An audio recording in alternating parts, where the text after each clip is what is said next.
known as the He-Man of Bollywood, one of India's most legendary actors to have come on the silver screen, Dharmendra, the He-Man of Bollywood.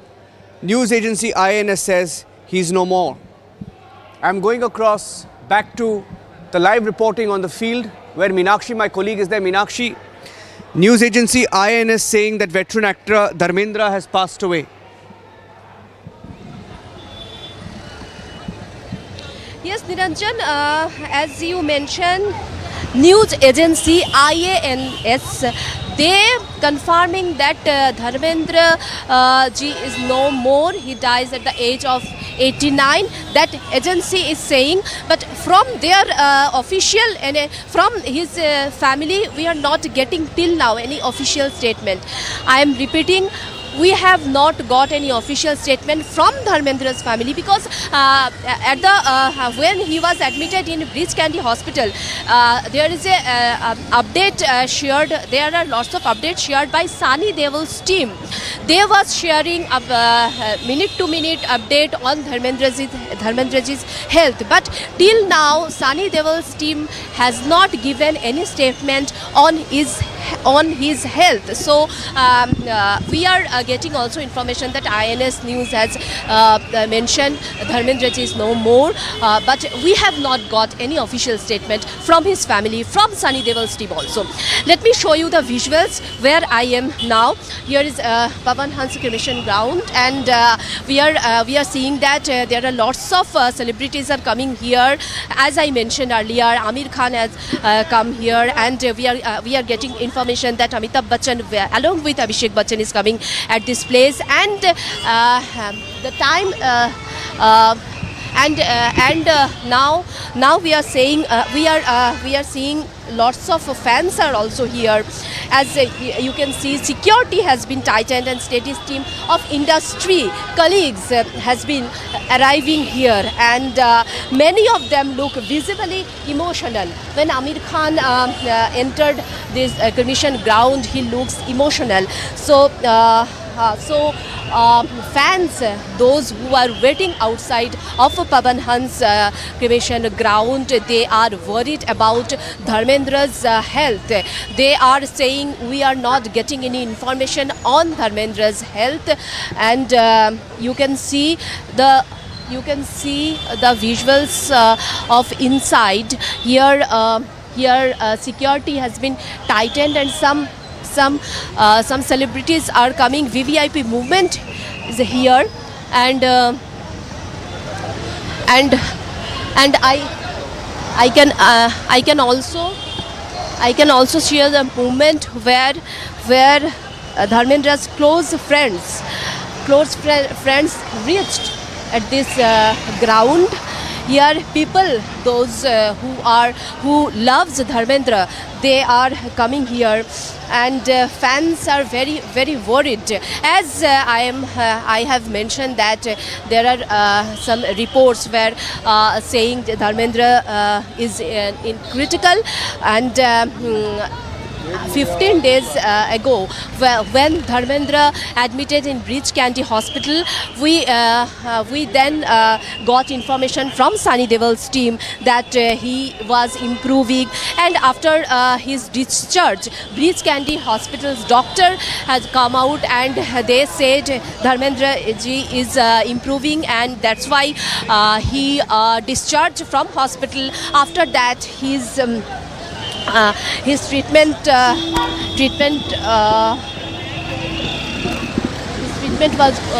was under those doctors in Breach Candy Hospital. After Ladies that, and gentlemen, we're getting in some yesterday breaking news, night, heartbreaking news, and the entire country has been praying for actor Dharmendra. We're getting in a confirmation now to news agencies, including IANS, which has put out the statement of Dharmendra, legendary actor, known as the He-Man of Bollywood, passing away at the age of 89. One of India's most beloved Hindi film icons, one of India's greatest stars, celebrated for his versatility and that smile each time he came on screen, for his keen presence, his charm, and a career that has spanned over 6 decades with over 300 films spanning across different genres that include romance, comedy, action, drama. Dharmendra has been one of India's biggest stars. He idolized actor Dilip Kumar and Guru Dutt.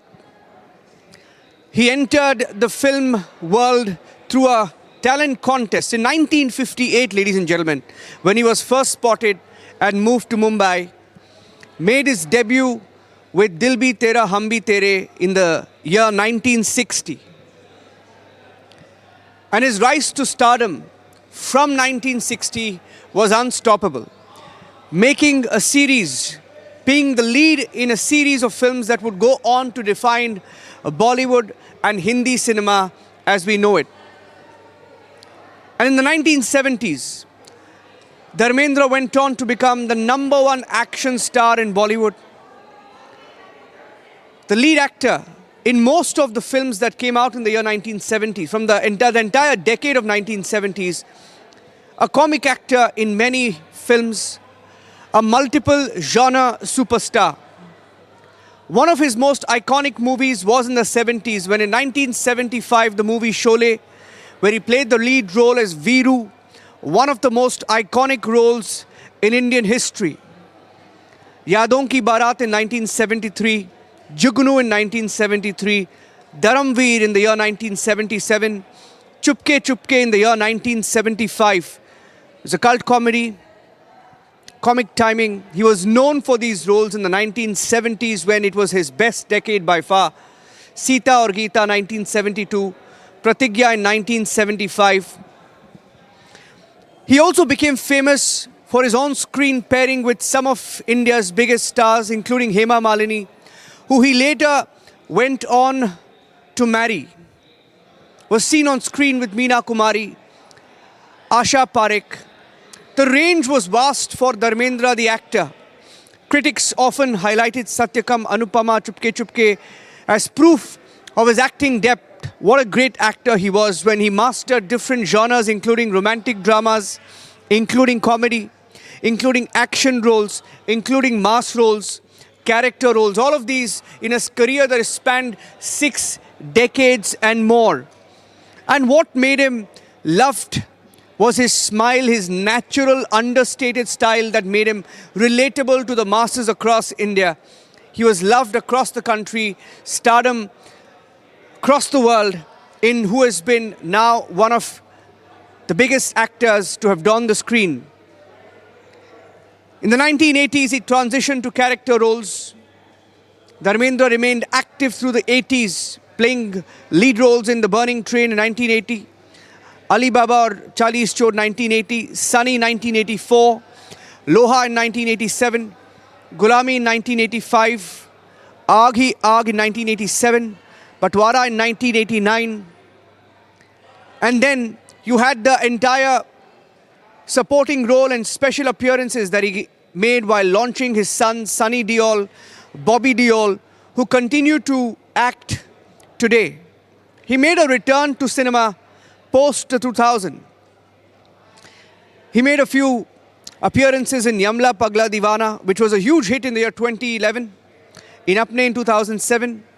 And then there were remakes, Yamla Pagla Divana 2 and 3, Johnny Gaddar, Rocky or Rani Ki Prem Kahani 2023, when he recently acted, praised for emotional depth in a modern role. Dharmendra has been honored, ladies and gentlemen. He's a Padma Bhushan, recipient of India's 3rd highest civilian honor. He received the Filmfare Lifetime Achievement Award in 1997. Several national honors that were bestowed upon Dharmendra, critics awards, industry recognitions, and a massive fan following, mass following for over 60 years, which is a rarity in cinema these days. He was on screen for over 60 years, which is very, very rare. Admired for never using stunt doubles during his peak action years. He insisted on doing his own stunts. And today, his family, his son Sunny Deol, with him, beside him, superstar, also a politician, a parliamentarian, Bobby Deol, also an actor. His daughter Isha Deol, with Hema Malini also was there at the crematorium some time back. We saw the pictures. And Ahana Deol, who's a classic dancer. Those are his children. The Deols have acted together in several films. His legacy being defined by being one of India's most handsome and charismatic screen icons. He was known as the He-Man of Bollywood. His personality that took over the screen, a superstar who balanced several roles, including romance, comedy, drama, action, known for his performances in classics like Sholay, Satyakam, Chupke Chupke, Phool Aur Pattar.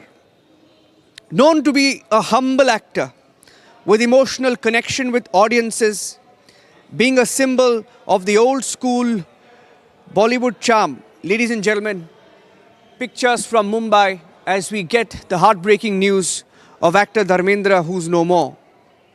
We're getting in pictures as we speak from the Vile Pale crematorium of actor Dharmendra.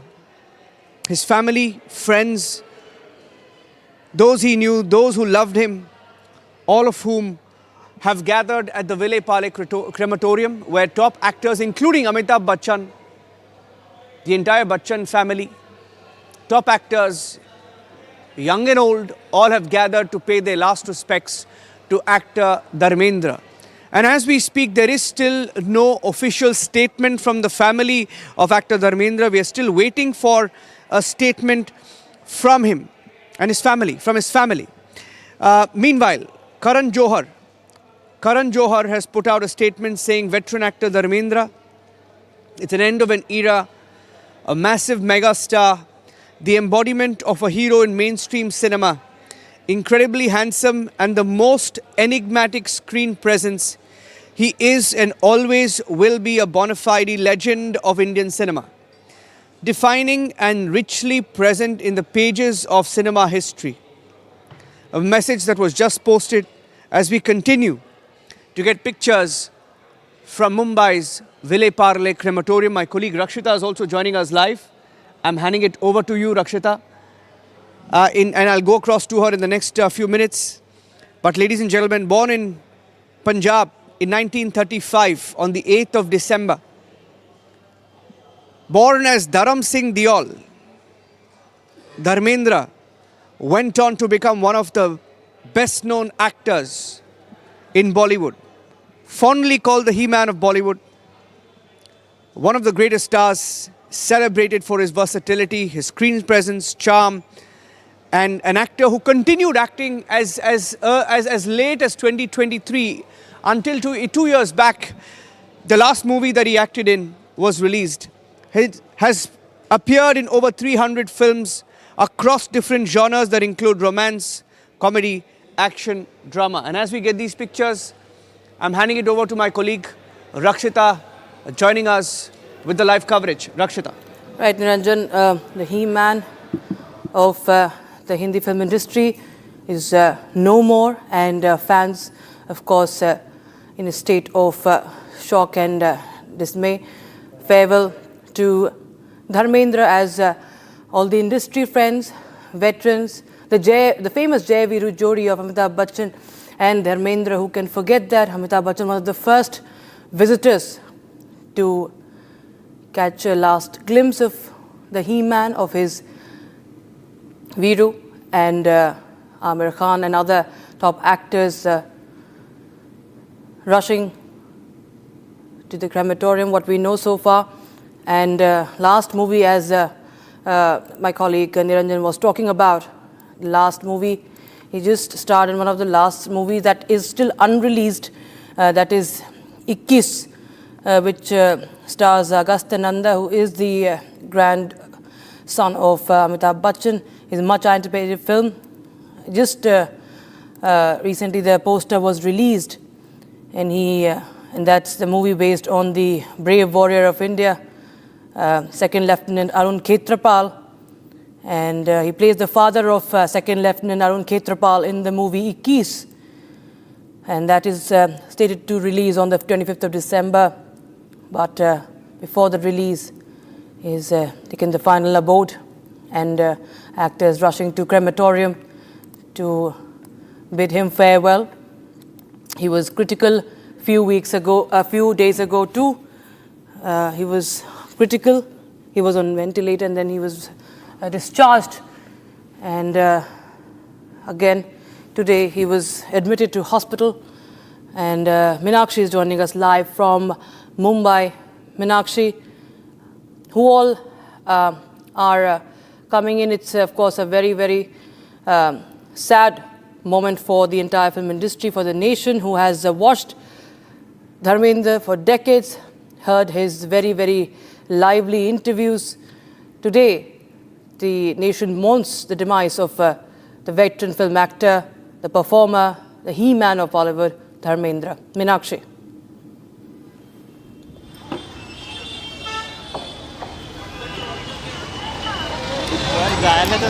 Okay, we'll just try and connect with Meenakshi, but she's getting us the live frame from, she's getting that live frame. Okay, we just,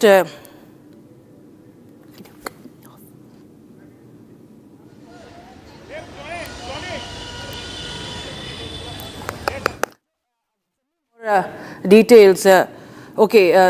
He's the Bollywood's he-man, of course. His body has arrived at the Pawan Hans crematorium at Ville Parle. Families and fans paying their final respects.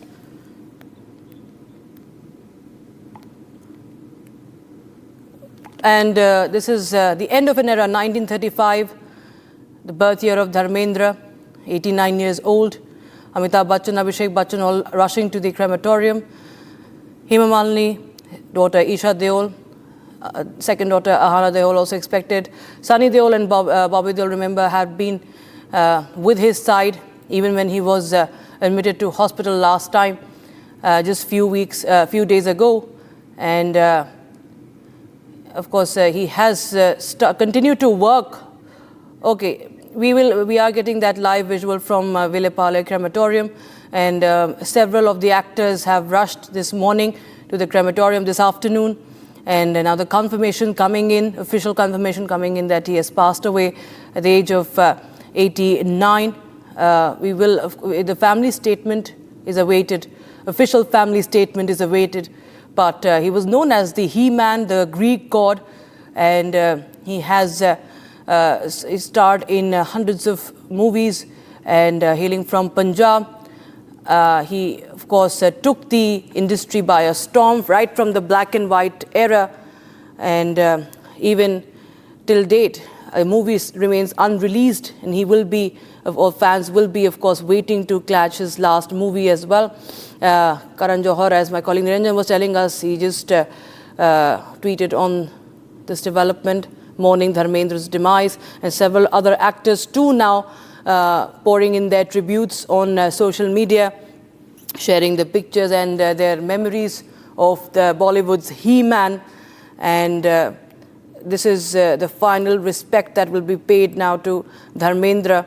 He has passed at the age of 89, unmatched legacy over 6 decades, 60 years, 60 golden years in the Hindi film industry. Born as Dharmendra Singh Deol, he has breathed his last at his residence in Mumbai. He was earlier admitted to the Breach Candy Hospital earlier this month due to respiratory complications.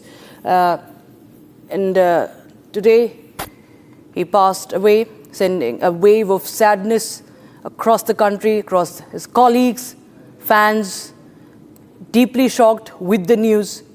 And his memorable performances, of course, include the movie Sholay, playing the role of Veeru in the cult classic Sholay, and performances in movies like Phool Aur Patthar, Sita Aur Geeta, Chupke Chupke, Dharamveer Pratigya, and even in his senior days, even in his old age, we saw him with the same liveliness, with the same charm on the 70mm, starring in different movies, in different roles.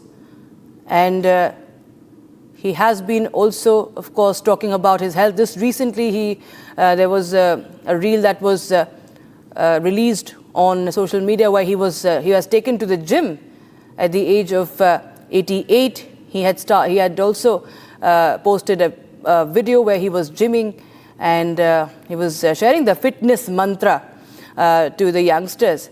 Today, of course, he fighting through the last breath, and Niranjan continues to join us on the broadcast. Niranjan, well, he was the He-Man. He was one of the most lively, lively heroes of Bollywood. From the 70 to, whenever you listen to his conversations, he's always been full of life and always inspiring the youngsters. I was just talking about how he had taken to the gym. He was gymming just, a few months ago. He has shared that on Instagram. And he remains an inspiration for so many people. And today, he's no more. That has shocked the entire nation. Well, one of the most striking aspects of actor Dharmendra has been, from his, his on-screen persona, and he's someone who believed in being who he is, believed in being natural, and you look at his work over the years. He wasn't someone who was trained. He didn't come from an industrial family, a family with a background of acting or in Bollywood. He didn't really craft any persona like most actors do these days, and in the last few decades you've seen that. He simply has been and was Dharmendra, natural, and people loved him for it. He spoke about how he was, when you hear some of his interviews, he's spoken about how he was shy in his early years, how he was, he speaks about his insecurity when he first came to Mumbai in the late 1950s, in the 1960s, and his disbelief sometimes that someone as ordinary as him could become a superstar in Bollywood. And he remained humble, and that is what made him extremely special. He remained, unchanged. Many people say approachable, even after becoming one of India's most powerful stars. That more or less defined his legacy of someone who just loved to be himself, didn't pretend to be someone else, or didn't, get training. He didn't try to put on a persona, didn't limit himself to one role. He was just natural Dharmendra, and through all of the years, and in the 60 decades, you look at the kind of work that he's done. He was known for a soft, sort of introspective actor.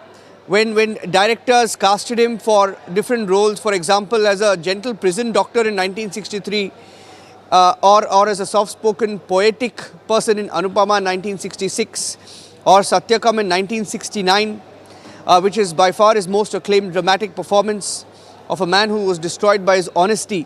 And some people say that it's one of the greatest, among his greatest Hindi films of all times, and say that it's perhaps the best performance of Dharmendra's career. Of course, he is known for Sholay.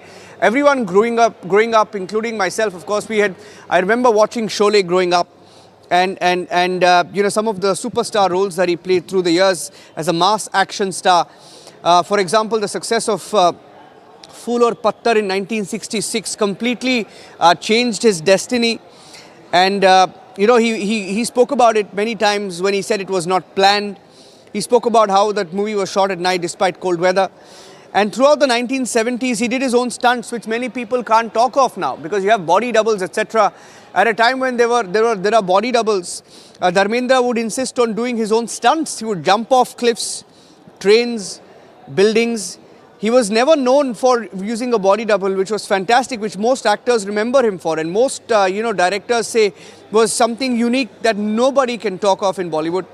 He became a mass hero in small towns, metros alike, and look at the popularity of Dharmendra and the legacy of Dharmendra, such that his own sons are so popular, they would go on to become, actors, successful actors at that. I mean, you have Bobby Deol, who's just now, this year, played a huge role in one of the biggest hits on OTT. And his son, Bobby Deol, Sunny Deol, they've been with him, by his side, as a tight unit. So these are some of the values that Dharmendra brought. Someone who was gentle, someone who loved being himself. I mean, look at his personality, a towering personality. And I think we're getting some actors live with us. Let's go across. I think Shehzad Khan is live. Shehzad, it's a sad day. Sad day. Family hasn't said anything, Shehzad. So we are picking the news up from agencies. We're waiting for an official statement. But it's been a trying, time and period for his family, which has stood by his side in all these months. And how would you remember him, Shehzad? Dharam ji, I would prefer to talk in Hindi. Dharam ji मेरे पिताजी अजीत साहब के साथ बहुत फिल्में की उन्होंने, और धर्म जी को मेरे फादर अजीत साहब जो है अपना छोटा भाई मानते थे, क्योंकि इत्तेफाकन उनके भी एक भाई थे अजीत जिनका नाम था। और बहुत ज़्यादा मेरे ख्याल से अगर मेरे फादर साहब ने किसी भी हीरो के साथ फिल्में ज़्यादा की है तो वो है धर्म जी, क्योंकि जिस फिल्म में धर्म जी होते थे उस फिल्म में विलेन अजीत साहब was like a compulsory blind thing, you know, and they had such a bonding, मतलब जैसे सगे भाइयों की बॉन्डिंग थी वैसे वैसे धर्म जी और मेरे फादर साहब की बॉन्डिंग थी। And I'm very, very shaken up, and may his soul rest in peace. But Dharamji will always remain in our hearts. I have no words to say that he will always remain in our hearts. Such a kind soul. आज तक इतने सालों से मैं इस industry में हूँ, मैंने किसी के भी मुंह से धर्म जी के लिए एक गलत अल्फाज नहीं सुना। तो दैट शोज कि धर्म जी ने कितना इस इंडस्ट्री को दिया है, और हम बहुत तकदीर वाले हैं कि हम हिंदुस्तानियों को एक ऐसा एक्टर मिला, एक ऐसा इंसान मिला इंडस्ट्री को जो हमेशा आगे बढ़ चढ़कर आते थे। कुछ भी आई रिमेम्बर 86 में कुछ फंक्शन था, फंड्स चाहिए थे इंडस्ट्री के लिए, एक्टर्स के लिए, तो धर्म जी सबसे पहले आके उन्होंने कहा कि I'll lead the thing. So it's such a helping man. I fall short of words. I really fall short of words. और इस दुखद वक्त में ऊपर वाला उनके फैमिली को ये I want to say my heartfelt condolences to Bobby, Prakash Aunty, Sunny Paji, and the entire family that इस दुखद वक्त में उनकी सहायता करे। बस मैं यही कहूँगा कि धर्म जी जो है वो कभी ये अपना शरीर छोड़ के गए, लेकिन उनकी आत्मा हमेशा हमारे अंदर रहेगी, हमारे बीच रहेगी और हमारे साथ रहेंगे। कोई कलाकार कभी मरता नहीं है, अमर है धर्म जी, अमर है। मैं यही कह सकता हूँ, धर्म जी अमर है। मेरे पास और कुछ अल्फाज नहीं है कहने के लिए। He is Amar, and I really क्या कहूँ मैं आपसे। मुझे ऐसा लगता है जैसे मेरा कोई चाचा कहें या क्या कहें आप, वो उनका जैसे very close. I know my dad and he what a bonding. Plus मुझे खुशी, मतलब आई वाज वेरी लकी कि मुझे उनके साथ काम करने को मिला। अभी 2-3 साल पहले मैंने उनके साथ एक फिल्म की थी, उसमें भी इतना प्यार और इतने किस्से उनसे मैं सुनता था। तो very fond memories of Dharamji, and may his soul rest in peace. And Dharamji, you will always live in our hearts. Yeah. There will never be another Dharamji ever in the film industry. Yeah. In fact, I'll just correct your audio there. We had a poor audio line with you, Shehzadji, because we'd like to hear more from you, because you have such a long association with Dharmendra ji. In fact, Shehzad's father, Ajit, has acted in a lot of movies with Dharmendra. One famous movie was Ram Balram, in which his father Ajit was the villain in that movie. So we'll try and reconnect with him. That's a live shot of the Ville Parle crematorium in Mumbai as actors bid farewell to actor Dharmendra. There's a live pictures coming in. I think there's a live shot of actor Salman Khan. So all top actors rushing to the Ville Parle crematorium as actor Dharmendra and his family, friends, well-wishers gather to pay their last respects. Going back to the details of that we were discussing, about, Rakshita, you spoke of some of his moments, and he was active until even 2-3 weeks ago. Yeah. 2-3 weeks ago he was active. That was who he was, didn't take a back seat. Didn't rest on his laurels. In fact, he kept acting till 2023 when his last movie was released, full of life. Yes. I mean, he has always been full of life, and he's always talked about living life. His mantra, if you see, he's always been, talking about living life and being close to their loved ones, spreading love, spreading kindness, remembering people. He's always been remembering all his, colleagues. Like one of the posts from July is about, Dilip Kumar, remembering Dilip Kumar on his death anniversary. And just like that, many other scenes and other directors, makers who he worked with, he never forgot them. He never forgot anyone. And if you see his feed, and generally when he appears for interviews, which he has been for the, for quite some time in the recent past, especially with this upcoming movie that is coming in, Ikkis, on the 25th of December, he has been talking about it. He has been sharing the trailers, and he has, of course, dialogues in that movie. Very, very powerful performance expected, anticipated, as many fans are waiting for it. But yes, his spirit is something that remains alive in the fans of his fans, followers, and all those who have worked with him. It indeed is an end of an era with the iconic and the unforgettable Dharmendra. Meenakshi joins us live on the broadcast from Mumbai. Meenakshi, tell us, what are you, who all have come in? You are at the cremation ground at Vile Parle right now. We saw Salman Khan, we saw many other filmmakers also coming in.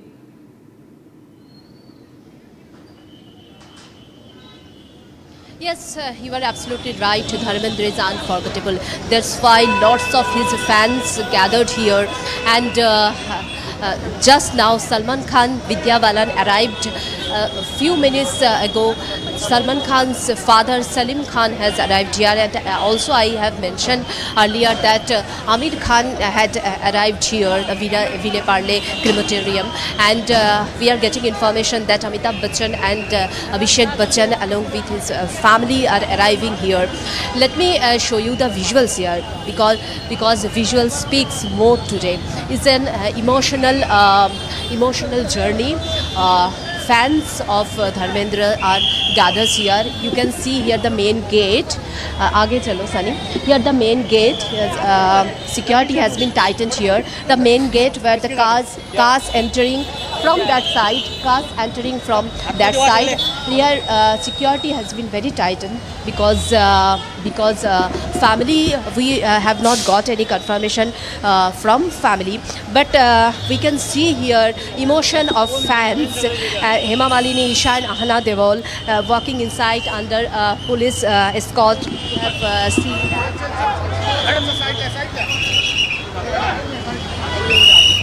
Yes, those are the live visuals coming in from outside Vile Parle crematorium, and you can understand from the crowd that we can show in our frame. This is the kind of crowd, and this, of course, security is beefed up because, he has fans across generations. We'll just connect with Meenakshi once her audio is back. I think she's trying to get that right frame, because there's a lot of crowd over there, and the security is also moving the cameras around there. They are, of course, keeping people. Okay, Meenakshi, who all are, I think there are more and more vehicles that are coming in, and a lot of VIP movement also witnessed outside Vile Parle crematorium. Yes. As I mentioned that Salman Khan, Salim Khan, Vidya Balan had arrived, and just now Akshay Kumar has arrived here, Vile Parle crematorium. From outside we are reporting live, and as I mentioned earlier that cars entering that crematorium premises, industry colleagues are coming, and photographers capturing shots from distance, because police repeatedly urging to media to step back. That's why we are far from the gate of crematorium. Family members arrived a short while ago. Hema Malini ji, Isha Deol, Ahana Deol, all visibly heartbroken, but they are composed. Members of the film fraternity have also begun to arrive here, offering support and condolence to Dharmendra's family. And here the main lovers of Dharmendra, his fans. You can see lots of people gathered here, and they really are heartbroken today, and they are saying Dharmendra ji will remain in their heart. And Dharmendra ji is really unforgettable person. His legacy, his legacy also, his films today are about the Ji, fans are right. talking all the way. And here we can see now, till now we can see that Vidya Balan, Salman Khan, Salim Khan, Right. and David Dhawan have arrived here, and Amitabh Bachchan and Abhishek Bachchan is coming back to studio. Please stay on with us and keep carrying us more updates. I think Shahzad Khan is back with us. Shahzad ji, you were talking about how your family has been close to Dharmendra. आप अपने नज़रिए से आपने किस तरह से आपके जो भी इंटरेक्शंस रहे हैं, जब भी आप उनसे मुखातिब हुए हैं, जब भी आपकी उनसे मुलाकात हुई है, किस तरह की कभी बातचीत हो या आपकी सबसे जो एक बहुत ही स्पेशल एक याद आपकी स्पेशल एक मेमोरी हो धर्म जी को लेकर, अगर वो आप हमारे दर्शकों के साथ आज शेयर कर सकें शहजाद जी। धर्म जी की हर बात जो है हमारे दिल में लिखी हुई है, बसी हुई है, क्योंकि धर्म जी इतनी अच्छी बातें कर रहे थे, इतना प्यार बांटते थे, इतनी प्यारी बातें करते थे, हमें समझाते थे, देखिए ऐसा है बेटा ऐसा है, और फिर हमारे डैडी के किस्से सुनाते थे जो हमारे डैडी ने हमें कभी नहीं बताया कि कैसे उन्होंने मतलब फिल्में की, कैसे एक्शन करते थे, कैसे वो, कभी उनको लग भी जाता था डैडी को। और इन दोनों डैडी और धर्म जी के प्यार के बारे में बड़ा हमेशा जिक्र होता था, क्योंकि काफ़ी फिल्में की। आई थिंक राम बलराम के अलावा भी जुगनू है, फिर रज़िया सुल्तान है, और बहुत सारी फिल्में हैं। मेरे डैडी ने मैक्सिमम फिल्में जो है धर्म जी के साथ की, और एक भाई, छोटे भाई बड़े भाई का रिश्ता था, वो हमेशा मेरे फादर साहब जो है उनको छोटे कहते थे, क्यों छोटे, कैसे हो, ये है वो। और हाँ, इन दोनों जब साथ में शूटिंग करते थे तो इनको मेरे डैडी को ताश का बड़ा शौक था, तो धर्म जी भी साथ में बैठ जाते थे ताश खेलने के लिए।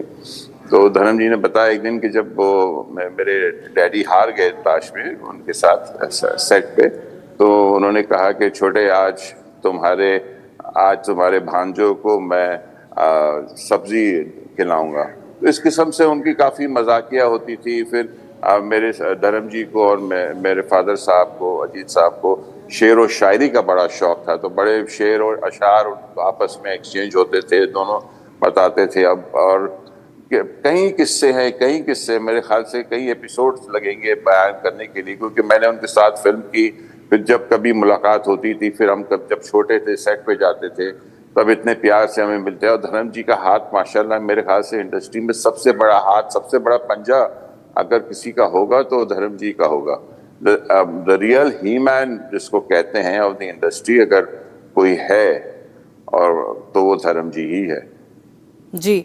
और उनकी मतलब हम देखें कि किस तरह से अंतिम दिनों तक भी वो काम करते रहे, जिस तरह से इस उम्र में वो अपना फिटनेस मंत्रा हो। अप्रैल में ही उन्होंने जिम से एक स्टोरी डाली थी, वीडियो डाला था, लगातार अपने सेट्स से कई बार वीडियोस डालते रहते थे और अपना फिटनेस मंत्र शेयर करते थे कि मैं कितनी कोशिश खुद कर रहा हूँ इस उम्र में भी, और आप लोग भी करते रहिए। इसी तरह के जिसे कहते हैं ना, बिल्कुल सही तौर पे एक बड़े पॉजिटिव इन्फ्लुएंसर के तौर पे रहे हैं। कभी किसी भी गलत संदेश या किसी के लिए गलत बोलना वो कभी भी नहीं देखा गया, जबकि वो इतने लंबे समय से काम करते आए हैं। हमने हमेशा देखा कि एक बहुत ही सकारात्मक रवैया रहा है, सकारात्मक बातें करते रहे हैं, पूरी जिंदा दिली से वो आखिरी दिनों तक भी हमने देखा है किस तरह से काम कर रहे हैं। अभी 25 दिसंबर को इनकी एक और फिल्म भी आने वाली है, और अभी कुछ दिनों पहले भी उनकी एक मूवी आई थी, और हम हर बार हम देखते हैं उनको कि वो उसी जिंदा दिली से किरदार को जो है पर्दे पर उतारते हैं आज तक। जी बिल्कुल बिल्कुल बिल्कुल, बहुत ही डेडिकेशन के साथ। और मुझे याद है ना, मैंने 2-3 साल पहले एक फिल्म की थी उनके साथ, तो वो ऐसा लगता था कि हर शॉट जो है वो उनकी जिंदगी का पहला शॉट है। हालांकि इतने माशाल्लाह वेटरन एक्टर, इतने मंझे हुए कलाकार, ब्लॅक अँड व्हाईट, तरी पण एक चांगला नेक इंसान, एक उमदा इंसान, एक उत्तम मित्र आपल्या हातून गेला याचं दुःख आहे। मी त्यांना श्रद्धांजली अर्पित करतो आणि त्यांच्या आत्म्याला शांती मिळो ही ईश्वरचरणी प्रार्थना करतो. That's a reaction coming in from Nitin Gadkari, Union Minister Nitin Gadkari, and of course there are many tributes that are pouring in. Shahzad continues to be with us. Shahzad ji, आप अपनी you can continue. आप अपना जो आप बात share कर रहे थे हमारे साथ. जी मैं क्या कर रहा था मैं भूल गया. जी हम बात यही कर रहे थे कि किस तरह से उन्होंने अंतिम दिनों तक फिल्मों में काम किया है और जिस तरह से हम देख रहे हैं सब. जी जी जी जी जी मुझे याद है हर शॉट जो होता था वो इतना डेडिकेशन से, और वो कहते थे मैं हर शॉट को ऐसा दे रहा हूँ जैसे मैं अपना पहला शॉट दे रहा हूँ. तो इसीलिए उनका जो डेडिकेशन है वो अब तक नज़र आया है और वो ताउम्र नज़र आया उनके काम में. एंड बहुत ही मतलब मैं कहता हूँ ना, ऐसे इंसान जो है बहुत सदियों में बहुत कम आते हैं, बहुत कम. लेकिन धर्म जी ये सोचिए कि सिर्फ अपना पार्थिव शरीर छोड़ के गए हैं. वो हर हिंदुस्तानी के दिल में, हर हीमैन के दिल में, हर जो इंसान प्यार का मतलब समझता है, जो इंसान के दिल में थोड़ा भी प्यार है, वो हर इंसान के दिल में, उस दिल में रहेंगे. क्योंकि उन्होंने जिंदगी भर, धर्म जी ने जिंदगी भर प्यार बांटा है, अच्छी अच्छी चीज़ें कही हैं. मतलब पॉजिटिव लाइफ बातों में आते थे, मिलते थे. उनका जाना निश्चित रूप से एक उम्दे दिल का और सबको मदद करने वाला, स्पोर्ट्समैन स्पिरिट ये शब्द जिसके जीवन में पूरी तरह ओतप्रोत था, ऐसा व्यक्तित्व था. और उनके जाने से हमने बहुत एक अच्छे इंसान को गंवाया.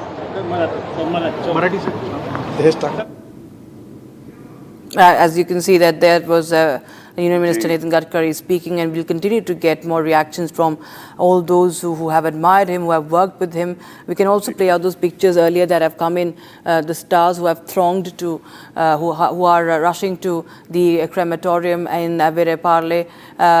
We will, of course, be the official statement from the family is awaited. But Amitabh Bachchan, Amir Khan, Salman Khan, Vidya Balan, I think Meenakshi is also tracking that, tracking the updates from Ground Zero right now.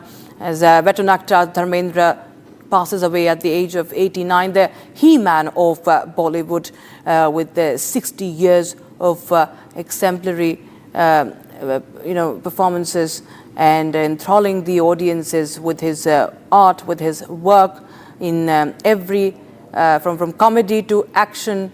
Meenakshi continues to be with us. Meenakshi, who all have you spotted right now outside the crematorium? Have we seen any other colleagues of his or family members there? Meenakshi. Yes, a few minutes ago, Amitabh Bachchan, Abhishek Bachchan has arrived here, and as early I have mentioned that Amir Khan, Salman Khan, Salim Khan, Vidya Balan, David Dhawan has arrived here, and most important fans of Dharmendra, they are arriving here. Now someone is arriving. You can see one car is entering inside the cremation ground. And as we can see here, as I have mentioned earlier, that lots of fans of Dharmendra has gathered here. He was a Viru and he was a romantic poet. He was the action hero. He was the comedian, the villager, the lover, everything, every character, a single man wearing 1,000 unforgettable character. That was Dharmendra. Even today, the crowd gathering to bid him farewell are not here only for a superstar. You can see the emotion of people. They are here for the man who lived in their homes, in their childhood memories, in the alphabets of Indian cinema. You can see the gathering of people, and if he move the camera a little bit left side, Sunny. So lots of people, lots of fans are waiting. Fans are waiting to know about Dharmendra ji's official statement. Wanted to know, and they are gathered. You can see one woman she is carrying a water bottle, and she was waiting for long. When we have come here, from that time she was waiting from waiting for the news. The woman is holding a water bottle. You can see here she is waiting for her Dharmendra ji, that unforgettable character. There are lots of women who have come from outside Mumbai. There are lots of people. They have arrived here only for Dharmendra, their unforgettable hero, the unforgettable hero of Indian cinema. You can see now the young generations are also coming here and gathered here for that man with they live actually. And even today when we are seeing here the atmosphere is quite calm. People are worried, people are emotional, and the crowds gathering to bid him farewell are not here for only the superstar. They are here for their childhood memories in the alphabet. You can see the Indian cinema, and the industry called him, as you have mentioned, the He-Man, not just for his physical strength, we can see, but for the strength of character that defined Dharmendra. He never lost his simplicity, as you have talked with lots of Dharmendra's fans. They are saying he never lost his simplicity, never lost the raw honesty in his eyes. That's why Dharmendra ji always remain in his fans' heart. And as of the visuals, we can see here, security has been tightened, as I mentioned earlier, because VVIP movement are here. A few minutes back, Amitabh Bachchan along with Abhishek Bachchan has arrived, and Salman Khan, Amir Khan, David Dhawan, Vidya Balan, everybody is here. Everybody is here. Akshay Kumar, I missed the name. Akshay Kumar had arrived few minutes back to here at this cremation ground. We are reporting live from outside, as we are not allowed inside, but we can see the emotion of people. We can see the emotion of Dharmendraji's fans, because from we can see 8 to 80 years old, every aged person here gathered here for their so not only their superstar, they are here from their childhood memories. And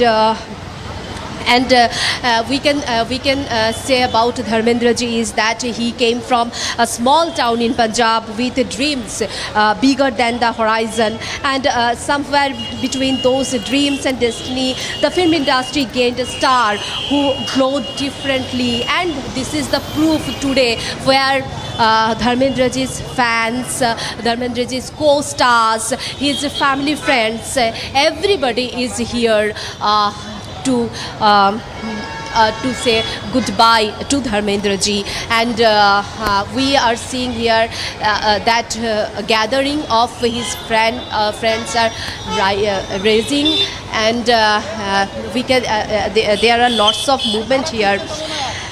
And now today the film industry truly and the entire nation, why say film industry, not the film industry, not only the film industry, the entire nation pauses to remember a man whose name needs no introduction. It's Dharmendra, the beloved He-Man of Bollywood, the charming romantic hero of the silver screen, and a symbol of old school grace. Lives behind a legacy that simply can't fade. And the faces of his friends, the faces of his fans telling how they are missing their superstar, their childhood memories. As I have mentioned. Just stay on with us. We have Raj Babbar joining us on the broadcast. Mr. Raj Babbar, well, a very, very sad moment for the country. The He-Man, the man with the golden heart, the most lively of the personalities from Bollywood today, has breathed his last, sir. Yes, this is a very sad day. We all were praying since so many days he should get well. I was in touch with the family also. We all were thinking he will be all right, but Dhoni ने हमसे छीन लिया.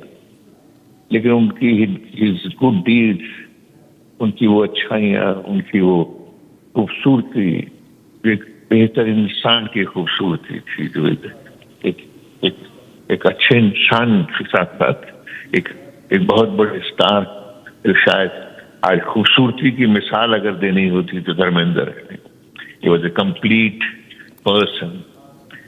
हमने खोया है, मेरे साथ तो एक बड़ा जाती रिश्ता भी था उनका।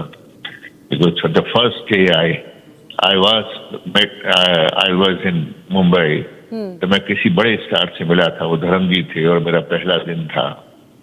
मैं यूनाइटेड प्रोड्यूसर्स में सेलेक्ट हुआ था। इत्तेफाक ऐसा था कि धर्मेंद्र जी भी यूनाइटेड प्रोड्यूसर टैलेंट कॉन्टेस्ट में सेलेक्ट हुए थे। उनके बाद में राजेश खन्ना साहब हुए थे और फिर मैं हुआ था। तो मुझे हमेशा उनकी ब्लेसिंग मिलती रही, मुझे बहुत साथ मिला हमेशा। मैं it's like a family, I was there, I used to work. उन्होंने कभी भी मुझसे कहा, अपने होम प्रोडक्शन के लिए मैं मना ही न कर सका। मैंने हमेशा उनके साथ में काम करता, बॉबी के साथ, सनी के साथ। और उन्होंने भी जहाँ कभी मेरी बेटी का प्ले था सैयारा, उसमें उन्होंने बाकायदा एक सीन किया है टेलीफोन के ऊपर। तो कभी कभी पता नहीं लगता कि हम किसको खो रहे हैं, पर मैं इतना कह सकता हूँ व्यक्तिगत रूप में कि मैंने अपना बड़ा खोया है। बट वो हमेशा उनका प्यार साथ रहेगा, उनकी दुआएं और उनकी खूबसूरती साथ रहेगी। जी बिल्कुल राज बब्बर साहब, आपने बोला अपनी जो पहली उनकी मुलाकात थी, लेकिन आज किस तरह से याद रखेगी फिल्म इंडस्ट्री उनको, या हम कहें पूरे उनके फैंस भी, आज किस तरह की शख्सियत के तौर पे आप उनको आज याद रखेंगे हमेशा के लिए? Mr. Baba, can you hear me? All right, I think that the line is disconnected, but we will continue to get more, how people are remembering Dharmendra today, and we will continue to talk to our correspondent on ground as well. Shahzad Khan continues to be with us. Shahzad ji, जिस तरह से हमने देखा राज बब्बर साहब ने उनकी बारे में बात किया, उनकी अगर हम शख्सियत की बात करें, किस तरह से एक काफ़ी उनके अंदर एक सादगी थी, जिंदा दिली थी, और साथ ही साथ जो टैलेंट था उसको लेकर कभी भी हमने ये नहीं देखा कि उन्होंने किसी भी प्रकार से कभी भी किसी को एक वो जो सुपरस्टार एक जिसे कहते हैं नखरा हो, वो कभी नहीं दिखाया ना। उनके बारे में कभी भी आपने मीडिया में सुना नहीं होगा। वो एक तरह से मिसाल भी बन जाते हैं तमाम उन लोगों के लिए जो आज फिल्म इंडस्ट्री में काम कर रहे हैं और ग्लैमर इंडस्ट्री में। शहजाद जी बिल्कुल, वो एक मिसाल है और इन सबको फॉलो करना चाहिए कि एक सुपरस्टार ऐसे भी रहा है जो एकदम सादगी सी जिंदगी जी है। कोई टेंट्रम्स नहीं था, कुछ नहीं। आई रिमेम्बर कोई उनके टेंट्रम्स नहीं होते थे। वो डायलॉग्स लेके उर्दू में लिख लेते थे, फिर उसके बाद उनको देखकर अपना पूरे जैसे डायरेक्टर कहते थे वैसे वो काम करते थे। एटलीस्ट मेरे साथ जो फिल्म की उन्होंने, मैं उसकी बात कर रहा हूँ। और बाकी तो इनकी तारीफ, धर्म जी की तारीफ तो मतलब करना तो ऐसा जैसे सूरज को चिराग दिखाना। इनके ऊपर तो इतने उन्होंने ईराज देखे हैं, हर ईरा, हर सदी, हर दशक में उन्होंने काम किया है। सारे अप्स एंड डाउन्स इंडस्ट्री के देखे हैं इन्होंने, लेकिन ही वो जो है एक पत्थर, एक रॉक की तरह खड़े रहे हमेशा इंडस्ट्री के लिए। किसी के लिए भी, कोई भी जो भी उनके पास जाता, आई रिमेम्बर कि उनके गांव से काफी लोग आते थे। जब वहां से नए नए आते थे, उनके पास रहने की जगह नहीं होती थी, तो धर्म जी उनको अपने घर में रखते थे, उनको खिलाते थे, पिलाते थे। सब चीजें बहुत गांव वालों तक का बड़ा ख्याल रखा उन्होंने। तो इतना ऐसे फराग दिल इंसान का क्या कहाँ मिलेंगे आपको कई सदियों में। जी हमारे से बने रहिए। Saira Bano is joining us live on the broadcast. Saira ji, आपने उनको बहुत करीबी से देखा है धर्म जी को, और आज उन्होंने अपनी आखिरी सांस ली है। आपने बहुत ही जब गोल्डन एरा की बात रही है, आप आज मोस्ट अपसेटिंग न्यूज बिकॉज हमको न्यूज था कि वो रिकवर कर रहे हैं। उनको मिलके आए थे, उनको देख के आए थे, मिलके नहीं आए, सॉरी, देख के आए थे बीच कैंडी में, और जब घर वो चले गए तो ये न्यूज थी कि वो रिकवर कर रहे हैं। तो this is a most shocking thing for us.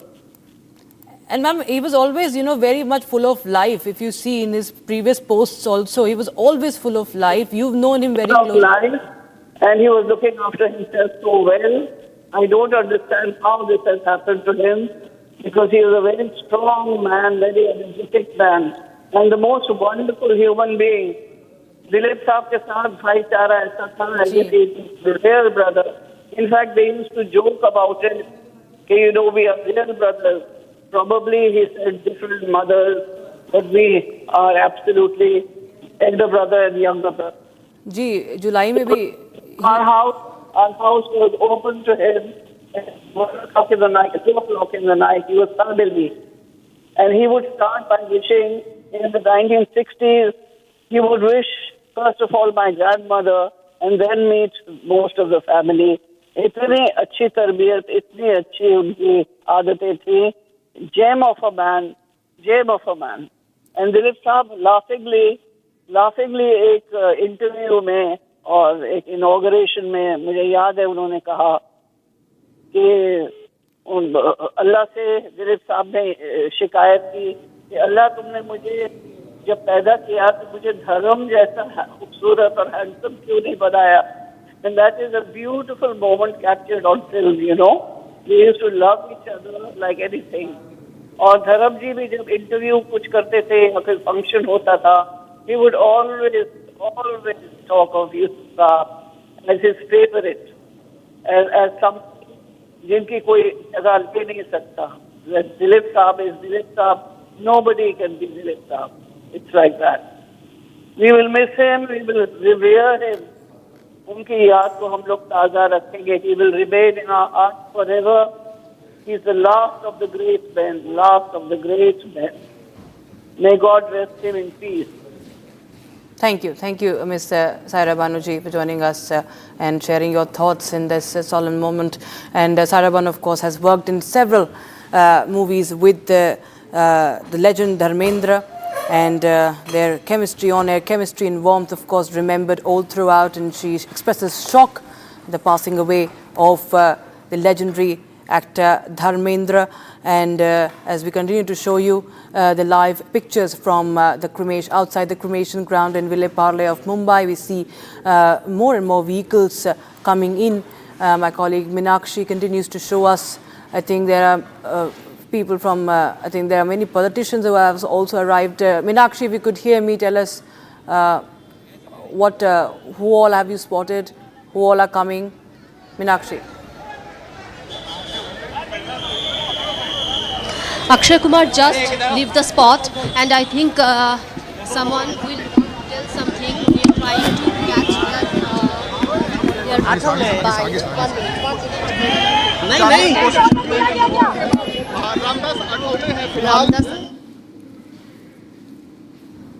Okay, I think there seems to be a problem with that audio, but we are getting in more visuals. As Meenakshi was telling us, Akshay Kumar had arrived there, and we see more and more VIP movement over there. I think politicians also expressing their grief and sorrow in this solemn moment. And of course, he's remembered as the man with the golden heart, as Saira Banu was just sharing with us that how she had met him while he was recovering. Last time he was hospitalized, but today he's shocked. He's always taken care of his fitness, and he continues to inspire. He continued to inspire people, his fans and his followers, for fitness, being with his sons Bobby Deol and Sunny Deol by his side. We've seen their videos and attending the events recently as well. And of course, he had been suffering from health issues and age-related issues also. Shahzad is also with us. We will come to him, but right now we are showing you the live pictures from outside. A message from the Prime Minister. The Prime Minister has just tweeted, Prime Minister Modi, remembering late actor Dharmendra. The Prime Minister has just tweeted saying the passing of Dharmendra ji marks the end of an era in Indian cinema. He was an iconic film personality, a phenomenal actor who brought charm and depth to every role he played. Film industry के कलाकार थे, उन्होंने 300 से ज़्यादा फिल्मों में काम किया था और आज घोष अंत्यविधि में मैं नरेंद्र मोदी सरकार में सामाजिक न्याय राज्य मंत्री के नाते मैं भी आया था। मैंने भी उनको आदरांजलि अर्पित की है और एक बहुत बड़ा कलाकार था और उनको मैं आदरांजलि अर्पित करता हूँ। Okay, reactions coming in. The Prime Minister has just tweeted, I'm getting in the message that the Prime Minister has put out on social media. The Prime Minister's condolence message saying the passing of Dharmendra ji marks the end of an era in Indian cinema. He was an iconic film personality, a phenomenal actor who brought charm and depth to every role he played. The manner in which he played diverse roles struck a chord with countless people. Dharmendra ji was equally admired for his simplicity, humility and warmth. In this sad hour, my thoughts are with his family, friends and innumerable fans. Om Shanti. The Prime Minister remembering the late actor. There's not a single person perhaps, growing up, and if they watched Hindi movies, one of the greatest hits ever, of course, one of them will be surely right on top in Dharmendra in that movie. And Akshay Kumar, actor, has also put out a message just now. Akshay Kumar saying, growing up, Dharmendra ji was the hero every boy wanted to be. Our industry's original He-Man.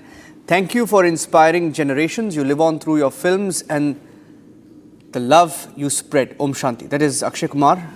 As last rites are being performed in Mumbai's Ville Parle crematorium, tributes are pouring in for late actor Dharmendra. Rakshita. We'll go across to our correspondent Meenakshi as well. Those are live shots, in fact, coming in as fans, supporters gather outside the crematorium to get a last glimpse of their actor. Cricketers also paying their tribute. Shikhar Dhawan just putting out a tweet saying that he stood tall not just in stature but in spirit. Dharmendra ji, thank you for showing us strengths, showing us the strength. Junior NTR also putting out a message. Before that, I'll go across to Kailash Kher, singer, on the phone line. Kailash ji, when talking about Dharmendra, how would you like to remember him? जी वो बहुत ही उदार हृदय के व्यक्ति थे और दुनिया में there are many people, many big actors, those who are full of themselves once they get accepted and once they get famous and all. But he is the one person who crossed so many generations, and keeps on inspiring all the generations from, various type of characters playing, and not only playing in the movies, but playing the real hero in the real life also. And in spite of being so famous, so accepted, so big, yet very humble, very smiling. Those are the traits one gets inspired as a human, more than actor and all. So maybe, that is the thing. People should remember him more. And also, even from the fraternity, people also should learn that, yes, people can be powerful, yet they can be humble and they can stay calm and relaxed. And they can set the example for humanity. For such people, there should be, memorials. There should be some libraries dedicated to them. There should be some artwork. There should be some institutions in such kind of personalities' name. Remembering them for one day when they leave this world, maybe, that's not enough for such kind of eminent personalities. Yeah. Right, Mr. Kailash Kher, because you mentioned about humanity. Humanity, humility, being humble is something that, is very much valued today, and sometimes become a rarity also when somebody for decades have worked, has been a prolific actor and has got That so much too, of fans. That too, ma'am, being in the film industry, being in the limelight, being Yes. on the forefront, those people should be more and more, towards humanity side, rather than, just full of, okay, we are something and let's play around with that and let's misuse the power. So instead of that, we have to be more responsible, and he is the exactly beautiful example that even being on top of, he ruled almost 3 decades continuously as a top hero. Yet Even those days also he used to be very kind and considerate for others. You know, I'll share one very small anecdote. He has a Khandala mein very big farmhouse, and हम लोगों का भी लोनावले में there is a farm. You know, there are common people who work at his farm also, at our farm also. He is kind enough. He is, you know, such a beautiful soul that he keeps asking from them about my well-being. How is he and all. So that's the commendable and remarkable thing. Otherwise, such people don't even, you know, today's time only, I don't want to criticize anybody, but today's time, so many such actors, today's actors or, you know, film people, they travel along with us. You know, their attitude is such that as though they are not human only. So when you see such kind of experience and you experience these legends, that wow, how they treat younger lot, how they treat other artists, other creative soul, that is so empowering, that's so beautiful and encouraging, motivating. So such people, you know, in such people's name there has to be big memorial, big library, big artwork, where, you know, younger lot can go and search and study about these people more and more. Ji. Thank you, Kailash Kherji, for speaking to Republic TV, remembering late actor Dharmendra. As more tributes pour in, those are live pictures of cars leaving the crematorium there in Mumbai, an indicator perhaps that the last rites have been performed. There is yet no statement from the family of the late actor Dharmendra. We are still waiting for details. He was hospitalized until a few weeks ago, and he's been facing some health issues and was being treated at leading Mumbai hospitals, after which he was taken home a few days back, and the family even put out a video of him being taken home, and the family asking for the press at that point to ensure that there is privacy that is given to them. And as of this minute, we don't have. Okay, there are some responses there from Vile Parle Crematorium in Mumbai. Let's cut across live. Sir क्या कहना, हमारे मतलब बहुत बड़े Hindi film के कलाकार थे, 300 से ज्यादा फिल्मों में काम किया था, और आज गोस्वामी विधि में मैं नरेंद्र मोदी सरकार में सामाजिक न्याय राज्य मंत्री के नाते मैं भी आया था। मैंने उनको आदरांजलि अर्पित की है, और एक बहुत बड़ा कलाकार था और उनको मैं आदरांजलि अर्पित करता हूँ।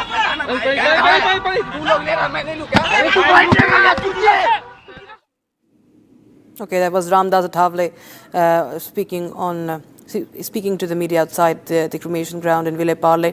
The last rites have been performed by the eldest actor, by the eldest son of Dharmendra, Sunny Deol, and of course, as the country mourns the death of the icon, the he-man of Bollywood, man with a golden heart, Dharmendra, and of course, as we remember his performances.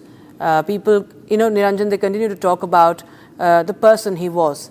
There can be so many performers who, you know, continue to impress with their performances, but his personality is something that remains unforgettable. Well, absolutely. And speaking about, you know, his background, and he often spoke about his upbringing, his background. Born in a family of farmers in Punjab, he was very fond of movies, and he idolized Dilip Kumar, the actor, Guru Dutt. They were his role models, and he entered the film world through a talent contest that was held in 1958 that marked his entry. When he was first spotted, he moved to Mumbai. He made his debut in a movie in 1960. That was the first time he acted, and just imagine, from 1960 to 2023, that's nearly 63 years, over 6 decades of him acting. His first movie was Dil Bhi Tera Hum Bhi Tere in 1960, and he quickly, in fact, his climb was extremely quick. He rose to stardom in the 60s with some of the key movies including Anpad 1962, Bandini 1963, Hakikat 1964, Fool Aur Patthar 1966, Anupama 1966, Satyakam 1969, and that's where he earned the legacy of being the He-Man. That's when people started calling him the He-Man in Phool or Pattar. That's when his image started transforming in Bollywood.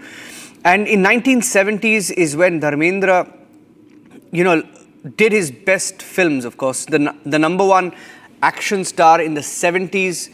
He was a top romantic lead in that entire decade. Did a lot of films in comedy genre. Some of his big movies of the 1970s, of course, include Sholay. In 1975, he will always be known for this, role of Veeru, one of the most iconic roles in Indian history, film history, that is. And we will pull out some of the. In fact, we've had a lot of his co-stars also speak to us. We'll pull out some of the, reactions we've had from the co-stars.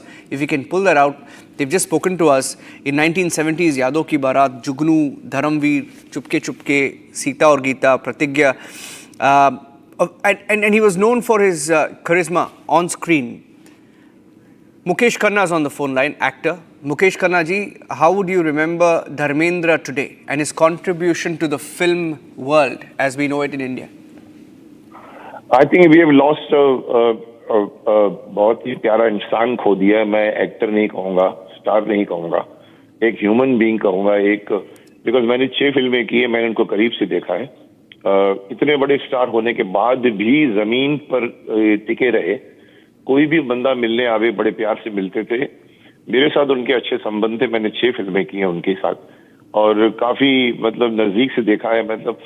इनको replace करना मुश्किल है. ही man title अगर किसी को दे सकते हैं तो धर्म जी को दे सकते हैं और किसी को नहीं दिया जा सकता. और रियल लाइफ में भी इवन फिल्म के पर्दों पर ही मैन थे, इवन रियल लाइफ में भी ही मैन थे. और काफी इंसिडेंट्स हैं मेरे साथ. मैं तो इनफैक्ट अभी इनका इंटरव्यू करना चाहता था. 6 महीने पहले मैंने फोन किया था. मैंने कहा था धर्म जी, बोला अरे मेरा मुकेश. मैंने कहा मुझे मालूम आप ऐसा ही कहोगे, पर समाव मैं इंटरव्यू दे नहीं पाया. उनकी तबीयत ठीक नहीं थी. एंड रिसेंटली मैं भी उनके घर भी गया था. मैं सनी देओल उनसे मिला, बॉबी से भी.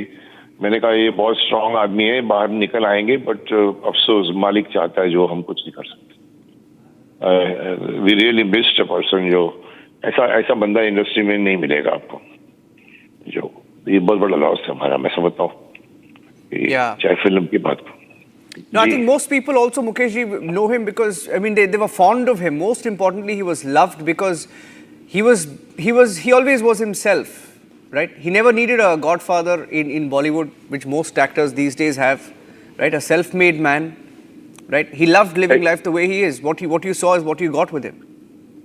देखो, मैं एक छोटा सा इंसिडेंट सुनाता हूँ. मैं शूट कर रहा था इनके साथ एक फिल्मिस्तान में. शाम का वक्त था, अंधेरे में हम लोग बैठे थे. उस जमाने में तो वैन नहीं होती थी और ट्रंक वंक बिछा के हम लोग बैठे बातें कर रहे थे.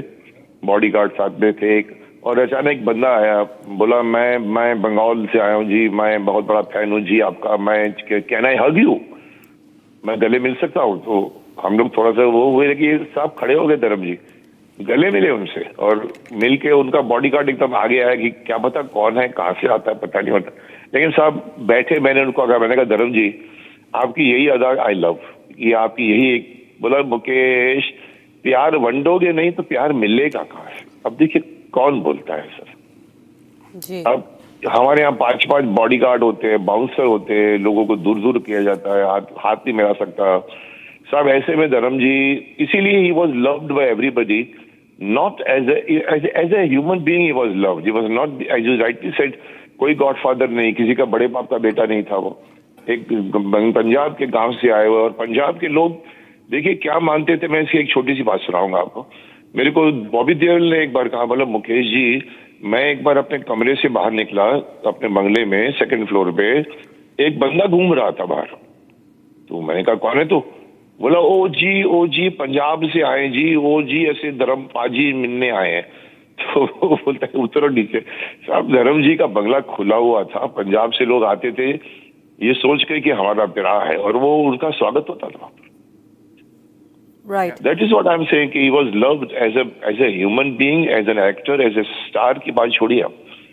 और फिर ग्राउंड की बात करें तो उनकी लड़ाई की स्टाइल देखिए. जो मुक्का मारते थे, आज बड़े बड़े सो कॉल्ड स्टार्स बने हुए, तार पे लटक के वो जंप मार के मारते हैं. सर धर्म जी का एक मुक्का ही काफी होता था, दिखता था कि रियल मार रहे हैं वो. ये आपको कोई नहीं मिलेगा सब। एंड मेरे साथ तो 5-6 फिल्में कर चुका हूँ, बहुत यादें हैं उनके साथ। Yeah. Thank you Mukesh ji for speaking to the Republic. Thank you very much. As actors, remember the late actor Dharmendra, the stalwart Dharmendra. Truly the end of an era. There are very few who are left, who are alive today, and Dharmendra was one of them who stood like a pillar, like one of them put it. He was like a pillar to Bollywood. There are some more tributes pouring in for the late actor Dharmendra. Rakshita, if you can take us through some of them.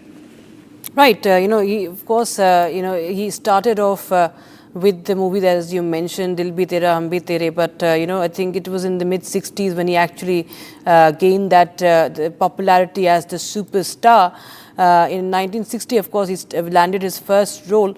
He continued to appear in many other small roles, but in 1963 it was Bandini of Bimal Roy, where it actually was an introduction to Dharmendra to the audiences, and he continued to rise as a star in films like Anupama, Aaye Din Bahar Ke Phool aur Patthar, of course, made him a household name, starring with Meena Kumari. In fact, in one of the iconic scenes is when he was holding the, Meena Kumari, where it became a sensation, that scene, and that earned him the title of He-Man of Bollywood, and he continued to charm the audiences, not just, in romantic roles, in action roles, as just Mukesh Khanna was telling us about how he performed his stunts as well.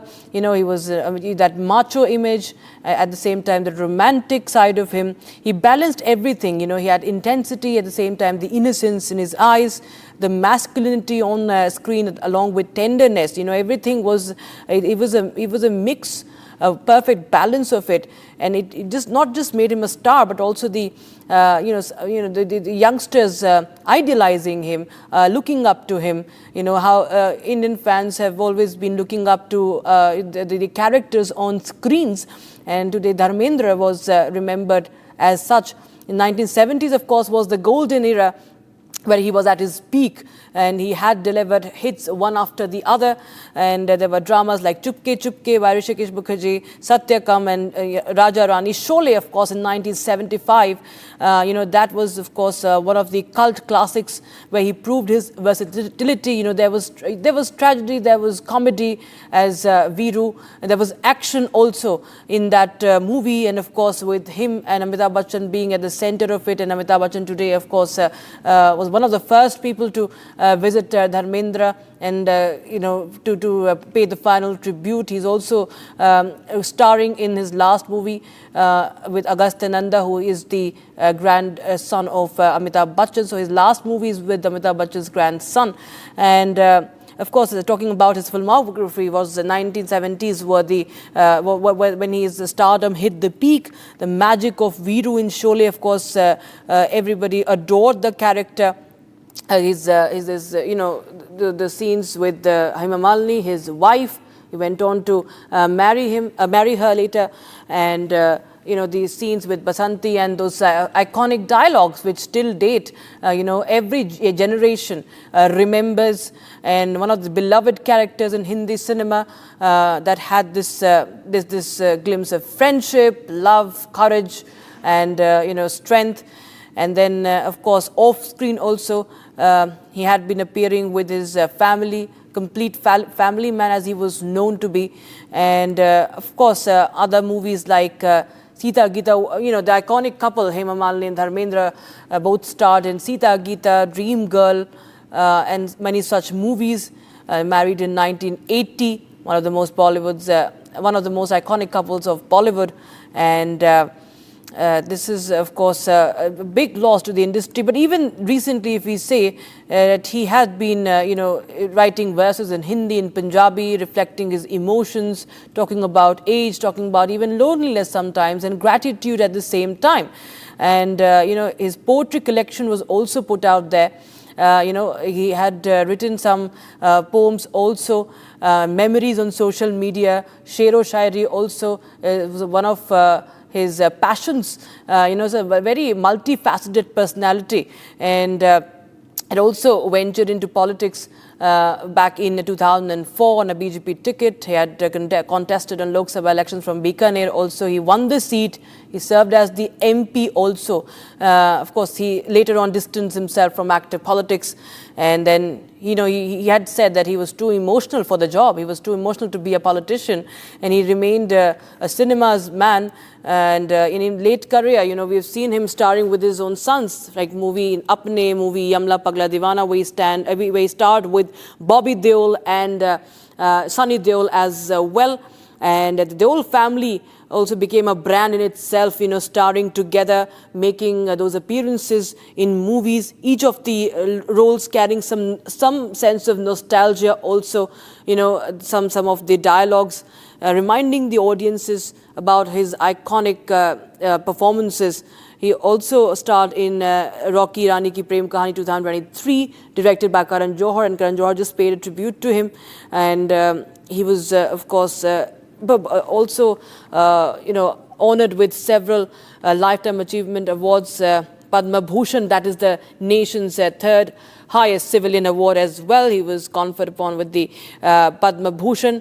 And whenever you see him reacting to it, he just said that I only want to rule the hearts of the people. I just want to live in the hearts of my fans and followers. And that's, of course, that's why we see that everybody we speak to today, Niranjan, is remembering his humility, the person he was behind the scenes, not just what he was before the camera. He continued to spend time at his farmhouse, even shared, tips from his farmhouse about farming, of organic lifestyle, health, and sharing anecdotes from his early life also. He carried this success with much simplicity, and that is why we see people from all corners remembering the persona he was, much beyond the macho image that he had earlier, and then later on the emotional, the emotional side of his that was reflected on the screens, Niranjan. Well, yeah, getting in more responses from different actors who worked with him, who knew of him.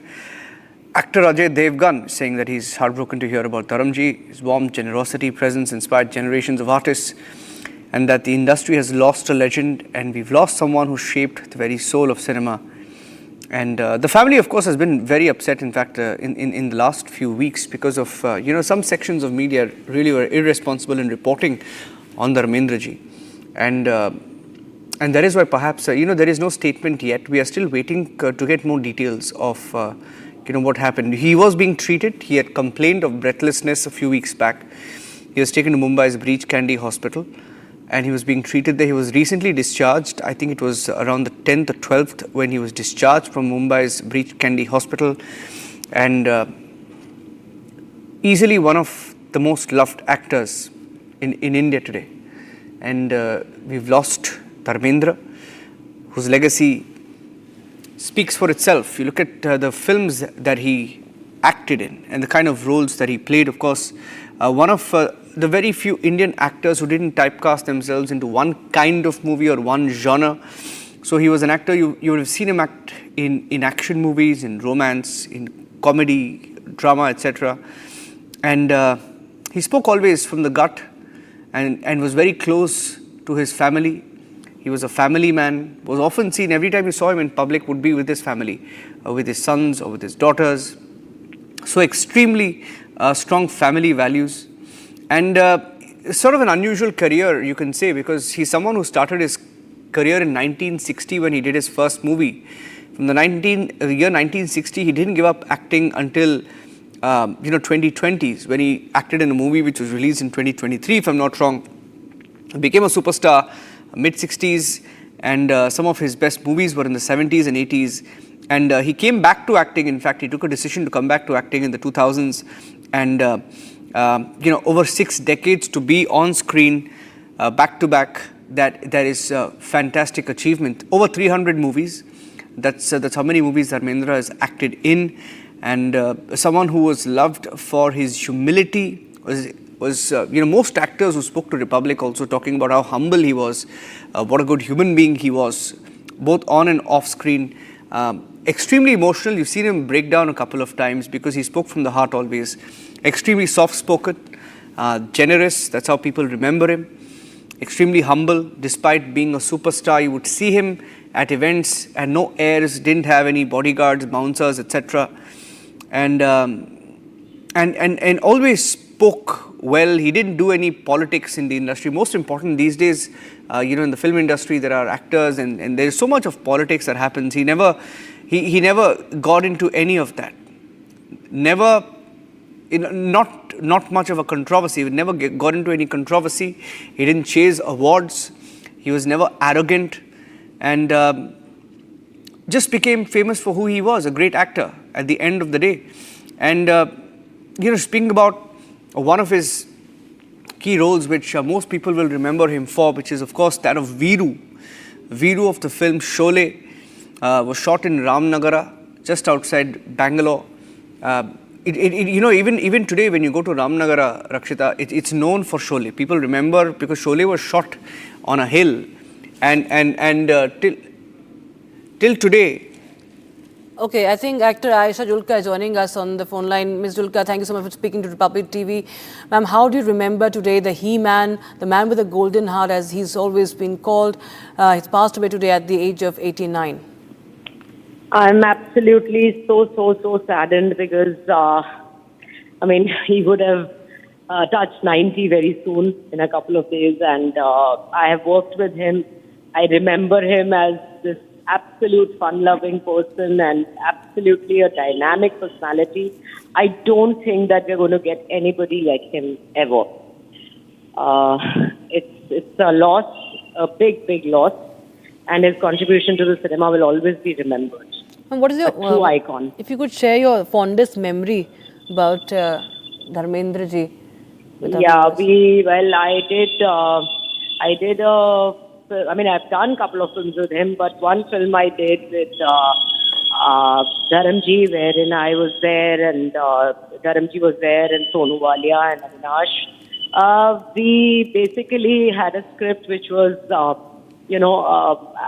absolutely a father-daughter story. And then he met me and he said, "Arey, any Soni kudi hai, and aida mainu pra banao, matlab make me her brother, elder brother." So it was something that I literally started laughing at, and I used to love the way he danced on the set. It was so interesting, and I'm so happy that I shared, whatever screen time I could with him. But nonetheless, it's a very bad time. I don't know how to even address this. I lost an artist who has touched the hearts of millions, and his performances will live on forever. Right, ma'am. Thank you so much, Ayesha Julka, for joining us on the phone line. And tributes continue to pour in. The Prime Minister also just a while ago has posted on X mourning the death of iconic actor Dharmendra, and remembering the charm he brought to the screen, his performances, and also his humility, as he mentioned in that post, and remembering the He-Man. And we continue to bring in more reactions and bringing you glimpses of his life and times.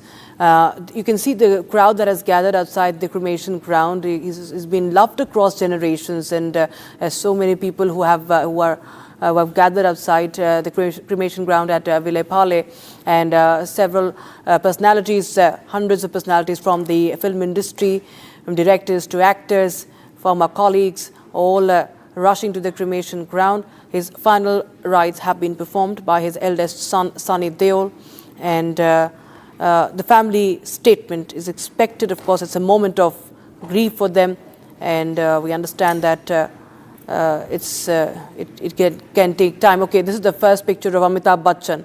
Amitabh Bachchan and Abhishek Bachchan in that vehicle, the Jai Veeru iconic duo, and today Amitabh Bachchan, who played Jai, was one of the first ones to rush to the hospital and the cremation ground. Salman Khan, of course, a while back we showed you those pictures. Akshay Kumar, Vidya Balan, David Dhawan, Varun Dhawan were all rushing to the cremation ground.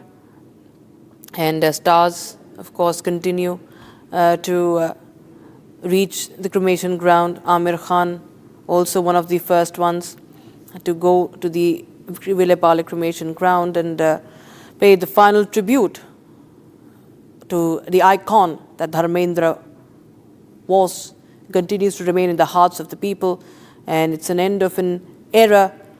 And we just spoke to Saira Banu, also one of the veterans of the Hindi film cinema, and she was talking about the last meeting with Dharmendra. He was recovering, and she expressed shock, sharing with us that how he was focused on his fitness and living his life to the fullest. And today she is in disbelief and crestfallen, hearing the news of Dharmendra passing away. And his iconic movies continue to remain in the hearts of people. The final goodbye today at the Vilepale cremation ground, as we see more and more vehicles arriving and leaving behind this this unforgettable legacy, shining throughout decades, 60 years of Dharmendra, and he continued to work in his last years also. He never stopped working. And continued to work and charm his audiences, not just on the 70mm, not just on the silver screen, but we also saw him on the Instagram. He was very active on Instagram. We were just showing you a couple of videos from there, and with his pet, with his family members, from his farm, from the gym as well. And he was continuing to send out messages to his fans about living life to the fullest and, how to live fit, live healthy, and at the same time remembering his own colleagues like Dilip Kumar. And we will, viewers, continue to get you more inputs from Ground Zero and updates. And this is, of course, a tribute that is being paid to actor Dharmendra. We will be continuing with our coverage, viewers, on Republic TV, as the He-Man and the OG of Bollywood, of Hindi film industry, Dharmendra, passes away at the age of 89. We'll be right back after this break. Don't go anywhere.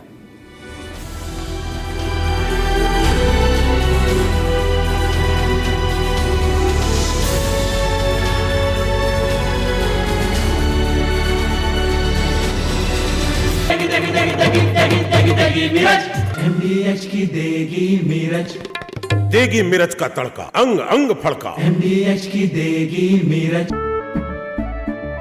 केसरिया से मन जोगी हुआ रे, दिल झूमे देखो मतवारा हुआ रे।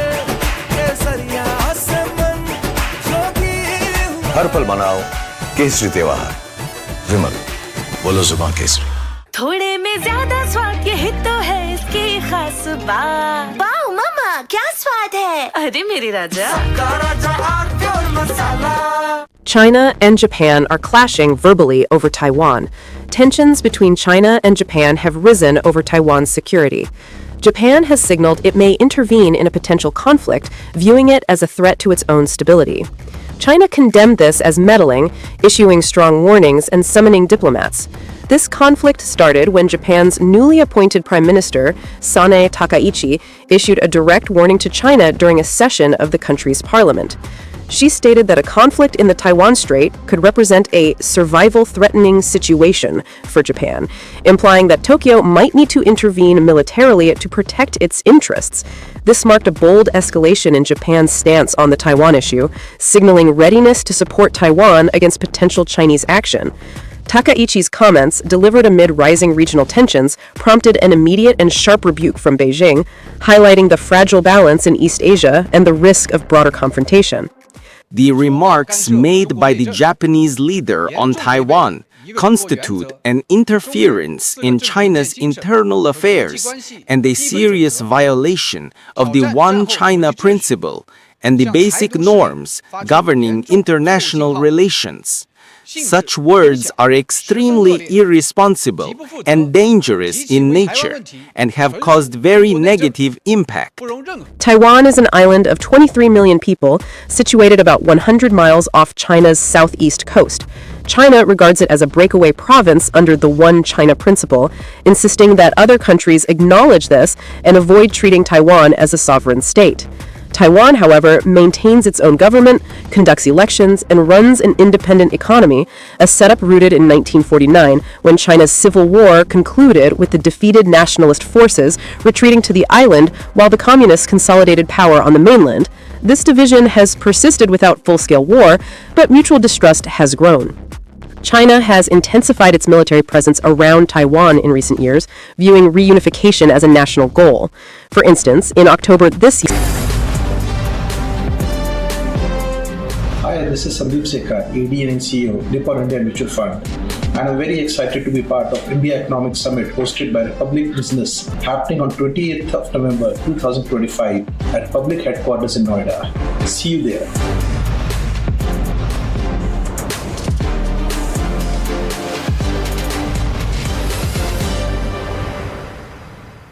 थोड़े में ज्यादा स्वाद यही तो है इसकी खास बात। वाओ मम्मा क्या स्वाद है। अरे मेरे राजा सबका राजा आर्थिक मसाला।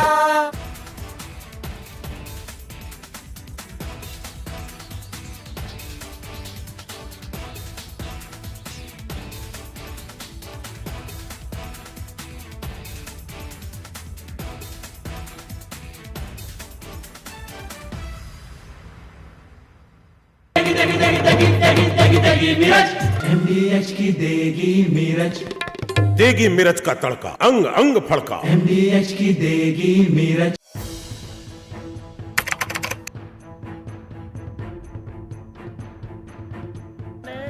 So in the past, we would see most of the terrorists who would get arrested, they would be like the people who would be working at the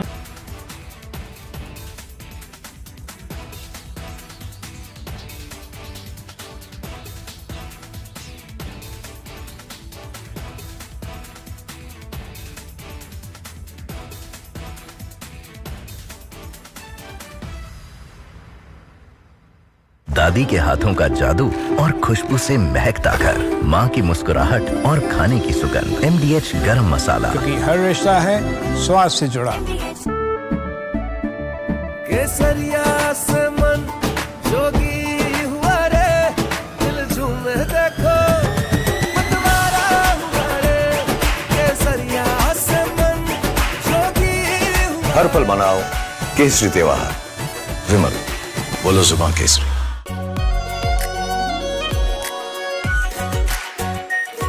pure shahi paneer masala, delicious, healthy, every day. China and Japan are clashing verbally over Taiwan. Tensions between China and Japan have risen over Taiwan's security.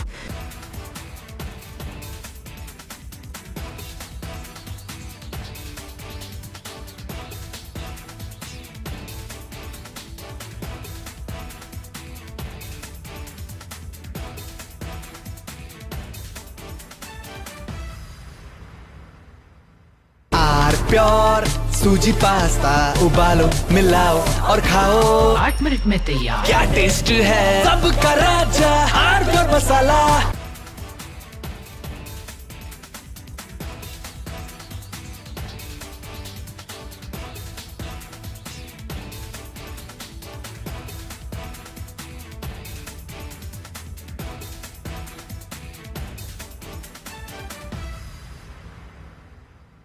MDH की हल्दी मिर्ची धनिया करे कमाल, ये रंग दे ये खुशबू दे ये तीखा ये कम पड़े, क्या निराला MDH masala. China and Japan are clashing verbally over Taiwan. Tensions between China and Japan have risen over Taiwan's security. Japan has signaled it may intervene in a potential conflict, viewing it as a threat to its own stability. China condemned this as meddling, issuing strong warnings and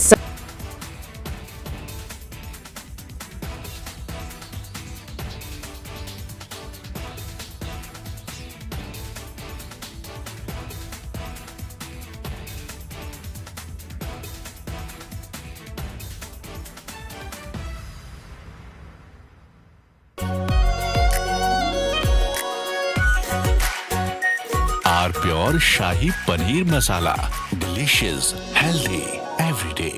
QS and THE, the world's foremost university rankings organizations, have ranked Amity amongst the top 3% universities globally, making it among the very few Indian universities to be included in both rankings.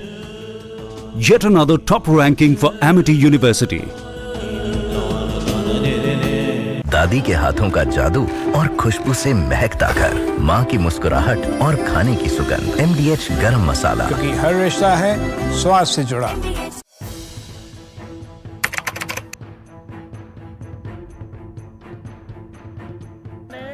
So in the past, we would see most of the terrorists who would get arrested, they would be like the people who would be working at a very low level. But today we have seen the white collar suspect.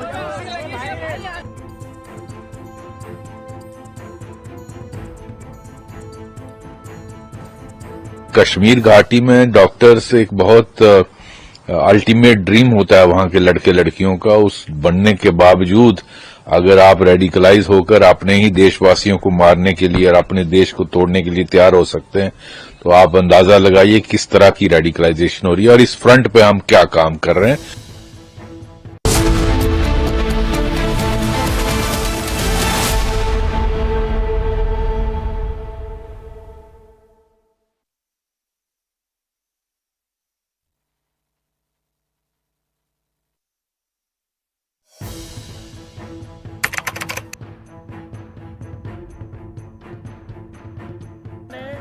So in the past, we would see most of the terrorists who would get arrested, they would be like the people who would be working at a very low level. But today we have seen the white collar suspect.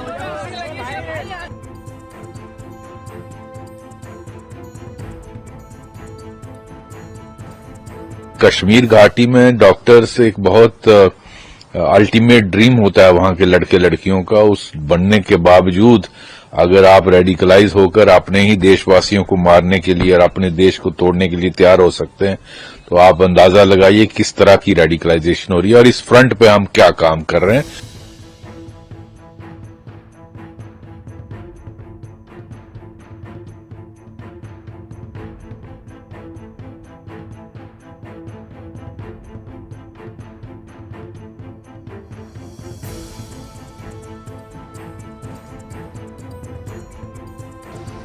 Investigators have identified Maulvi Irfan Wagha, also known as Imam Irfan, from Shopian in South Kashmir, as the mastermind who blended his dual identity, that of a preacher and healthcare worker, to influence and radicalize the educated youth.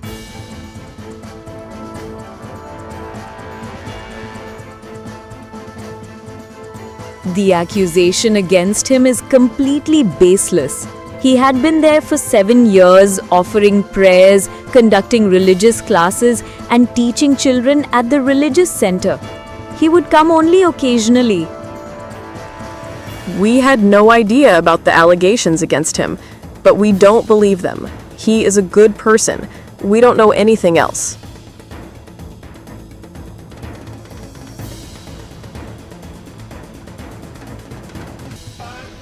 According to the ongoing investigation, Maulvi used his access at GMC Srinagar and his sermons in Naugam's local mosques to identify and influence those he saw as easy targets, pushing them towards radicalization. He used social media to radicalize highly qualified professionals. During the questioning, Irfan admitted to the police that he had radicalized Dr. Muzammil Shakil, who is the key accused.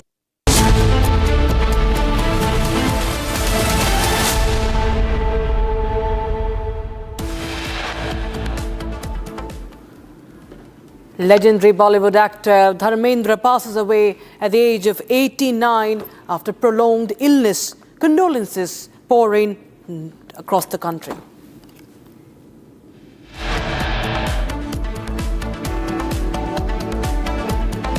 JNU link emerges in the India Gate Maoist protest case. Chat success reveal how calls for protests were being directed by the JNU student wing. Amid uproar over pro-Maoist protests at India Gate, Congress sparks controversy by questioning encounter of the top Maoist commander Madhvi Hidma.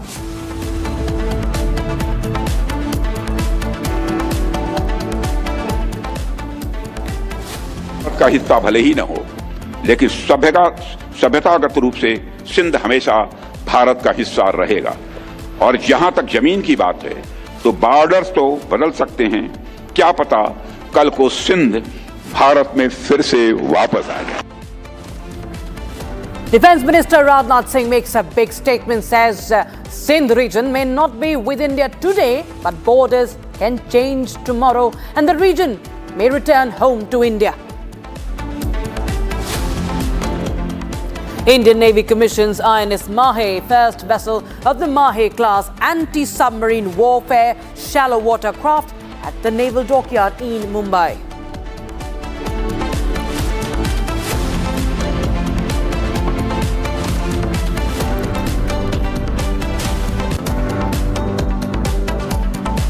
Very warm welcome, viewers. You're watching live and breaking, and I'm Arnab Goswami with you. Jawaharlal Nehru University, JNU, is back in the news again. It's a connection that has emerged with the pro-Maoist protests at India Gate in New Delhi. Demonstrators had raised slogans in support of Hidma, the Maoist terrorist who was under the guise of protesting. So these protesters were under the guise of protesting against pollution in the national capital. But what transpired were slogans raised for Hidma. The protest call was reportedly given by JNU's Progressive Students Association, the PSA, a left-wing student organization. Protesters were asked to gather at the Sabarmati tea point, sparking concerns about the nature and motivations behind the demonstration. So you can see that that post, the JNU link that has emerged, and the pro-Hidma protest. You can see the banners they were holding, the placards, and what they were writing, the slogans they were raising. It was all in support of Hidma. And they even went on to attack the policemen in the national capital. Listen into the reactions. इसका भी अन्वेषण जारी है और अन्वेषण में इसमें गहनता से जांच की जा रही है और निश्चित ही इसमें कठोर कार्रवाई की जाएगी और इसमें जो पुलिस के खिलाफ बल प्रयोग करना, रोड जाम करना, चिल्ली स्प्रे का यूज़ करना, इन तमाम धाराओं के अंदर एफआईआर रजिस्टर की गई है। सर, क्या प्रोटेस्ट के दौरान उन्होंने हिडमा नक्सलवादी से जुड़े पोस्टर इस्तेमाल किए थे? हाँ, ऐसा पाया गया है और इसकी जांच कर रहे हैं। My colleague Soumya joins us live on the broadcast for more. Soumya, if you could hear me, Soumya, this is, of course, demonstrations that have raised a big controversy. There were pro-Maoist slogans right in the heart of the national capital, outside the iconic India Gate. And now what we understand that there is a clear JNU link also emerging. What are you gathering? Yes, well, let's see, Rakshita, right now I'm outside the Patiala House Court and you can see the development as of now is that the police officials are here. The deployment has increased significantly since morning. The entire premises of Patiala House Court has been heavily barricaded. The movement from this particular gate, from where this particular van, wherein the arrested protesters who were supposed to be produced here inside the Patiala House Court, they will be entering from this very gate, the gate on my other side. Hence the deployment here has increased. Now the details that we are picking up is that there are two different FIRs that have been registered, one at the Kartavya Path police station. Under that FIR, 7 people have been arrested. These are 7 male protesters who were part of this particular protest yesterday.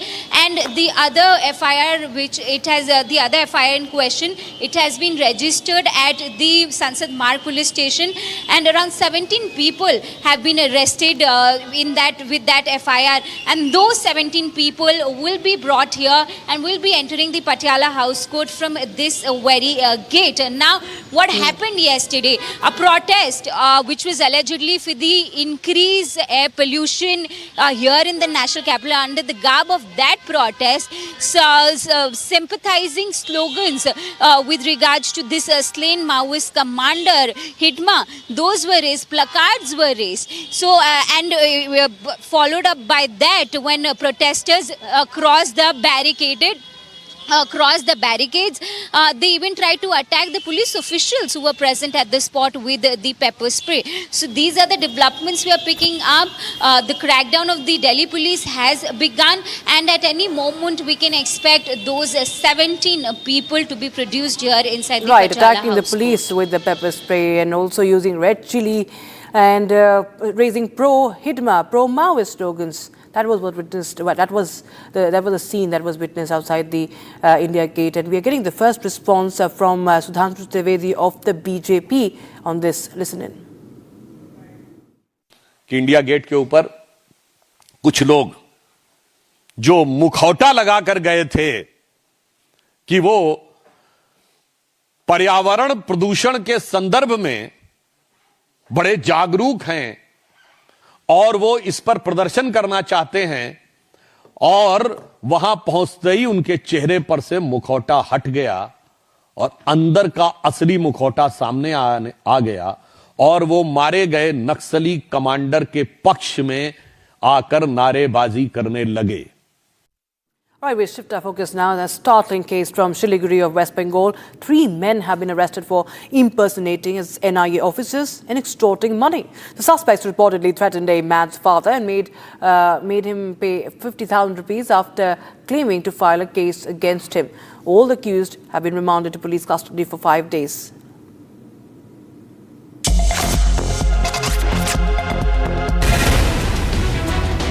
A fake racket has been busted in Siliguri, where 3 men have been arrested for impersonating as NIA officers. The arrest also includes the main kingpin for posing as officials and allegedly threatening others in West Bengal, Siliguri. Rahul Ghosh बोल के एक आदमी वो complain किया था कि उसके घर में ये तीनों आदमी आए और बोले वो लोग NIA का ऑफिसर है, और बोला क्या वो उसका पिताजी ऐसे लड़की पाचार करता है, इसलिए उनका अगेंस्ट में केस होगा। तो वो लोग डर के उन लोगों को 50,000 पेड किया है, और मानिक राय जो है वो मेन किंग पिन है, वो इन लोगों को ऐसे काम कराता था। All the accused were remanded to the police custody for 5 days after they were produced before the Siliguri court. The 3 were arrested after a first information report was filed based on a complaint. The operation was jointly carried out by the Detective Department and the Special Operations Group of Siliguri Metropolitan Police. And INS Mahe is the cutting-edge anti-submarine warfare vessel commissioned by the Indian Navy today. This sleek and agile ship is the first of its class, designed and built by Cochin Shipyard Limited as part of India's Atmanirbhar Bharat initiative. And in fact, with its compact 78-meter frame and 1,100-ton displacement, INS Mahe boasts impressive speed, stealth and maneuverability, making it the invaluable asset for coastal defense and underwater surveillance. Its advanced features include medium-frequency hull-mounted sonar, multifunction surveillance radar, and torpedo and ASW rocket systems, allowing it to effectively hunt submarines and secure India's vital maritime approaches. We are on board INS Mahe. INS Mahe features over 80% of indigenous content, which is a really boost for Atmanirbhar Bharat. And INS Mahe has been built by Cochin Shipyard Limited, Kochi. There are lots of speciality in INS Mahe ship. Detect and neutralize hostile submarines operating close to India's coastline. INS Mahe undertake rapid response operations in confined or acoustically complex waters. It strengthens maritime security and surveillance across critical coastal corridors, and its support peacetime roles such as search and rescue or humanitarian assistance. So this INS Mahe, a powerful symbol of India's growing maritime strength. This is INS Mahe. Sir, we know that INS Mahe is the first ship on its class.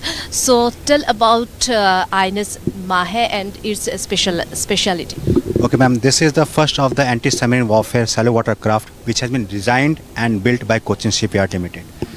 We have got about 80% of the components which is Indianized. the weapons and sensors which are fitted on board the ship are indigenized, which is a proud moment for all Indians.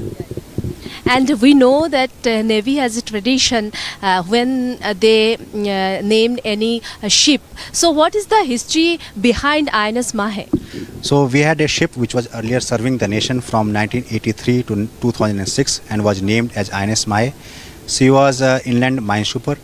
We are the proud recipients of the legacy which they had been there, and we are will be carrying forward the legacy of erstwhile INS Mahe in the future. What makes Mahe special from other ship? So my primary role of the ship is anti-submarine warfare. So the weapons and sensors which are fitted on board the ship are primarily designed for operations against a submarine near to the coast as well as in deep sea. So that is our primary role. How strengthened this INS Mahe of Indian Navy? So the speed, the agility and the stealth feature which we bring along with the ship makes the ship a formidable enemy for the submarine. So you are now more powerful. Absolutely. With INS Mahe. Yes, ma'am. Thank you, sir. Thank you. Time for a short break, but we get you the latest from the national capital as there's uproar over the pro-Maoist protest at India Gate. Congress now is questioning the encounter of the top Maoist commander Madhvi Hidma.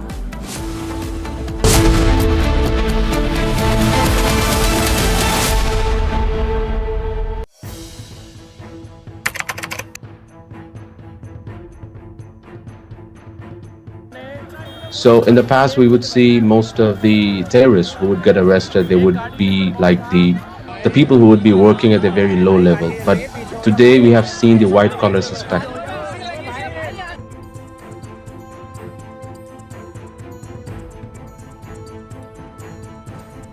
Kashmir घाटी में doctors एक बहुत ultimate dream होता है वहां के लड़के लड़कियों का, उस बनने के बावजूद अगर आप रेडिकलाइज होकर अपने ही देशवासियों को मारने के लिए और अपने देश को तोड़ने के लिए तैयार हो सकते हैं, तो आप अंदाजा लगाइए किस तरह की रेडिकलाइजेशन हो रही है और इस फ्रंट पे हम क्या काम कर रहे हैं.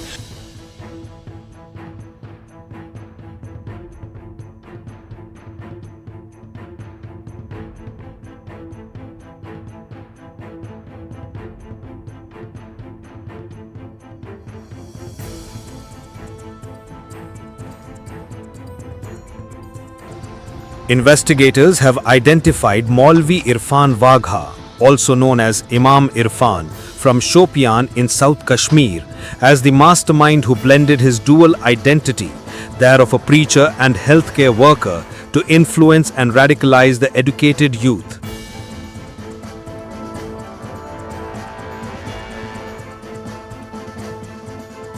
The accusation against him is completely baseless.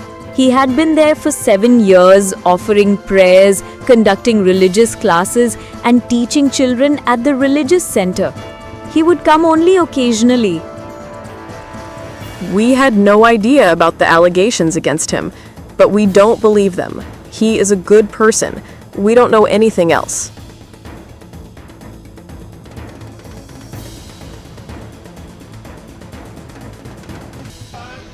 According to the ongoing investigation, Maulvi used his access at GMC Srinagar and his sermons in Naugam's local mosques to identify and influence those he saw as easy targets, pushing them towards radicalization.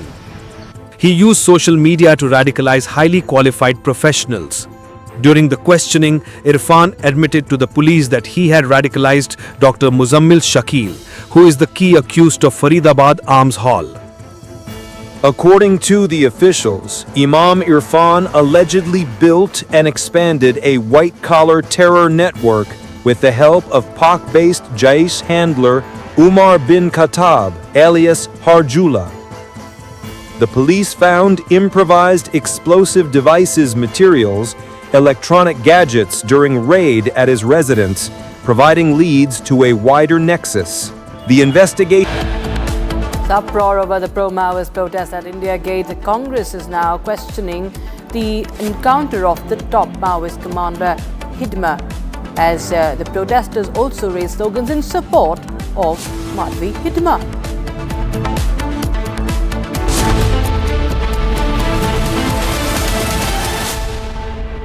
आधे bowl दही में 4 चम्मच MDH चटनी पुदीना मसाला डाला, stir करो, पुदीना चटनी तैयार। MDH चटनी पुदीना मसाला।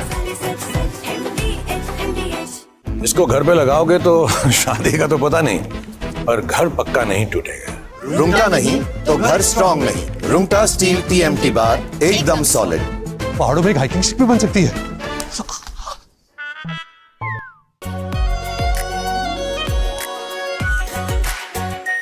R pure shahi paneer masala, delicious, healthy everyday.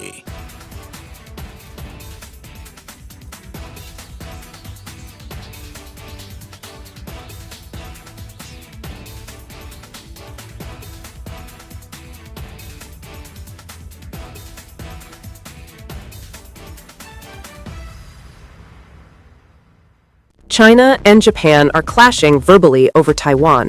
Tensions between China and Japan have risen over Taiwan's security. Japan has signaled it may intervene in a potential conflict, viewing it as a threat to its own stability. China condemned this as meddling, issuing strong warnings and summoning diplomats.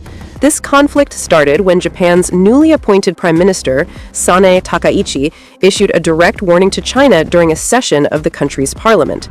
She stated that a conflict in the Taiwan Strait could represent a survival-threatening situation for Japan, implying that Tokyo might need to intervene militarily to protect its interests.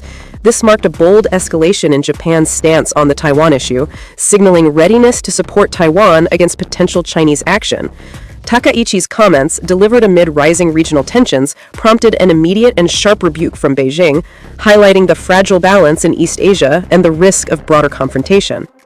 The remarks made by the Japanese leader on Taiwan constitute an interference in China's internal affairs and a serious violation of the One China principle and the basic norms governing international relations.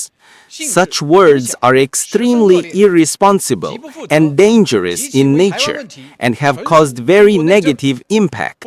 Taiwan is an island of 23 million people, situated about 100 miles off China's southeast coast. China regards it as a breakaway province under the One China principle, insisting that other countries acknowledge this and avoid treating Taiwan as a sovereign state. Taiwan, however, maintains its own government, conducts elections, and runs.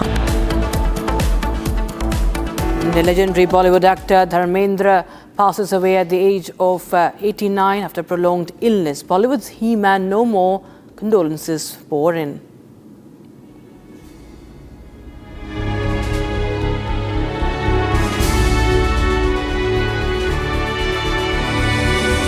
थोड़े में ज्यादा स्वाद, यही तो है इसकी खास बात। वाओ मामा, क्या स्वाद है? अरे मेरे राजा, सबका राजा R pure masala.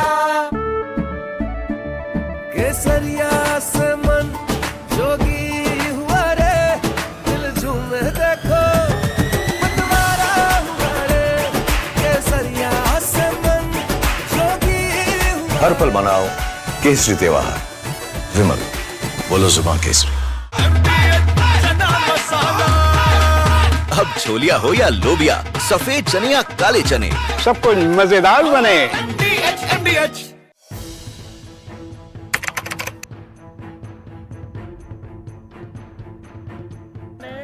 So in the past, we would see most of the terrorists who would get arrested, they would be like the people who would be working at a very low level. But today we have seen the white collar suspect.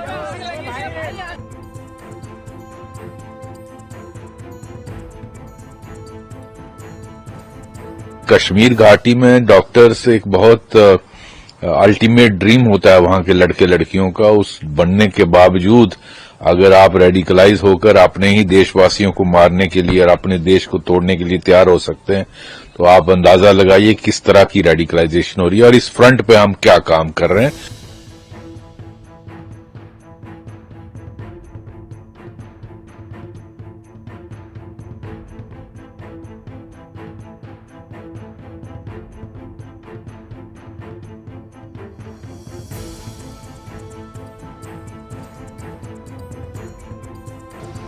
Investigators have identified Maulvi Irfan Wagha, also known as Imam Irfan, from Shopian in South Kashmir as the mastermind who blended his dual identity, that of a preacher and healthcare worker, to influence and radicalize the educated youth.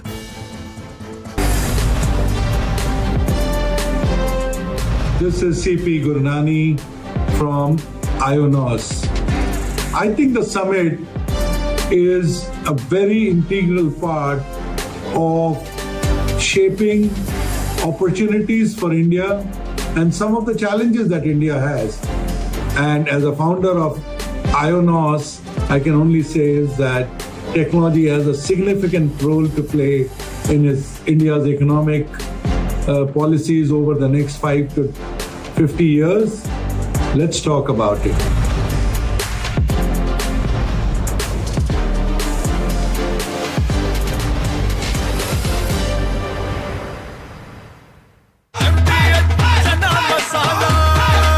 अब छोलिया हो या लोबिया, सफेद चने या काले चने, सब कुछ मजेदार बने।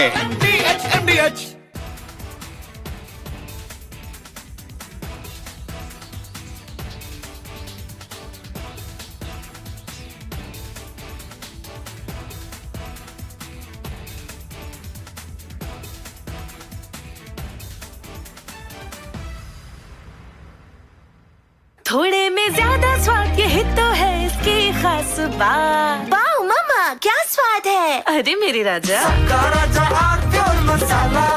China and Japan are clashing verbally over Taiwan. Tensions between China and Japan have risen over Taiwan's security. Japan has signaled it may intervene in a potential conflict, viewing it as a threat to its own stability. China condemned this as meddling, issuing strong warnings and summoning diplomats.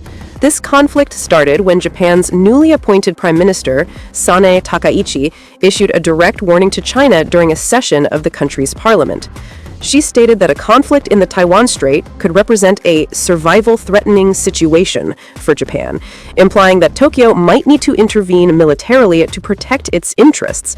This marked a bold escalation in Japan's stance on the Taiwan issue, signaling readiness to support Taiwan against potential Chinese action.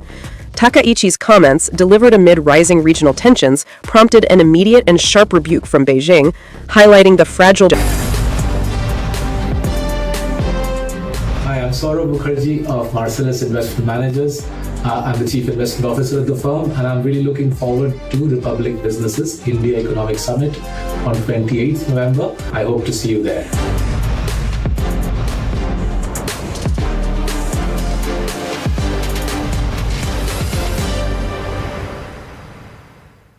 Secret recipe MDH का जीरा SIP जल जीरा मसाला। SIP SIP जीरा SIP MDH का जल जीरा SIP MDH का जल जीरा SIP. QS and THE, the world's foremost university rankings organizations, have ranked Amity amongst the top 3% universities globally, making it among the very few Indian universities to be included in both rankings. Yet another top ranking for Amity University.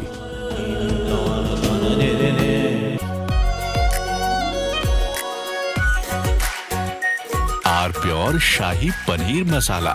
Delicious, healthy, every day.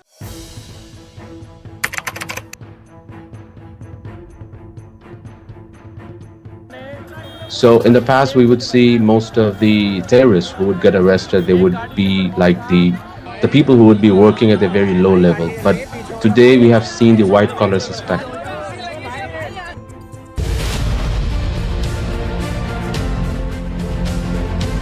Today, for most parts of the developed world, in Europe, in the United States, in the Middle East, Australia, Japan, Korea, Taiwan, they are all finding in India a trusted partner, and this is going to drive huge amounts of investment and technology, which will not only serve the needs of a growing aspirational India, which will also be the sourcing base for the world.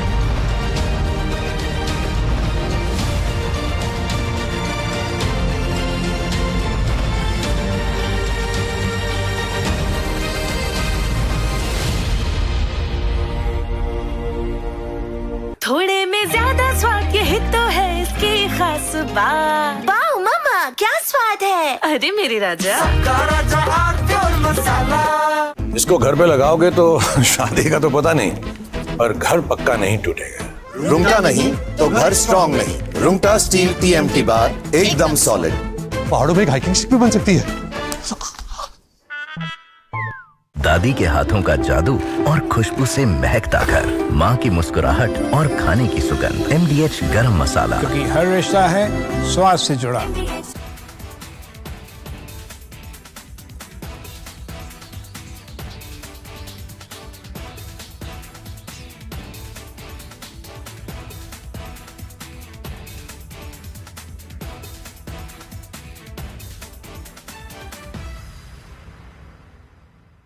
China and Japan are clashing verbally over Taiwan. Tensions between China and Japan have risen over Taiwan's security. Japan has signaled it may intervene in a potential conflict, viewing it as a threat to its own stability. China condemned this as meddling, issuing strong warnings and summoning diplomats. This conflict started when Japan's newly appointed Prime Minister, Sanae Takaichi, issued a direct warning to China during a session of the country's parliament.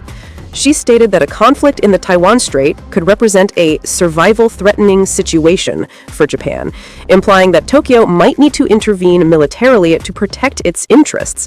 This marked... Hi, I'm Deepak Jayaraman, and I'm excited to be part of the India Economic Summit hosted by Republic Business on the 28th of November 2025 at the Republic headquarters in Noida. Look forward to seeing you there.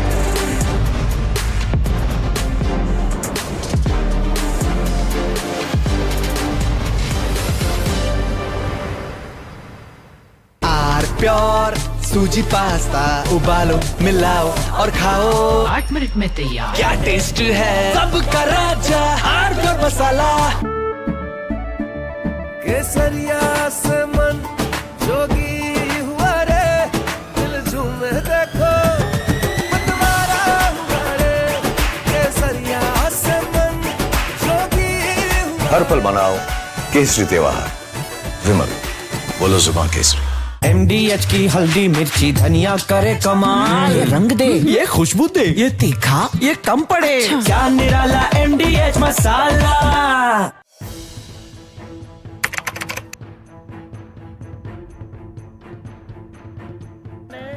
So in the past, we would see most of the terrorists who would get arrested, they would be like the people who would be working at a very low level. But today we have seen the white collar suspect.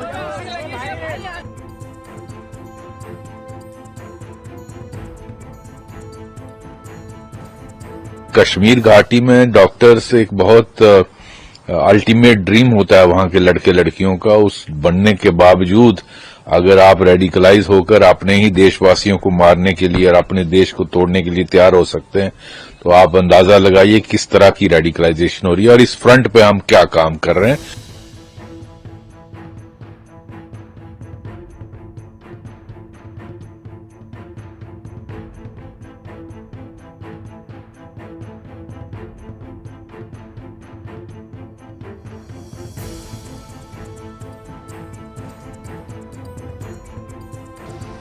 Investigators have identified Maulvi Irfan Wagha, also known as Imam Irfan, from Shopian in South Kashmir, as the mastermind who blended his dual identity, that of a preacher and healthcare worker, to influence and radicalize the educated youth.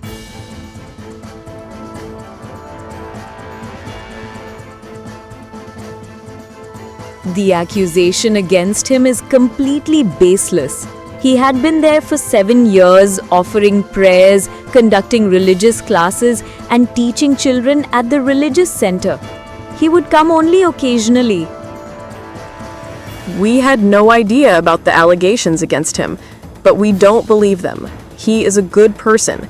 We don't know anything else.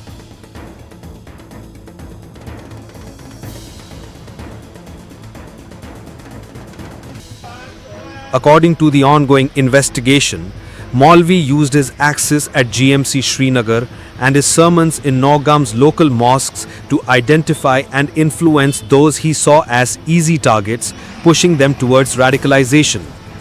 He used social media to radicalize highly qualified professionals. During the questioning, Irfan admitted to the police that he had radicalized Dr. Muzammil Shakil, who is the key accused of Faridabad arms haul. According to the officials, Imam Irfan allegedly built and expanded a white-collar terror network with the help of Pak-based Jaish handler Umar bin Khattab, alias Harjula. The police found improvised explosive devices materials, electronic gadgets during raid at his residence, providing leads to a wider nexus.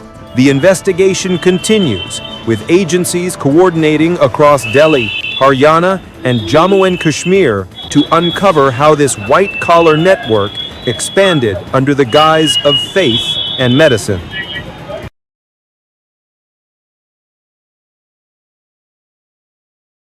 China and Japan are clashing verbally over Taiwan.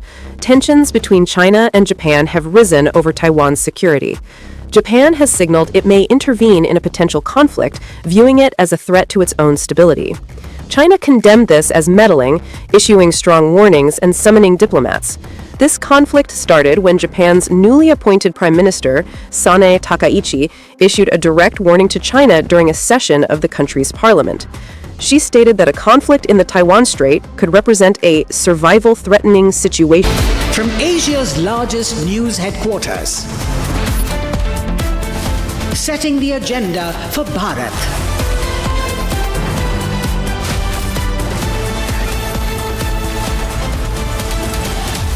You're watching Republic.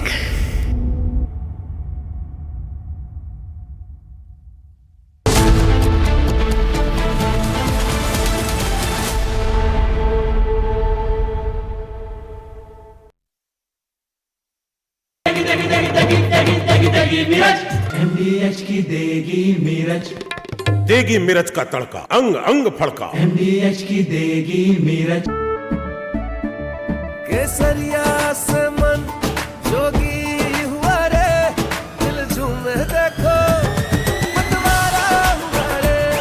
केसरिया से मन जोगी हुआ। हर पल मनाओ केसरी त्योहार।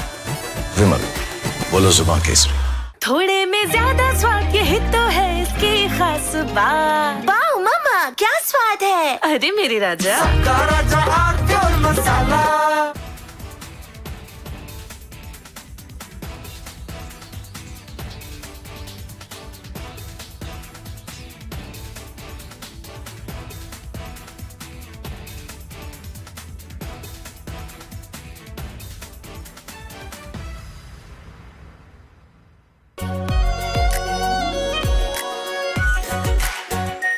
Are pure shahi paneer masala, delicious, healthy everyday. ये है secret recipe MDH का जीरा सिप जल जीरा मसाला। सिप सिप जीरा सिप, जीरा सिप MDH का जल जीरा सिप, जीरा सिप MDH का जल जीरा सिप।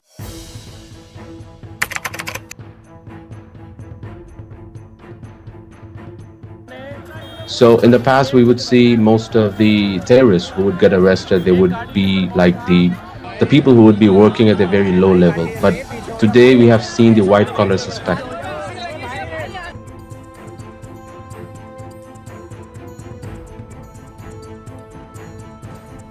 कश्मीर घाटी में डॉक्टर्स एक बहुत अल्टीमेट ड्रीम होता है वहां के लड़के लड़कियों का। उस बनने के बावजूद अगर आप रेडिकलाइज होकर अपने ही देशवासियों को मारने के लिए और अपने देश को तोड़ने के लिए तैयार।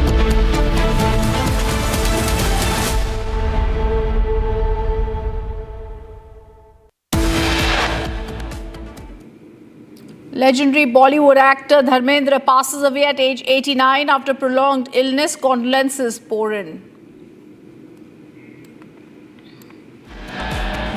The JNU link emerges in the India Gate Maoist protest case. Chat access reveal how call for protest by directly was given by JNU students wing. Amid uproar over pro-Maoist protest at India Gate, Congress sparks controversy by questioning encounter of top Maoist commander Madhvi Hidma.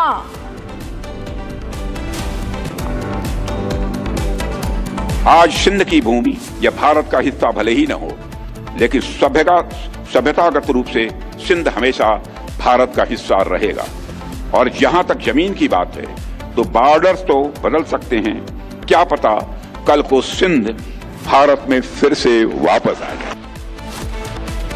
Defense Minister Rajnath Singh makes big statements, says Sindh region may not be with India today, but borders can change and the region may return home to India.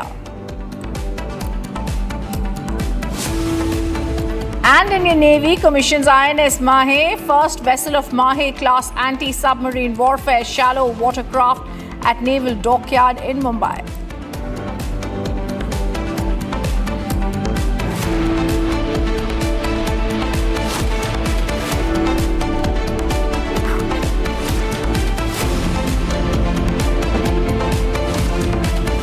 Viewers, the Delhi police presenting its case before Delhi's Patiala House Court has alleged that the protesters had come fully equipped and even used chili powder on police personnel during the demonstrations. While the agitation was about pollution, the police told the court the slogans raised were linked to Maoist ideology.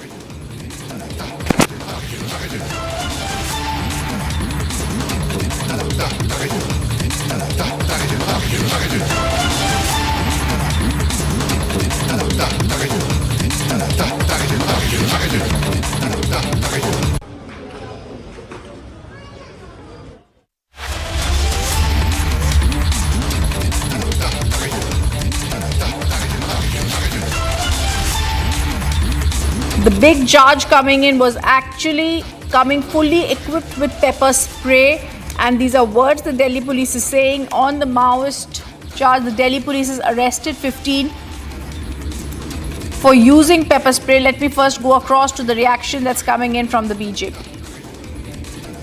India Gate के ऊपर कुछ लोग जो मुखौटा लगाकर गए थे कि वो पर्यावरण प्रदूषण के संदर्भ में बड़े जागरूक हैं और वो इस पर प्रदर्शन करना चाहते हैं, और वहां पहुंचते ही उनके चेहरे पर से मुखौटा हट गया और अंदर का असली मुखौटा सामने आ गया, और वो मारे गए नक्सली कमांडर के पक्ष में आकर नारेबाजी करने लगे कि इंडिया गेट के ऊपर कुछ लोग जो मुखौटा लगाकर गए थे कि वो पर्यावरण प्रदूषण के संदर्भ में बड़े जागरूक हैं और वो इस पर प्रदर्शन करना चाहते हैं, और वहां पहुंचते ही उनके चेहरे पर से मुखौटा हट गया और अंदर का असली मुखौटा सामने आ गया, और वो मारे गए नक्सली कमांडर के पक्ष में आकर नारेबाजी करने लगे। Meanwhile, when Republic TV confronted the protesters on their Hidma link, they remained completely silent.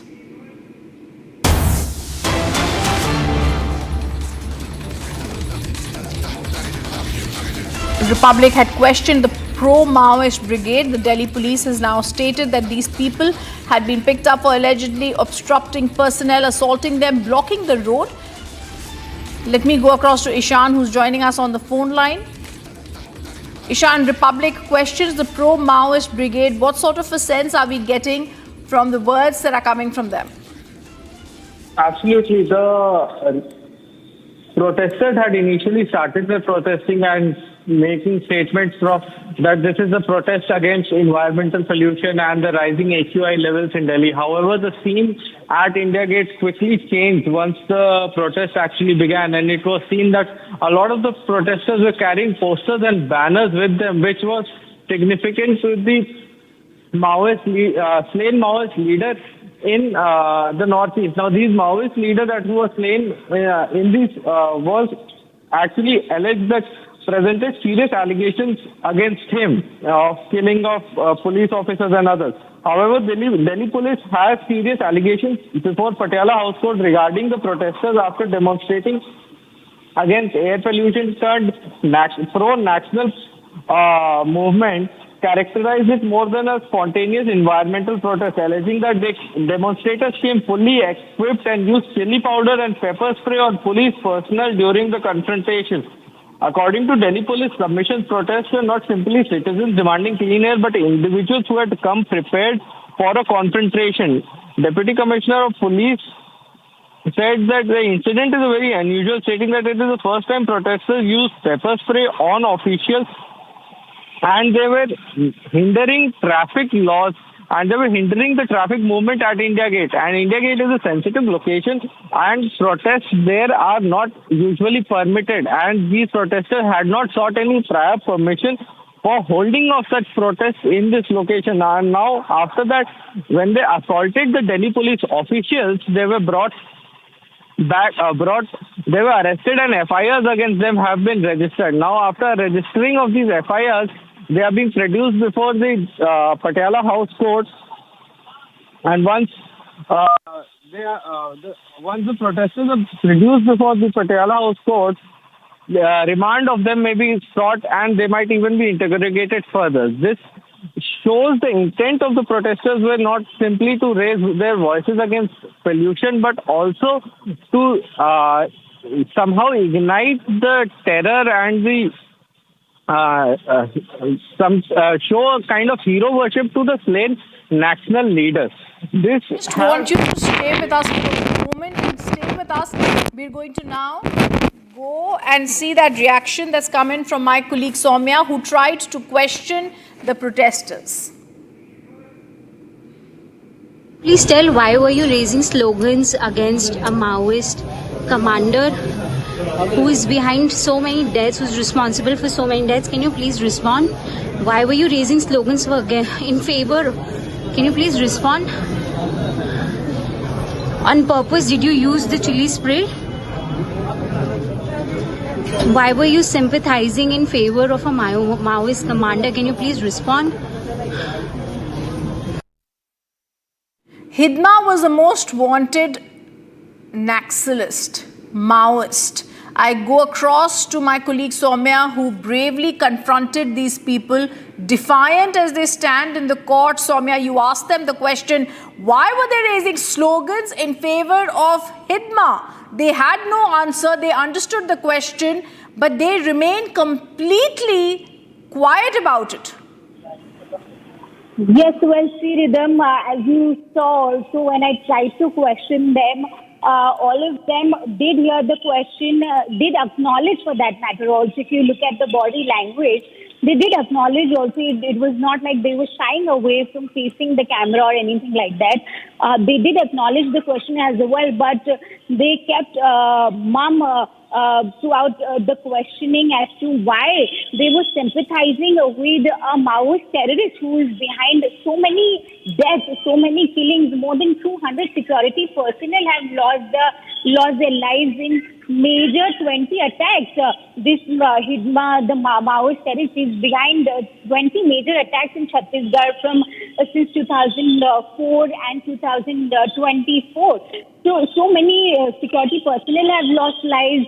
Around more than 76 civilians have also over the years have lost lives in many such attacks. He's behind many such attacks.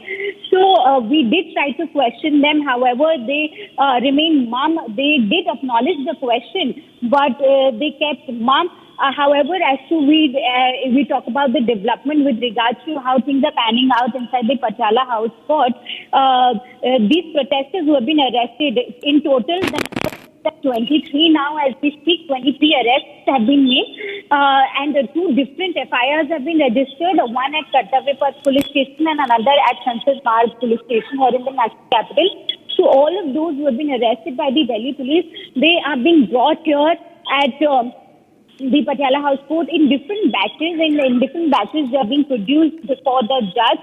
In the first 3 batches, the order has been reserved with regards to the remand.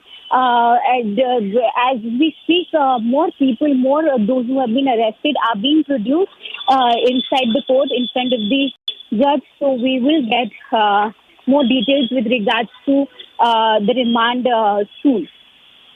Protests were over the encounter of top Maoist commander Madhvi Hidma. He was killed by our forces and this is the big story that India had been speaking about. I want to once again go across to that confrontation that Soumya had with these people who look like they don't understand what's happening, but the protests and the posters they had with them in which they've said red salute, red salam to Comrade Hidma, clearly shows in the garb of pollution they were only trying to put forward a very dangerous mindset of Maoism. Once again, we play out that interaction that Soumya had. Can you please tell why were you raising slogans against a Maoist commander who is behind so many deaths, who's responsible for so many deaths? Can you please respond? Why were you raising slogans in favor? Can you please respond?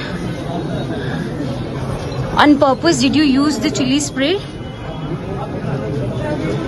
Why were you sympathizing in favor of a Maoist commander? Can you please respond? This is a top focus because when they're trying to compete and when they're trying to look at people who have been named as the most wanted, it becomes very dangerous. I want to now meanwhile show you WhatsApp chats, viewers, that have revealed a potential link between Jawaharlal Nehru University, the JNU, and this recent Delhi protest at India Gate. The protest, which was ostensibly in the garb of air pollution, was actually not. It was a violent protest. The demonstrators raised slogans supporting the Maoist leader Madhvi Hidma. They had protests and placards with them. Hidma had been recently killed in an encounter in Andhra Pradesh. The BJP had accused the protests of being urban Naxals and linked them to the left-aligned unions of JNU. We spoke to ABVP students here, and this is what they said. ये जो कल प्रदर्शन के नाम पे ये लोग गए थे और इन्होंने नारा लगाया माडवी हिडमा अमर रहे, इनके जहाँ घर घर से जहाँ से भी हिडमा आप कितने हिडमा मारोगे हर घर से हिडमा निकलेगा, ऐसे देश विरोधी नारे लगाते हैं ये सारे। इसमें बहुत से ऐसे लोग थे जो देश विरोधी तत्व थे, जो देश के खिलाफ बातें करते हैं। ये वहाँ पे जाते हैं पॉल्यूशन के खिलाफ धरना देने, लेकिन ये देश विरोधी तत्वों के लिए नारे लगाते हैं, बहुत ही गलत है। कौन लोग थे अब जो करे ये लोग जाते हैं नारे लगाते हैं?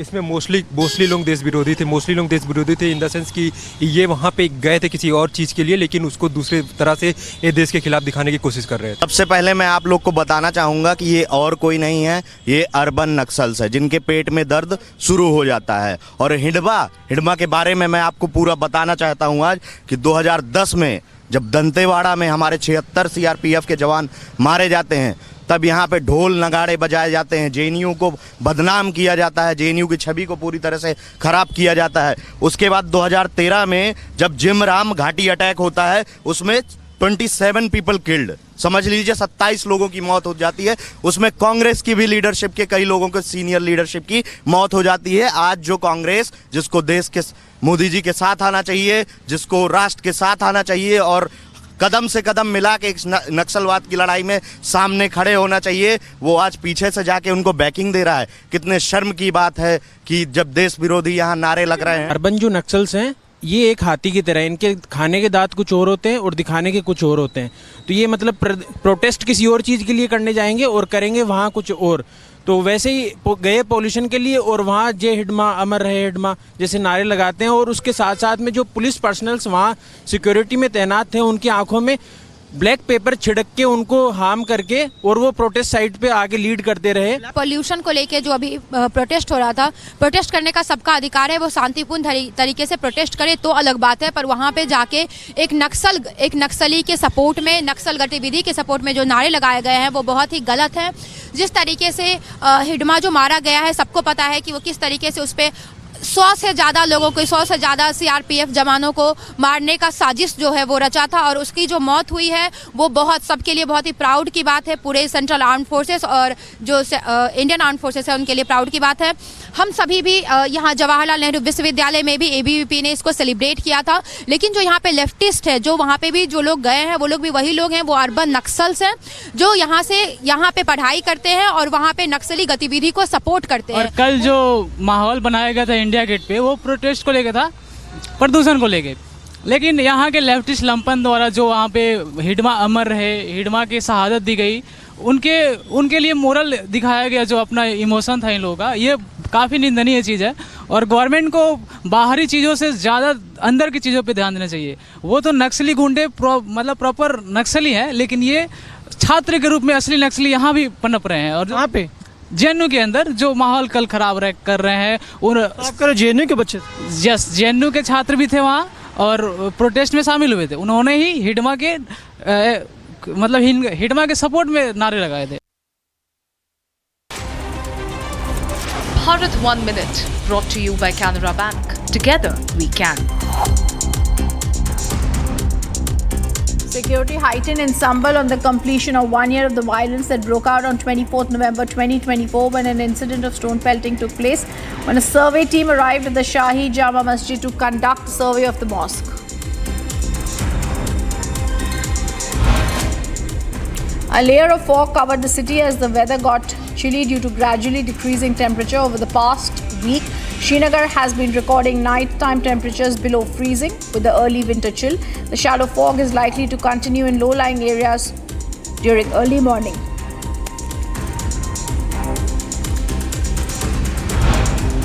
Delhi Congress Chief Devendra Yadav had written a letter to CEC of Delhi alleging irregularities in the voter list in Ashok Vihar Municipal Corporation of Delhi by-election. Earlier on November 10th, total of 132 nominations were submitted for the 12 seats of Delhi MCD by-elections.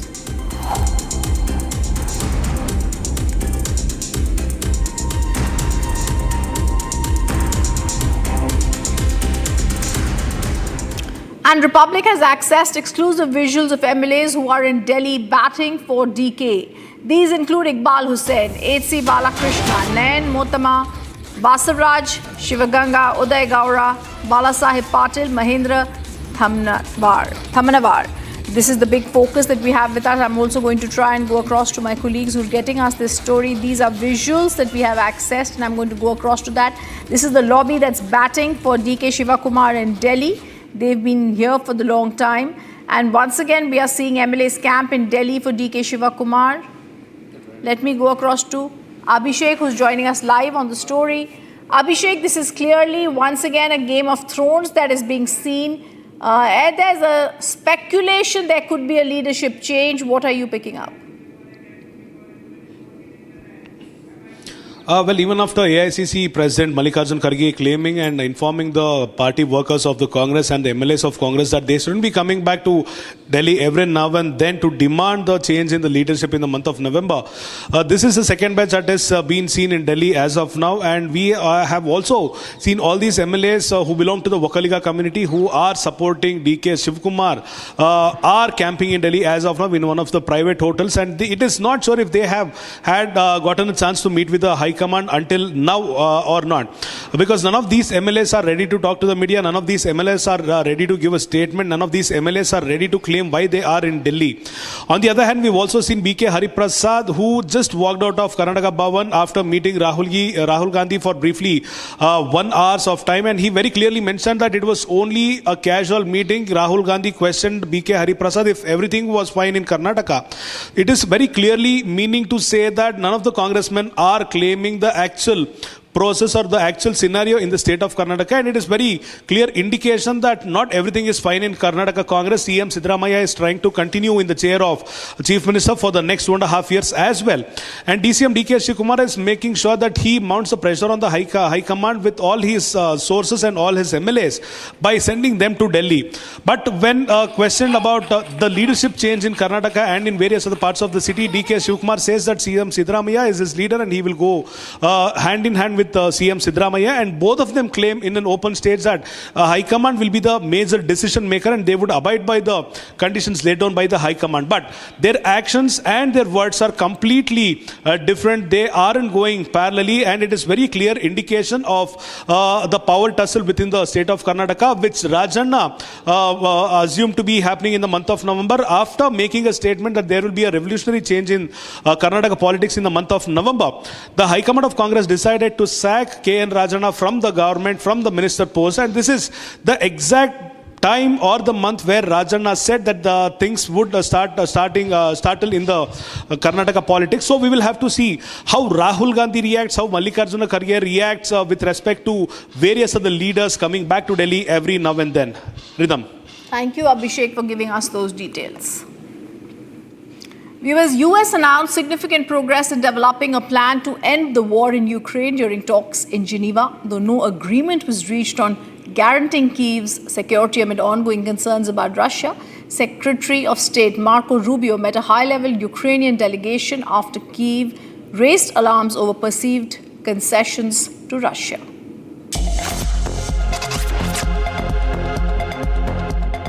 All right, we had a very good day today. I think we made a tremendous amount of progress, even from the last time I spoke to you, and I apologize for keeping you waiting, but there was more work to be done. You know, we began almost 3 weeks ago with a foundational document that we socialized and ran by both sides, and with input from both sides. And one of the things that happens when you've been involved in this now for 10 months is you get a pretty good sense of what the priorities and the red lines and the important issues are for both sides. And so that allowed us to create a foundational document, which has been an ongoing working document. In fact, over the last 96 hours or more, there's been extensive engagement with the Ukrainian side, including our Secretary of the Army and others being on the ground in Kyiv, meeting with relevant stakeholders across the Ukrainian political spectrum, in the legislative branch and the executive branch and the military and others. So it is in my personal view that we've had probably the most productive and meaningful meeting so far in this entire process since we've been involved in from the beginning. We have a very good work product that was already built on a foundation of input from all the relative parties involved here, and we were able to go through some of those items now point by point, and I think we've made good progress. Our teams have now gone to their rooms as we're working on some of the suggestions that were proffered to us in the hopes of furthering narrowing the differences and getting closer to something that both Ukraine and obviously the United States are very comfortable with. Obviously, this will ultimately have to be signed off by our presidents, although I feel very comfortable about that happening given the progress we've made. And then obviously there's the Russian side of the equation. But again, we think we have some pretty substantial insights over the last 9 months into some of the things that are really important to them. So I think the takeaway from it is I think this was a very, very meaningful, I would say probably best meeting and day we've had so far in this entire process, going back to when we first came into office in January. But there's still some work left to do, and that's what our teams are going to be doing right now. And coming up after a short break, amid a uproar over pro-Maoist protest at India Gate, Congress sparks controversy by questioning the encounter of top Maoist commander Madhvi Hitma.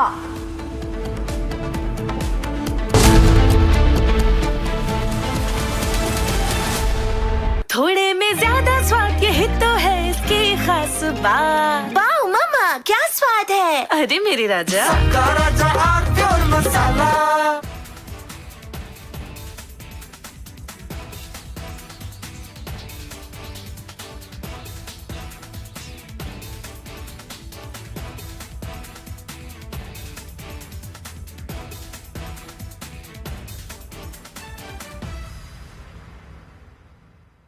Secret recipe MDH का जीरा SIP जल जीरा मसाला। SIP SIP जीरा SIP MDH का जीरा SIP MDH का जीरा SIP. China and Japan are clashing verbally over Taiwan. Tensions between China and Japan have risen over Taiwan's security. Japan has signaled it may intervene in a potential conflict, viewing it as a threat to its own stability. China condemned this as meddling, issuing strong warnings and summoning diplomats. This conflict started when Japan's newly appointed Prime Minister, Sanae Takaichi, issued a direct warning to China during a session of the country's parliament. She stated that a conflict in the Taiwan Strait could represent a survival-threatening situation for Japan, implying that Tokyo might need to intervene militarily to protect its interests.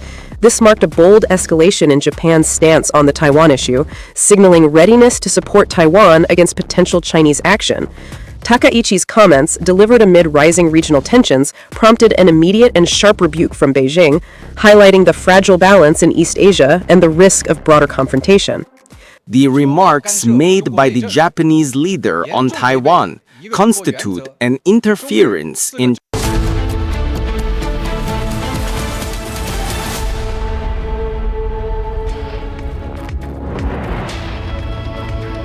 And Good evening. Welcome to Republic. I'm Ridhima. Top focus, good news for India.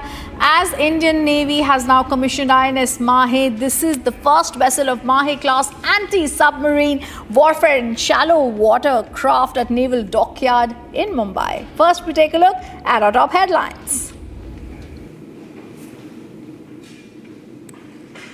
Legendary Bollywood actor Dharmendra passes away at age 89 after prolonged illness. Condolences pour in.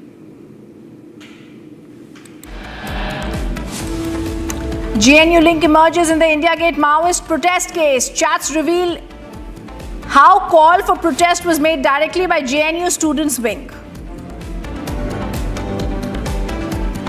Amid uproar over pro-Maoist protesters at India Gate, Congress sparks controversy by questioning the encounter of top Maoist commander Madhuri Hidma.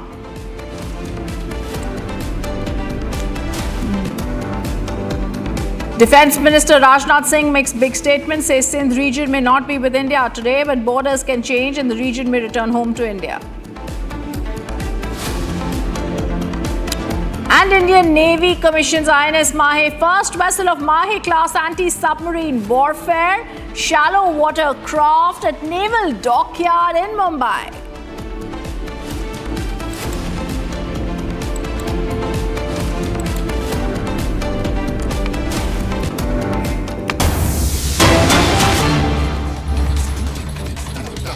इंशाल्लाह अभी point two point हम आपको बताते हैं। ये सारे अल्हम्दुलिल्लाह हल हो गया और मुतवक्की यही है कि इंशाल्लाह हमारे ट्रेड और इन्वेस्टमेंट और ट्रांजिट खूब अच्छी तरह इंशाल्लाह इसमें इजाफ़ा आएगा और इंशाल्लाह सेक्टर खुसूसी इस मज़ीयत से इस्तिफ़ादा करेंगे।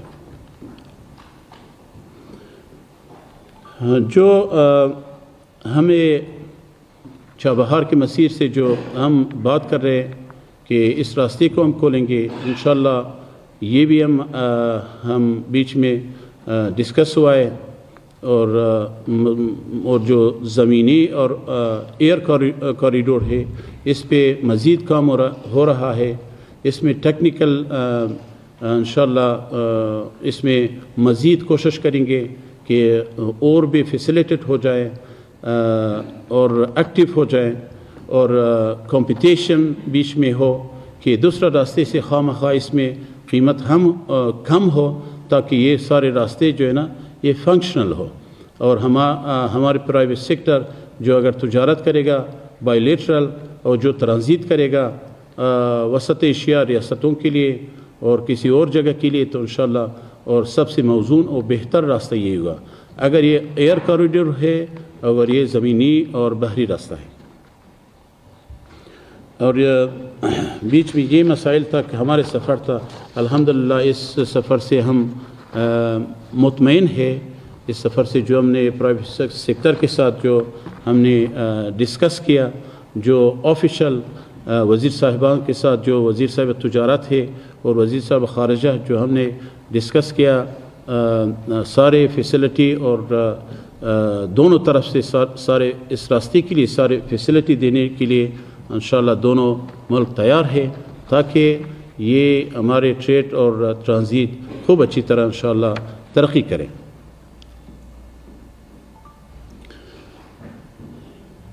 डिसाइड हो गया कि पुराना हमारे जो दोनों मुल्कों के दरमियान जो एक कमिटी था दोबारा हम उसको फाल करेंगे और बिटवीन टू नेशन इसको हर 3 महीना अभी सबसे पहले तो हम कोशिश करेंगे कि अगर हो सकता है थ्रू ऑनलाइन हम मुलाकातें रखें, फिर हुजूरी हम काबुल में और हम दिल्ली में दोबारा ये इंशाल्लाह मुलाकात शुरू करेगा। और डिसाइड हो गया कि अतशे तजारती दोनों मुल्क के लिए अफ़गानिस्तान में इंडिया का तजारती कमर्शल अताशी होगा और अफ़गानिस्तान का जो इंडिया में कमर्शल अताशी यहाँ इंशाल्लाह हम भेजेंगे और ड्यूरिंग 1 मंथ इंशाल्लाह हम कोशिश करेंगे कि ताकि ये दोनों मुल्कों के लिए जो प्राइवेट सेक्टर है उसके जो मसाइल होगा इंशाल्लाह तुरंत हम कमर्शल तशी के थ्रू पे इंशाल्लाह ये मसाइल हल होगा। और तीसरा जो हमने बिटवीन डिसाइड हो गया जॉइंट चैम्बर ऑफ कॉमर्स, पहले भी कुछ था लेकिन अभी इसको मज़ीद इसको हम इजाफ़ा करेंगे, इसको फ़ाल करेंगे इंशाल्लाह और दोनों मुल्कों के दरमियान। And we heard the Afghan foreign minister there speaking about good relations with India. Moving on to our top focus now, the Delhi police has conducted a raid in the Shaheen Bagh area, targeting the home of Arif, a Dubai-based individual suspected of involvement in drug trafficking. While details are still emerging, it's noting and worth noting, viewers, Shaheen Bagh has been at the very center of protests, the Delhi riot protest and police activity in recent years. Related to the NCR, the CAA, the area has now been seeing heightened security measures and police presence, especially after the Northeast Delhi riots in February 2020. Shaheen Bagh raids yet again.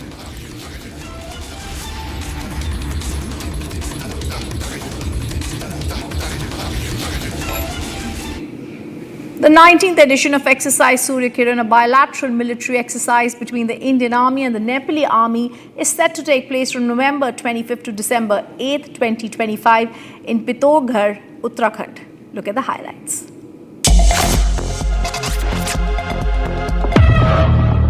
The Federal Constabulary Headquarters in Peshawar, Pakistan, a federal paramilitary force of Pakistan under the control of the Interior Secretary of Pakistan, which operates overall in Pakistan after 2025 ordinance, now came under a major terror attack on 24th of November. Police are saying there were 3 suicide bombers that targeted the compound, triggering a heavy exchange of fire. All 3 attackers were killed, but not before 3 FC personnel were martyred. CCTV footage from the incident has also emerged, capturing the moment the attackers entered the premises. The Federal Constabulary Headquarters in Pakistan's Peshawar turned into a battleground on November 24th around 8 a.m. after a group of suicide attackers targeted the compound.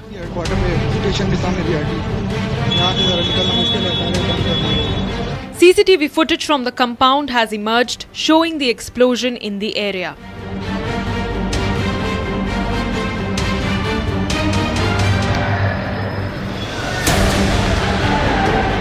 Police say the assault began with a suicide bomber blowing himself up at the main gate of the FC headquarters.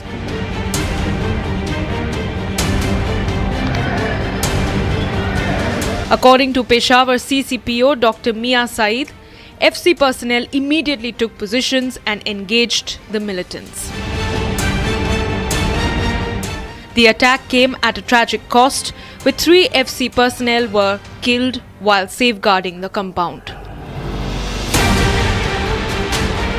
Hospital sources confirmed that at least 5 people, including 2 FC personnel, were injured and shifted for medical treatment.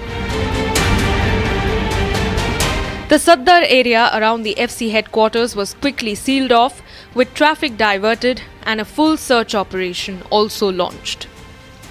Deputy Commandant Javed Iqbal confirmed that a comprehensive investigation is underway, with officials examining the CCTV footage to trace the attackers' movements. A new 186-page IMF report has flagged serious concerns about Pakistan's governance, saying corruption has become deeply rooted in the system.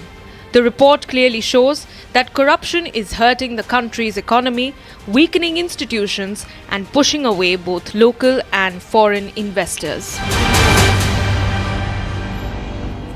In a major development for the Indian Navy, INS Mahe, the very first ship in its first new Mahe-class anti-submarine warfare fleet, has been commissioned today. The huge ceremony took place at the Naval Dockyard in Mumbai. It was hosted by Vice Admiral Krishna Swaminathan, the Flag Office Commanding-in-Chief of the Western Naval Command. presided over by none other than the Chief of the Army Staff, General Upendra Dwivedi. INS Mahe marks an important step in boosting India's coastal security, especially when it comes to detecting and countering submarines in shallow waters. Here's a very deep look at what this means for the Navy and India.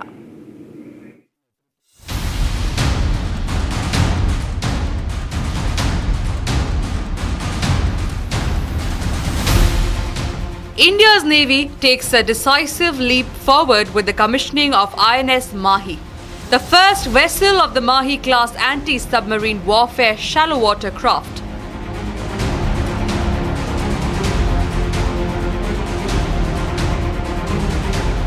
The commissioning ceremony was hosted by Vice Admiral Krishna Swaminathan, Flag Officer Commanding-in-Chief of the Western Naval Command, and presided over by Chief of the Army Staff General Upendra Dwivedi.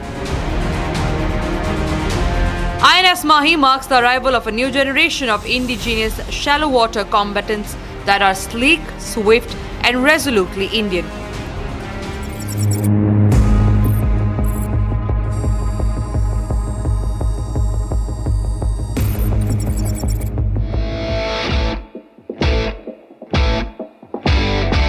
Target Alpha bearing 050.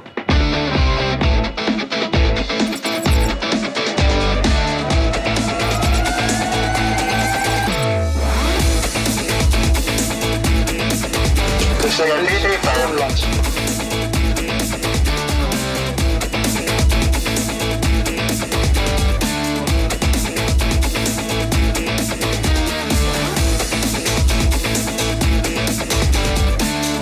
OW, full head engines.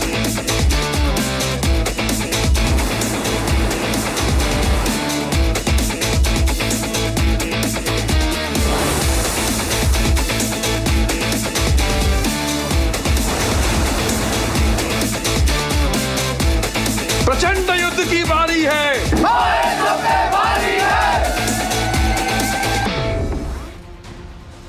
A vessel that embodies Atmanirbhar Bharat, a symbol of India's unshakable resolve to matter its own maritime destiny. It's a huge boost for Atmanirbhar Bharat also. This is over 80% indigenous content, I think. So tell more about it. So talking about the indigenized component on board the warship. So if we talk about the weapons section is from the starting is the indigenous rocket launcher, which has been made by the Larsen and Toubro. And if we come behind is the SRCG gun mounts for neutralizing the surface and the aerial threats. If we go behind is a TTL, the triple tube launcher, which has been made by the Mahindra Defence. Also, if you can see on my aft side, this is the ATDS decoy launcher, which is used for seducing the torpedo away from the ship. That is the same launcher. There are two launchers which have been provided in case any adversary submarine tries to fire a torpedo onto us. This will automatically deploy the decoys, and because of that, the ship will remain safe and the torpedo will be home on to the decoys. The commander Amit Chandra Chaubey also shed some light on the history of the ship. What is the history behind INS Mahe? So we had a ship which was earlier serving the nation from 1983 to 2006 and was named as INS Mahe. She was an inland minesweeper. We are the proud recipients of the legacy which they had been there, and we are will be carrying forward the legacy of erstwhile INS Mahe in the future. INS Mahi's crest features an urumi, a flexible sword symbolizing agility, precision and lethal grace. Three qualities that define INS Mahi's operational ethos.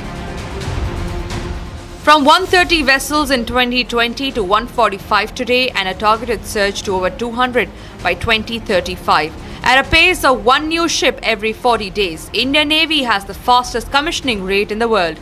This isn't just fleet expansion, it's a maritime revolution.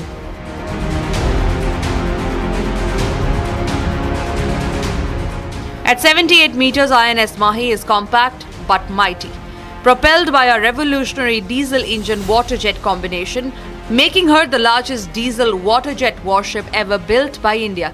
Designed for shallow water operations, coastal patrols, anti-submarine warfare and low-intensity maritime operations, INS Mahi is the first of the 8 class of ships planned to defend India's coast. In many ways, INS Mahi represents a watershed moment in India's quest for complete maritime self-reliance. With this, induction of the latest anti-submarine warfare shallow water crafts, which are very, very important for coastal security and for looking after anti-mining effort of the enemy. A lot of other assets are dedicated towards doing this kind of jobs. Otherwise, actually, this can be done by helicopters, this can be done by the anti-submarine warfare ships. But since these are shallow water crafts, they do not have much draft, so it is much easier to sanitize the approaches to the harbors, and that is how you make the harbor absolutely safe for the warships or for the merchant navy or the merchant ships which keep on entering and leaving the ports, and a lot of economy depends upon that. So this is a this is a work in progress for India, and it's happening.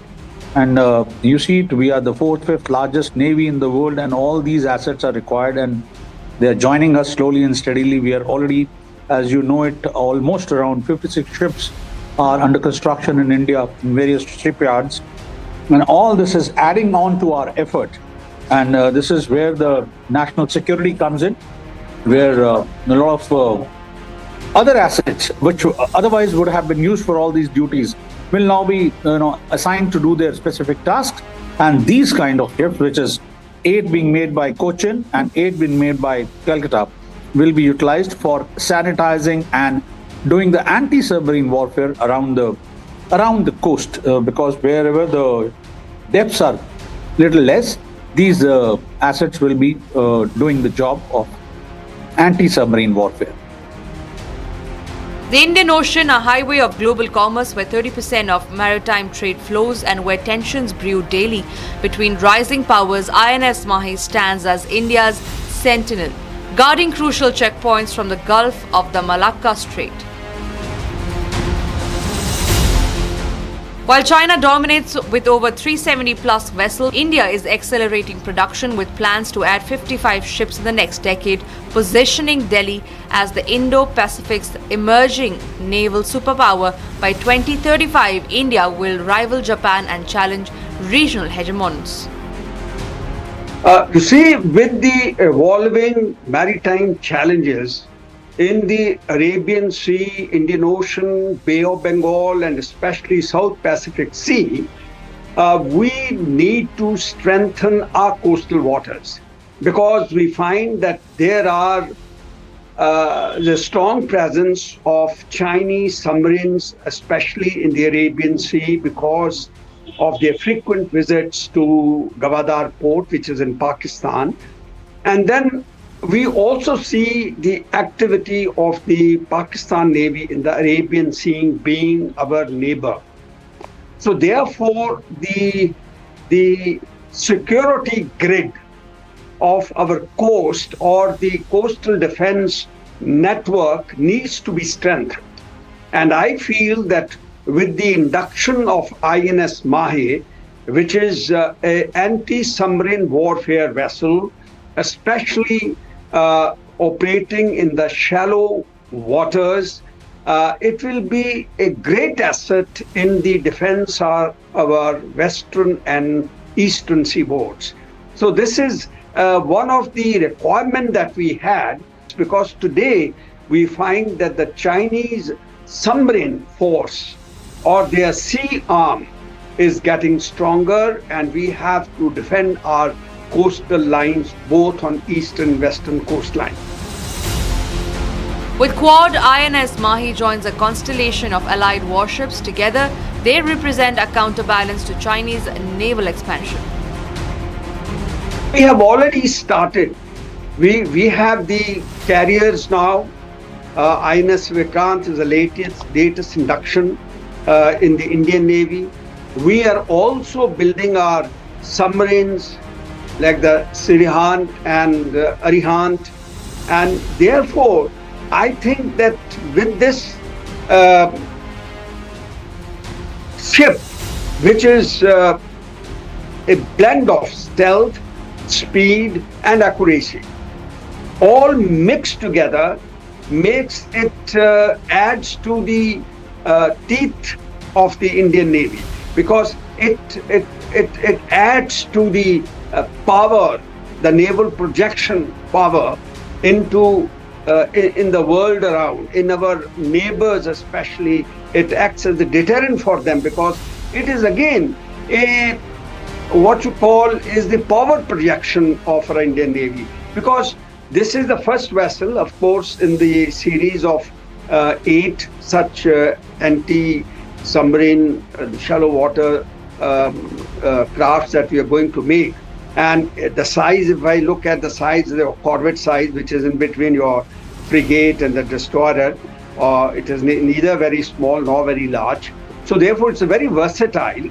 And when we induct such vessels into our naval force, they are definitely noted by the hostile nations out here, Pakistan and China in particular. Well, any asset which has been thought over by the Indian Navy or by the Government of India, by the Ministry of Defence, which is coming out now, has got a specific role. And of course, it will leverage the overall power of the Indian Navy. So we can't say that, this asset will not contribute. Every asset contributes, and it will leverage the whole capability and capacity. This is where everything is enhancing, and will certainly, have an effect, because we as a country, as a Navy, are very, very potent Navy, Indian Navy. So if we have all the kinds of assets which are required for making a very, very effective warfighting machinery, this is another addition to it, another accretion to it. In a historic move, the government is set to table the Higher Education Commission of India bill in the winter session. This bill brings the biggest shake-up to higher education in decades. It's scrapping the UGC Act of 1956, replacing it with a new regulator and colleges and universities across India. 5 years after the new education policy first recommended it, the Higher Education Commission of India, the HECI bill, is being presented in Parliament this winter session. The overhaul has been long overdue. HECI gained fresh momentum after Dharmendra became the Education Minister in 2021 and pushed to revive reforms. HECI, the Higher Education Commission of India bill, the new proposed body, as per NEP, will have its own verticals. It will aim to reduce red tape, heavy-handed bureaucracy, and encourage higher education to thrive. The bill, as outlined in NEP, seeks to reform the over-regulated but under-governed aspect of higher education in India. This is because multiple authorities are involved in regulation. The bill states that HECI's proposed functions encompass regulation, accreditation, setting up of professional standards. A historic moment is set to take stage in this winter session of Parliament, where a single overarching regulatory body, the HECI or the Higher Education Commission of India, will be proposed as the UGC's replacement. This body will serve as a single regulatory body comprised of 4 verticals, all set to change the way we look at education in India. Coming up after a short break, GNU link emerges in the India Gate Maoist protest case. Chats accessed reveal how call for the protest was made directly by GNU student wing.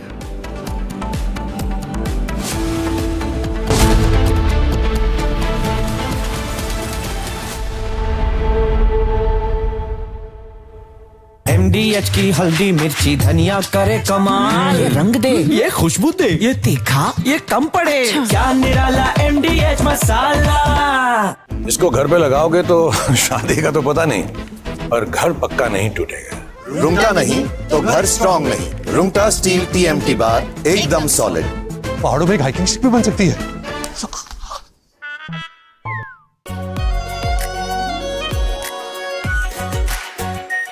Are pure shahi paneer masala, delicious, healthy every day.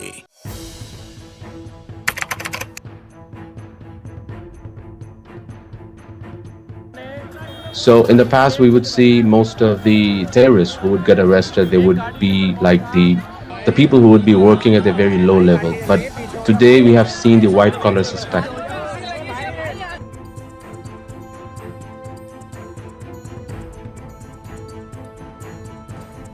Kashmir घाटी में doctors एक बहुत ultimate dream होता है वहां के लड़के लड़कियों का, उस बनने के बावजूद अगर आप रेडिकलाइज होकर अपने ही देशवासियों को मारने के लिए और अपने देश को तोड़ने के लिए तैयार हो सकते हैं, तो आप अंदाजा लगाइए किस तरह की रेडिकलाइजेशन हो रही है और इस फ्रंट पे हम क्या काम कर रहे हैं.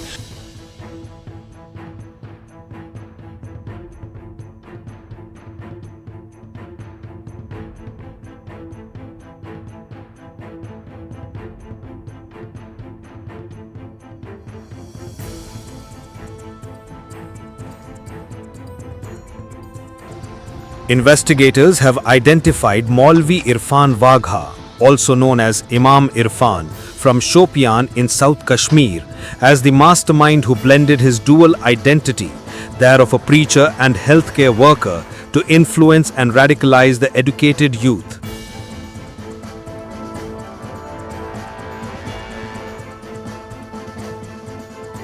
The accusation against him is completely baseless. He had been there for 7 years, offering prayers, conducting religious classes, and teaching children at the religious center. He would come only occasionally. We had no idea about the allegations against him, but we don't believe them. He is a good person. We don't know anything else.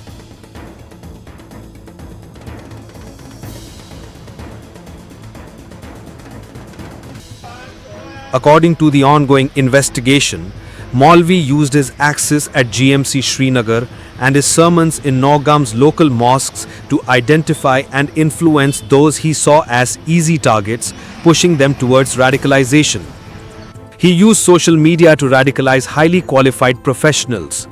During the questioning, Irfan admitted to the police that he had radicalized Dr.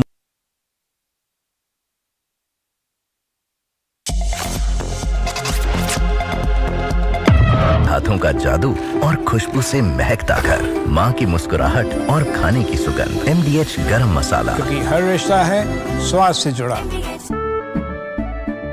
केसरिया से मन जोगी हुआ रे, दिल झूमे देखो मतवारा हुआ रे। केसरिया से मन जोगी हुआ। हर पल मनाओ केसरी त्योहार। विमल, बोलो जुबान केसरी। आर प्योर सूजी पास्ता उबालो मिलाओ और खाओ 8 मिनट में तैयार। क्या टेस्ट है सबका राजा R pure masala.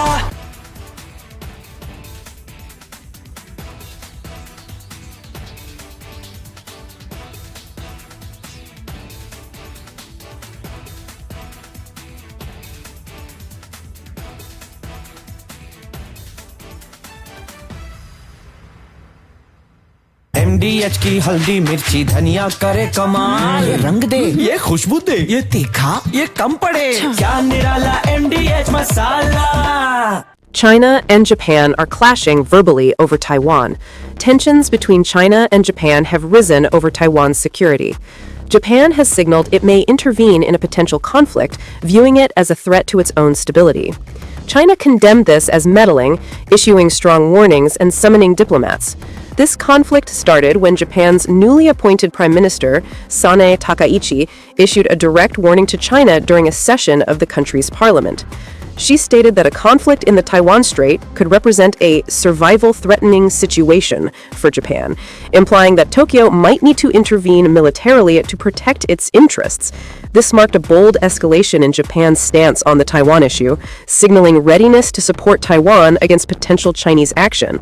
Takaichi's comments, delivered amid rising regional tensions, prompted an immediate and sharp rebuke from Beijing, highlighting the fragile balance in East Asia and the risk of broader confrontation. The remarks made by the Japanese leader on Taiwan constitute an interference in China's internal affairs and a serious violation of the One China principle and the basic norms governing international relations. Such words are extremely irresponsible and dangerous in nature and have caused very negative impact. Taiwan is an island of 23 million people, situated about 100 miles off China's southeast coast. China regards it as a breakaway province under the One China principle, insisting that other countries acknowledge this and avoid treating Taiwan as a sovereign.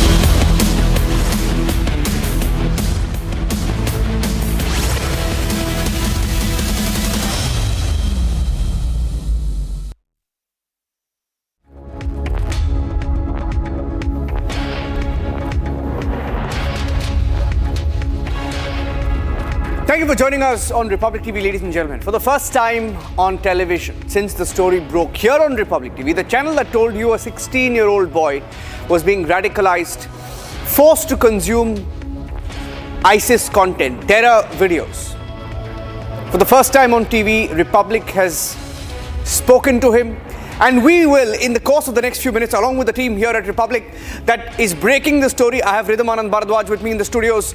Shawan Sen will be joining us live from the newsroom, and Shankar, the reporter who spoke to the 16-year-old radicalized boy, with all the different angles to the investigation, to the interview, are joining us in the next few minutes. And then it all comes down to one point, that radicalization happened, and the truth is on camera for the first time. Here are the headlines.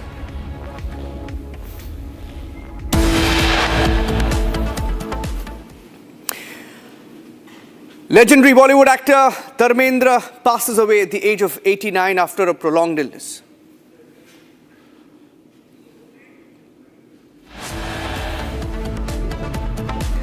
JNU link emerging to the India Gate Maoist protest case. Chat's access reveal our call for protest was given by the JNU student wing.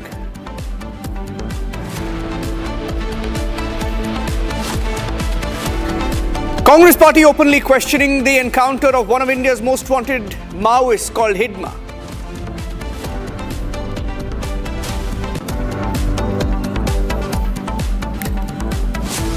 Amid speculation of a leadership change in Karnataka, 7 MLAs of the Congress party are camping in Delhi. Its headache continues for the Congress party.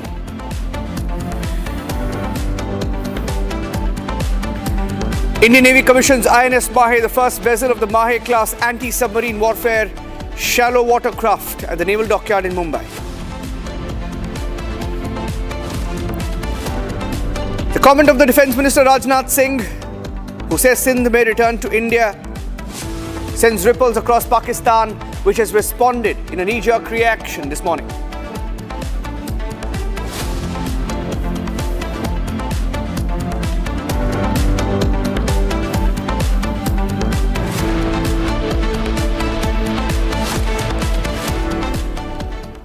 And ladies and gentlemen, it's a Republic TV super exclusive.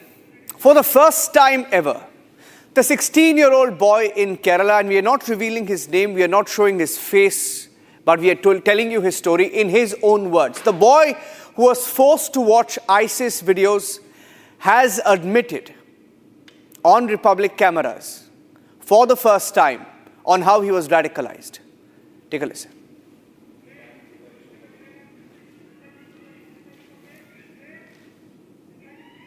I don't want to tell your age or any identities. I don't want to reveal any of your identities to anyone. I just want the truth to be out. I just want to ask you what had actually happened. What the Ansar Islam did to you. Did he show you some videos, or how was he harassing you? How was he asking you to join IS? What was he doing? Could you please explain what happened?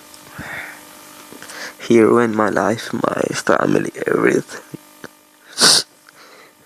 He ruined your life? Yeah, my family, everything.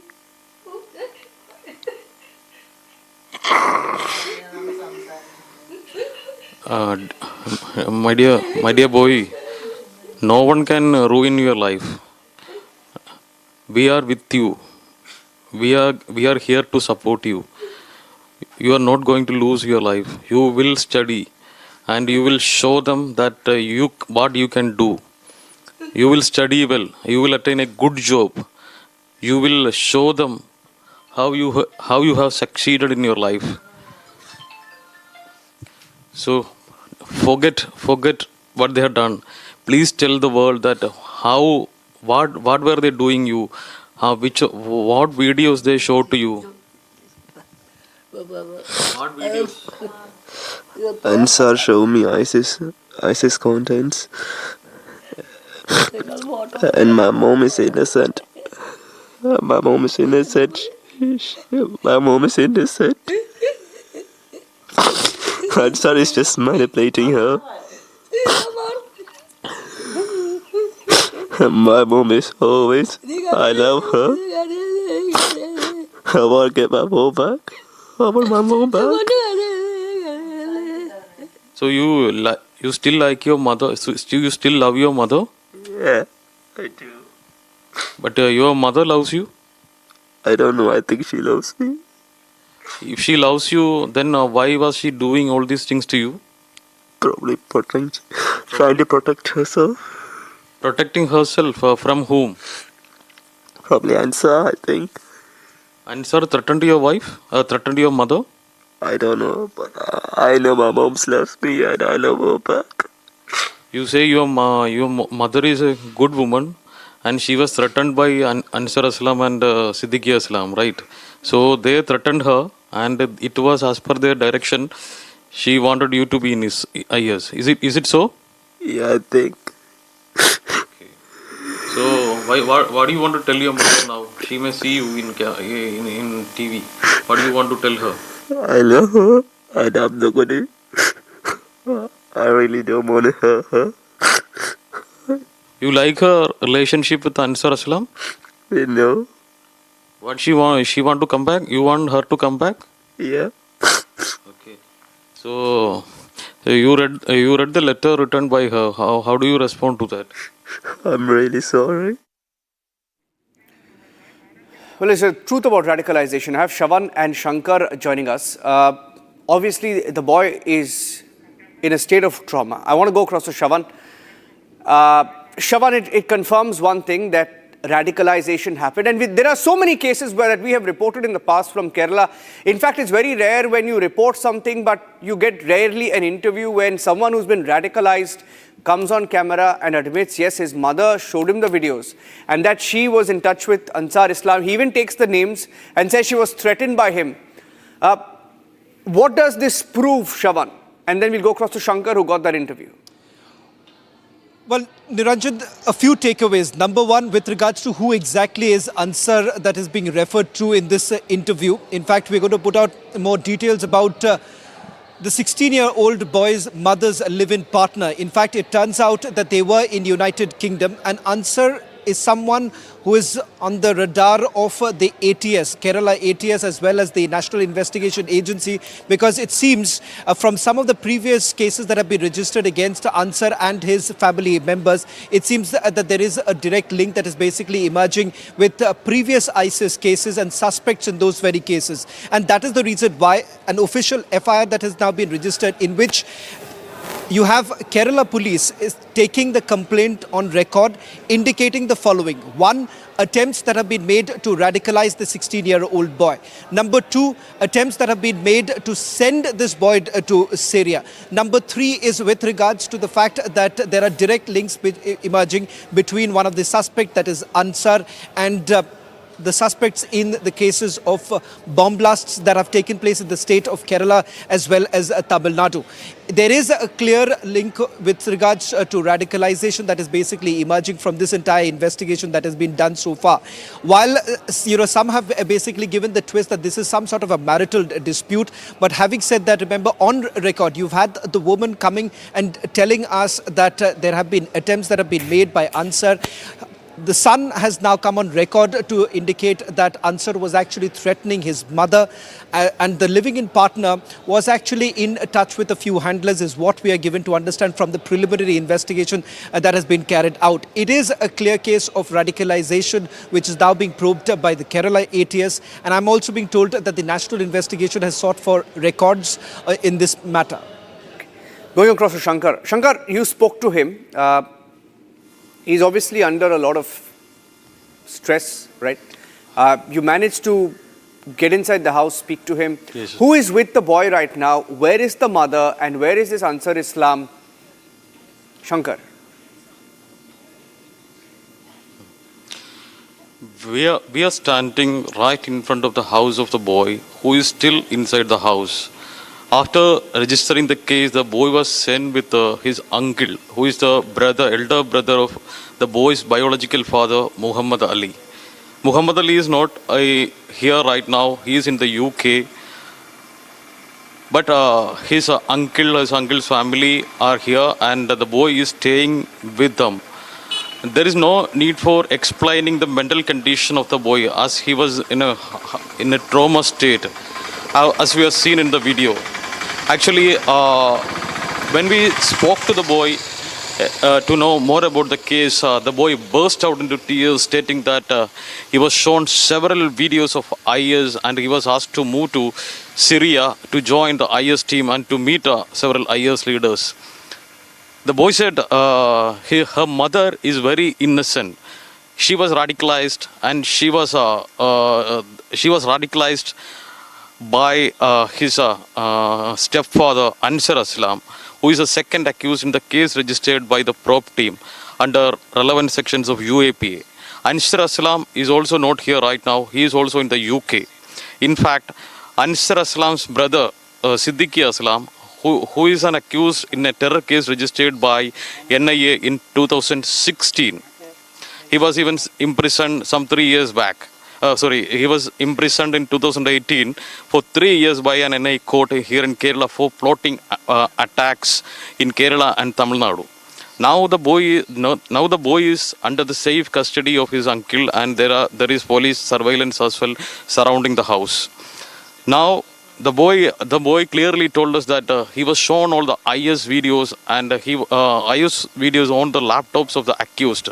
But the police seized all these laptops from the house of the mother Fida in Thiruvananthapuram during the raid conducted last week. He says when they tried to persuade him in all the ways to make him join in IS, but he was not at all willing for that, and annoyed by it, they sent him back to Kerala. Soon after reaching back Kerala, he informed. It was only then he informed about these developments to his biological mother. Soon he directed him to go to a police station. With his uncle, he reached Venyaramud police station and registered a complaint. Police began a probe, but police were not certain that the allegations leveled against his mother and stepfather were true.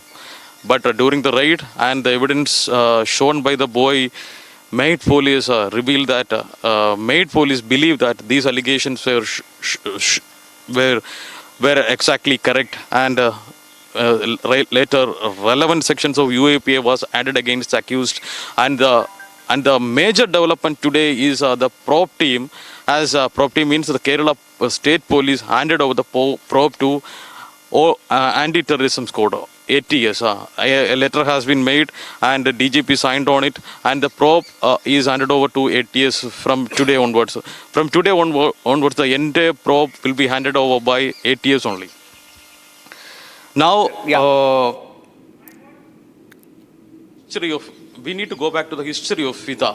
Actually, Fida was a Christian before, and her name was Tintu. She studied BSc and MSc nursing in Bangalore, and while studying, she fallen in love with Muhammad Ali. Muhammad Ali was her first husband. It was in that relationship 3 children were born, and the victim, the 16-year-old boy, is one among the children in that relationship. And after 17 years of marriage, it was then she met Siddiqui Aslam. Siddiqui Aslam is a radicalized Islam, as I told. He was an accused in a terror case registered in 2015.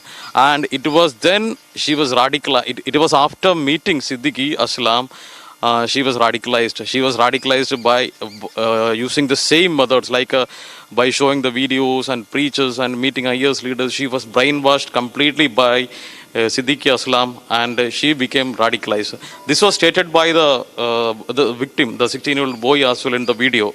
The boy clearly stated that my mother was innocent. She was radicalized by Siddiqui Aslam and Ansar Aslam. they were in the same way. They were also trying to radicalize him. In a crying voice, the boy said she wants her mother back. She is in the grip of these radicalized people. Yeah. Shankar, be with me. In fact, Shankar has been right on top of that story. Shankar broke the story. Shankar followed up, got the visuals of the mother briefly, right? Shankar, you got the visuals of the mother briefly, and Shankar is way ahead of every reporter right now in Kerala on the story of the radicalized 16-year-old boy. And the mother handed a note to Shankar, our reporter in Kerala, and I want to show what the mother said in that note. She gave a handwritten note, right, Shankar? I'm going to show that note, and then you can talk over the note. If you can quickly show the quotes of what the mother said. It was a handwritten note that she handed. She wrote the note and gave it to Shankar. She claimed she was alone. So we're trying to see if the note matches, if what she said matches with what her son is saying. She says she lives alone with her children. And she said she's not ready to speak when we tried to ask her for an interview. And in that note, she went on to question her husband. So I'm not sure that adds up, because she says, let me give my statements to the police first in that note. She said, let the police probe and bring out the truth. And she said she will appear in front of the police, which, by the way, she has not done. She says that her husband, she blamed her husband, who was a complainant in this particular case. Now, let's go back.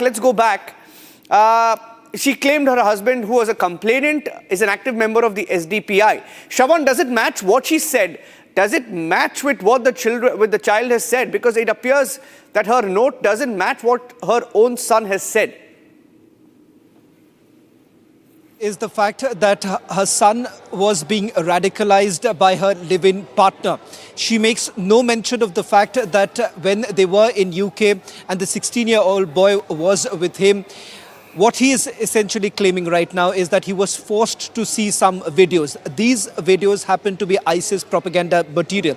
If you also go by the FIR that has been registered, there is a clear mention of the fact that in the complaint, the boy has admitted that attempts were being made to send him forcefully to Syria.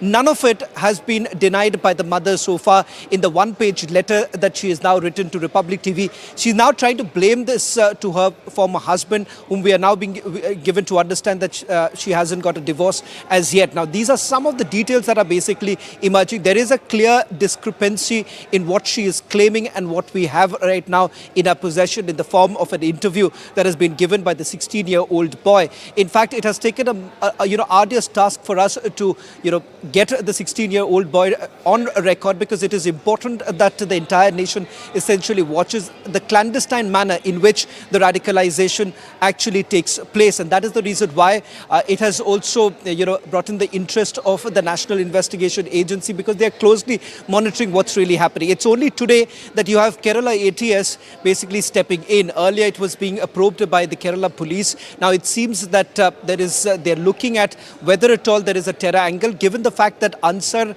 has a dubious track record to begin with. And the fact of the matter is that there are also the suspect that there are links with other suspects who have been involved in bombings that have taken place in the past, and the fact that there is also a link that is emerging between Ansar and a few others, particularly in Tamil Nadu.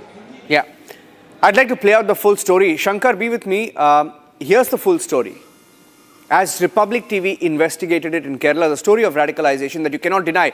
We've had, in the last few years, ladies and gentlemen, several young people get radicalized and go to Syria to work for the Islamic State. Radicalized youth, lives lost. Many of them went, very few came back. Some escaped in the nick of time. This boy is one of them. The 16-year-old radicalized boy, speaking to Republic in a super exclusive. Here's the full story. My dear boy, I don't want to name you, or I don't want to tell your age or any identities. I don't want to reveal any of your identities to anyone. I just want the truth to be out. I just want to ask you what had actually happened. What the Ansar Aslam did to you. Did he show you some videos, or how was he harassing you? How was he asking you to join IS? What was he doing? Could you please explain what happened? He ruined my life, my family, everything. He ruined your life? Yeah, my family, everything.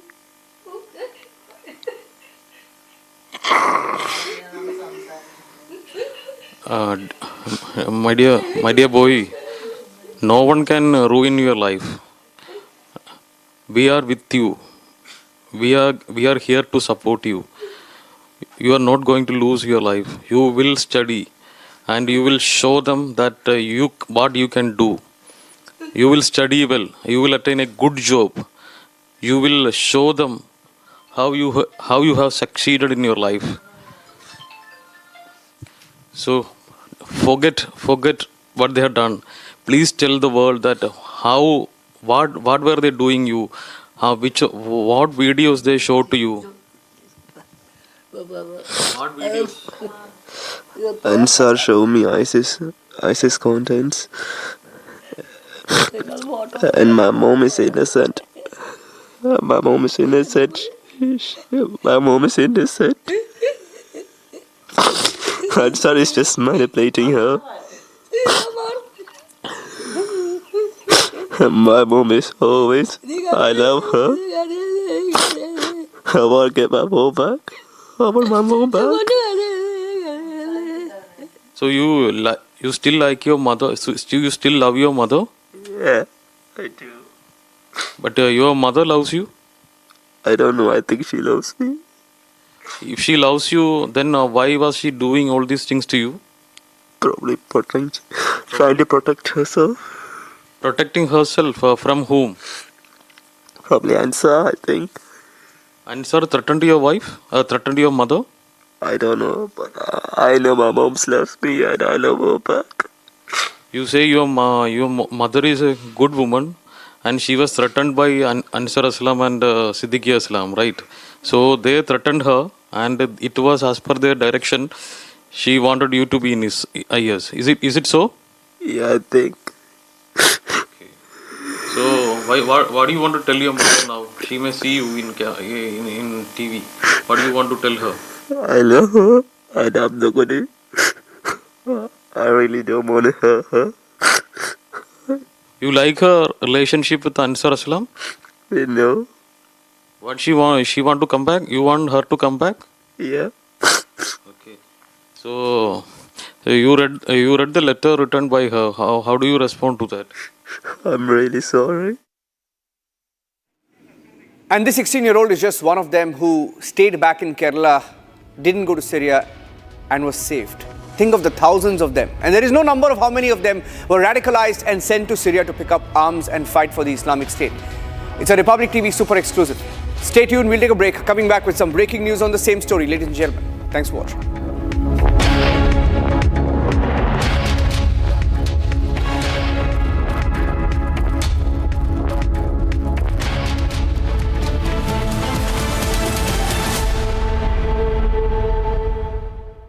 Pure सूजी pasta उबालो मिलाओ और खाओ 8 minute में तैयार क्या taste है सबका राजा आर प्योर मसाला केसरिया से मन जोगी हुआ रे दिल झूमे देखो मतवारा हुआ रे केसरिया से मन जोगी हुआ हर पल मनाओ केसरी त्योहार विमल बोलो जुबान केसरी आधे बाउल दही में 4 चम्मच MDH चटनी पुदीना मसाला डाला, स्टर करो, पुदीना चटनी तैयार। MDH चटनी पुदीना मसाला।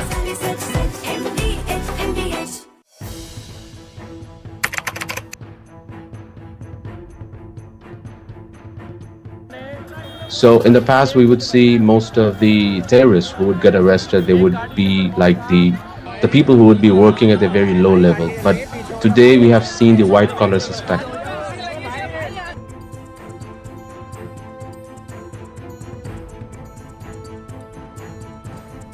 कश्मीर घाटी में डॉक्टर्स एक बहुत अल्टीमेट ड्रीम होता है वहां के लड़के लड़कियों का। उस बनने के बावजूद अगर आप रेडिकलाइज होकर अपने ही देशवासियों को मारने के लिए और अपने देश को तोड़ने के लिए तैयार हो सकते हैं, तो आप अंदाजा लगाइए किस तरह की रेडिकलाइजेशन हो रही है और इस फ्रंट पे हम क्या काम कर रहे हैं।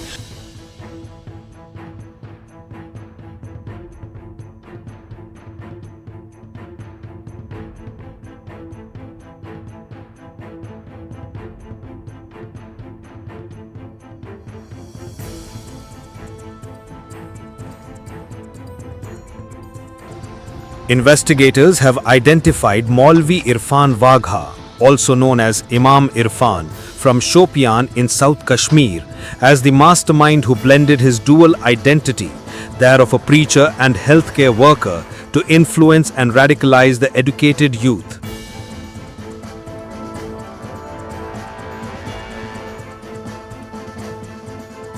The accusation against him is completely baseless. He had been there for 7 years, offering prayers, conducting religious classes, and teaching children at the religious center. He would come only occasionally. We had no idea about the allegations against him, but we don't believe them. He is a good person. We don't know anything else.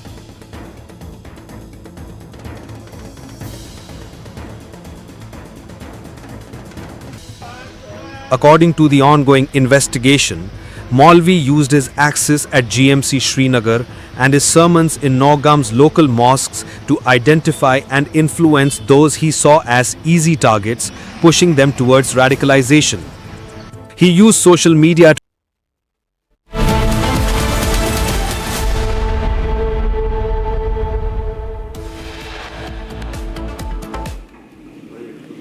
Legendary Bollywood actor Dharmendra passes away at age 89 after prolonged illness.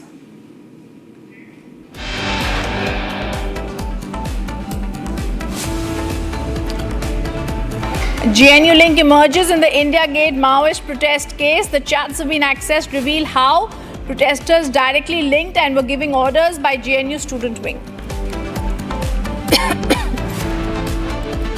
Amid a pro-Maoist protest at India Gate, Congress is now sparking controversy by questioning the encounter of top Maoist commander Madhvi Hidma.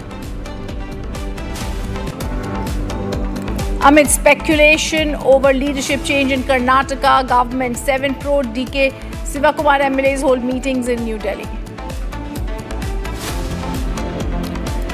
Indian Navy commissions INS Mahe, first vessel of Mahe class anti-submarine warfare shallow watercraft at Naval Dockyard in Mumbai. And this is the super exclusive. For the first time ever, the 16-year-old boy in Kerala who was forced to watch ISIS video admits that same on Republic camera that he had been radicalized.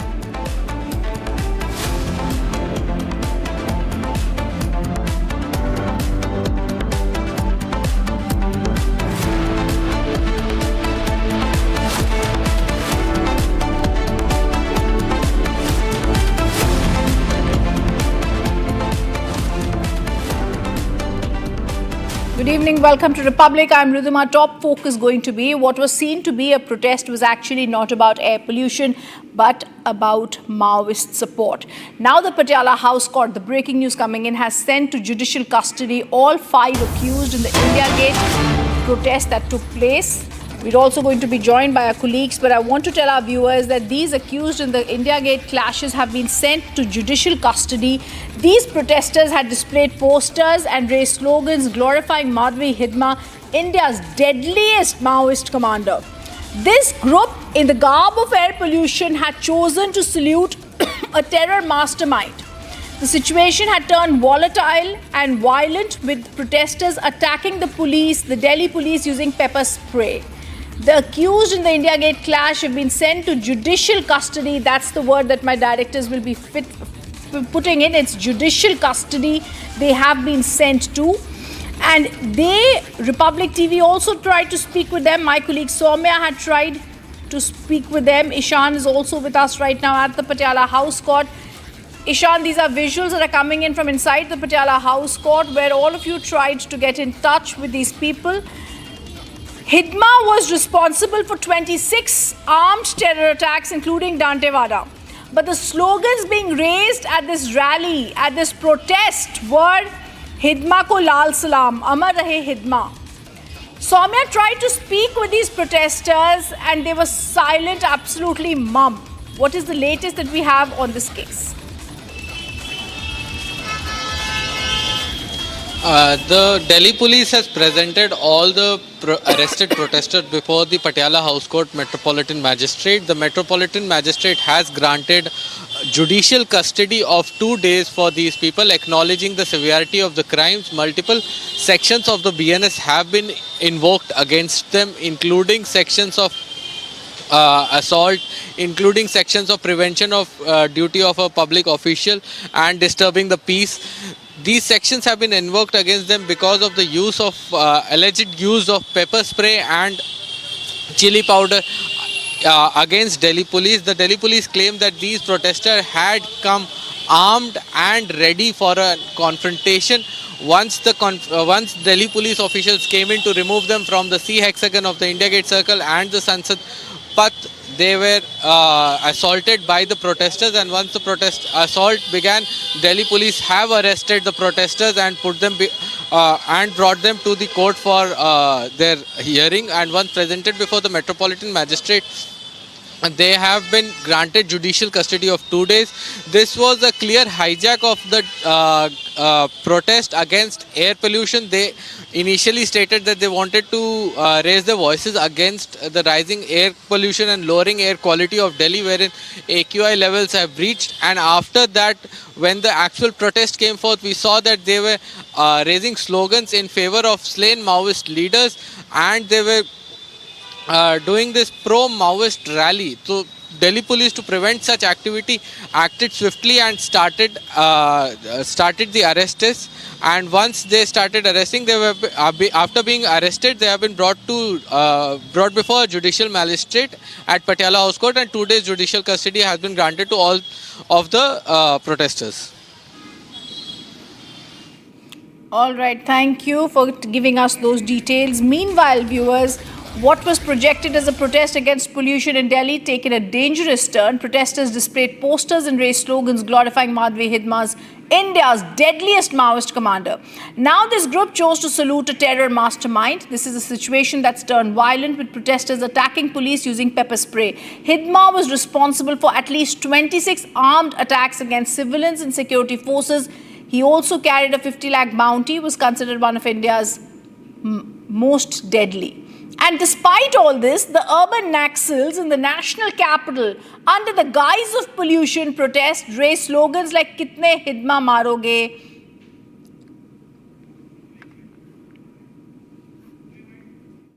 कि India Gate के ऊपर कुछ लोग जो मुखौटा लगाकर गए थे कि वो पर्यावरण प्रदूषण के संदर्भ में बड़े जागरूक हैं और वो इस पर प्रदर्शन करना चाहते हैं, और वहां पहुंचते ही उनके चेहरे पर से मुखौटा हट गया और अंदर का असली मुखौटा सामने आ गया, और वो मारे गए नक्सली कमांडर के पक्ष में आकर नारेबाजी करने लगे.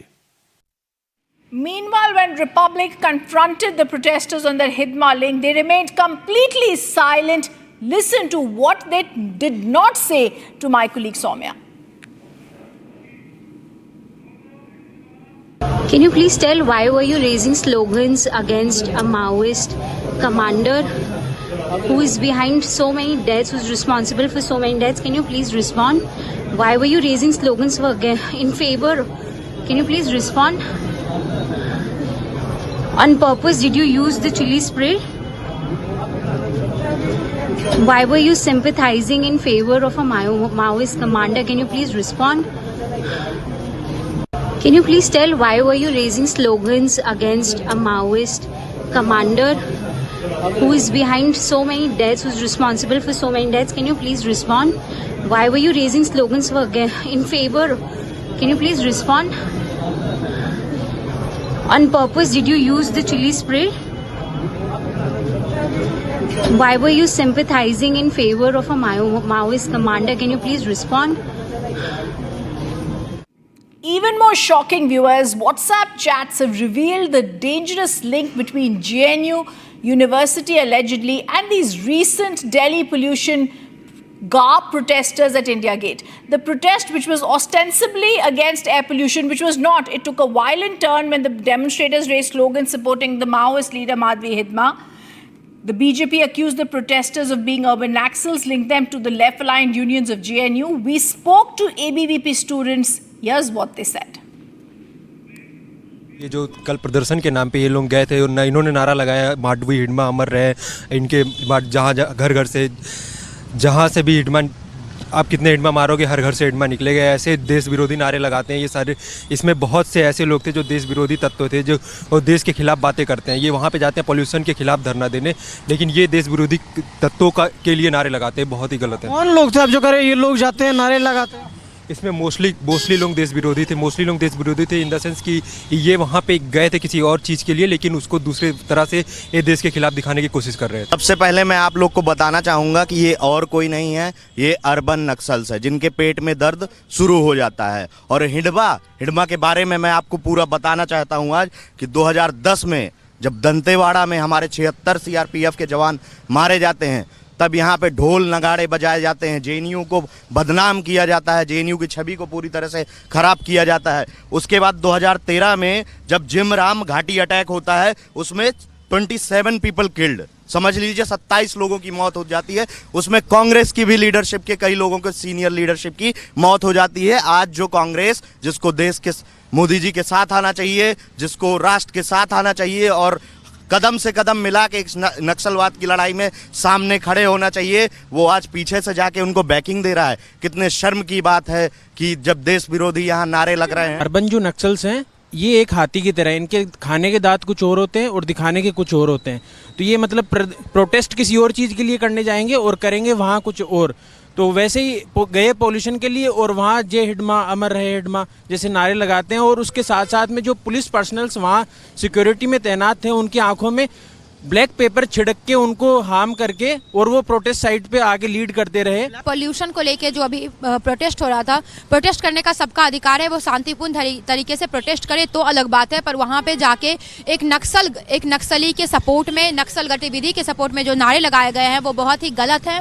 जिस तरीके से हिडमा जो मारा गया है, सबको पता है कि वो किस तरीके से उस पर 100 से ज़्यादा लोगों को, 100 से ज़्यादा CRPF जवानों को मारने का साजिश जो है वो रचा था, और उसकी जो मौत हुई है वो बहुत सबके लिए बहुत ही प्राउड की बात है। पूरे सेंट्रल आर्म्ड फोर्सेस और जो इंडियन आर्म्ड फोर्सेस है उनके लिए प्राउड की बात है। हम सभी भी यहाँ जवाहरलाल नेहरू विश्वविद्यालय में भी ABVP ने इसको सेलिब्रेट किया था, लेकिन जो यहाँ पे लेफ्टिस्ट है, जो वहाँ पे भी जो लोग गए हैं वो लोग भी वही लोग हैं, वो अर्बन नक्सल्स हैं जो यहाँ पे पढ़ाई करते हैं और वहाँ पे नक्सली गतिविधि को सपोर्ट करते हैं। और कल जो माहौल बनाया गया था इंडिया गेट पे, वो प्रोटेस्ट को लेकर था, प्रदूषण को लेके, लेकिन यहाँ के लेफ्टिस्ट लंपन द्वारा जो वहाँ पे हिडमा अमर रहे, हिडमा की शहादत दी गई, उनके लिए मोरल दिखाया गया, जो अपना इमोशन था इन लोगों का, ये काफ़ी निंदनीय चीज़ है। और गवर्नमेंट को बाहरी चीज़ों से ज़्यादा अंदर की चीज़ों पे ध्यान देना चाहिए। वो तो नक्सली गुंडे मतलब प्रॉपर नक्सली हैं, लेकिन ये छात्र के रूप में असली नक्सली यहाँ भी पनप रहे हैं। और यहाँ पे JNU के अंदर जो माहौल कल खराब कर रहे हैं, और JNU के बच्चे, यस, JNU के छात्र भी थे वहाँ और प्रोटेस्ट में शामिल हुए थे। उन्होंने ही हिडमा के हिडमा के सपोर्ट में नारे लगाए थे।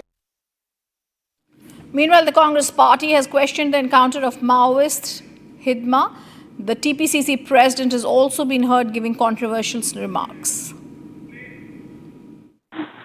Mr. Mahesh Kumar Gautha, yesterday you attended a roundtable conference in Telangana condemning the Maoist attack that is taking place in Andhra Pradesh, where the Maoist leader Hidma was also killed. How are you, as a Congress party, you're condemning this particular encounter? How are you justifying something like killing, where Hidma is one of the most wanted criminals? So how are you justifying your take on this? No, what I mean to say that when Hidma or any other prominent Naxalite leader wants to surrender their arms and get into public life, Government of India should give a chance to them. Without giving a chance, going on encountering people would give a wrong message. And in the past also we made the same request. So, but it was clear that Hidma, as per the news we are getting, Hidma wanted to surrender. No, a chance would have been given to Hidma. No, sir, but the police, after the encounter, they had confirmed that Hidma moved from Chhattisgarh because it was intensified their action. So he moved to Andhra Pradesh to restart the Naxal movement here. The police had confirmed it in a PC. So how do you... Police are confirming, but as per the reports getting from civil liberties and other organizations, Hidma is in no mood to start any further activity. He wanted to surrender what they are saying. When he wanted to surrender, a chance would have been given to Hidma. After all, it's all human beings should have a right to live. But so when the police had confirming, and it was an open fire that started between armed forces and Hidma, which led to his encounter. The police version is what you are saying, that is a police version. But what civil liberties and other left parties are saying, that it's not an encounter. They have several doubts over this encounter.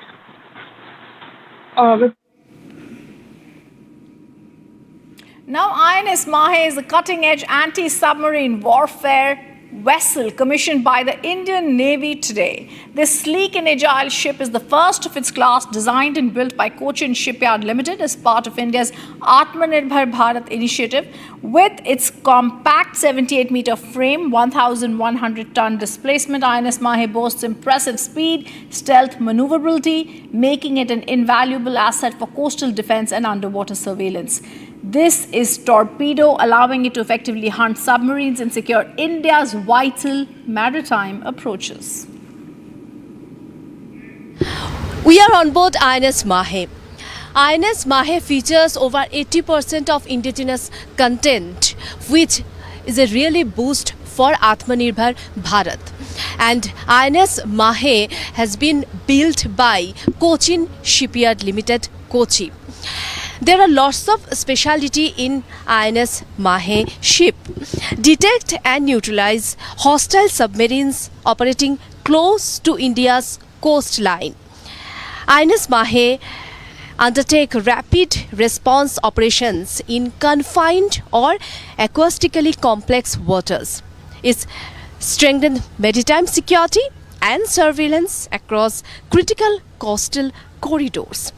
And its support peacetime roles such as search and rescue or humanitarian assistance. So this INS Mahe, a powerful symbol of India's growing maritime strength. This is INS Mahe. There's more good news for India. Ayodhya's Ram Mandir structure is now complete. Fresh visuals have been put out by the Temple Trust. This comes as the holy city in Uttar Pradesh is preparing one of the most iconic moments in its modern history. On November 25th, Prime Minister Modi will hoist a saffron flag atop the 191-foot high spire of the newly built Ram Temple, a moment the Trust describes as spiritually historic and symbolically profound for millions of devotees across the world. Republic is in Ayodhya tracking the mood on ground. Watch this report. Ram मंदिर ध्वजारोहण कार्यक्रम समारोह की भव्य तैयारियां हो रही हैं और इस वक्त हम मौजूद हैं राम मंदिर के बाहर, प्रांगण के बाहर की तस्वीरें जो है वो हम आपको दिखा रहे हैं और शिखर की भी एक्सक्लूसिव तस्वीरें जो है वो आप देख सकते हैं। बता दें 25 तारीख को इसी शिखर पर ध्वजारोहण जो है वो किया जाएगा और फिर उसके बाद आपको बता दें जो ध्वज जो है वो यहीं से फहराया जाएगा और तस्वीरें जो है वो इस वक्त आपको हम दिखा रहे हैं। देखिए भव्य और खूबसूरत तस्वीरें हैं। एक तरफ आप देखेंगे राम मंदिर की वो तस्वीरें जहां पर 25 नवंबर को यहां पर ध्वजारोहण कार्यक्रम जो है वो किया जाएगा। बता दें कि इस बार जो ध्वज है वो तकनीक से लैस होकर बनाया है, यानी कि ध्वज तो होगा वहां पर लेकिन ध्वज पर आपको बता दें कि ओम का प्रतीक और साथ ही आपको बता दें कि सूर्य का चिन्ह भी जो है वो वहां पर मौजूद होगा, क्योंकि राम भगवान की बात करें तो जो श्री राम है वो सूर्यवंशी है, इसलिए आपको बता दें कि इस ध्वज पर जो है वो सूर्य का प्रतीक, ओम का प्रतीक जो है वो भी रहेगा। एक तरफ यहाँ पर आपको हम राम मंदिर की तस्वीरें दिखा रहे हैं। यहाँ पर आप देख सकते हैं कि राम मंदिर में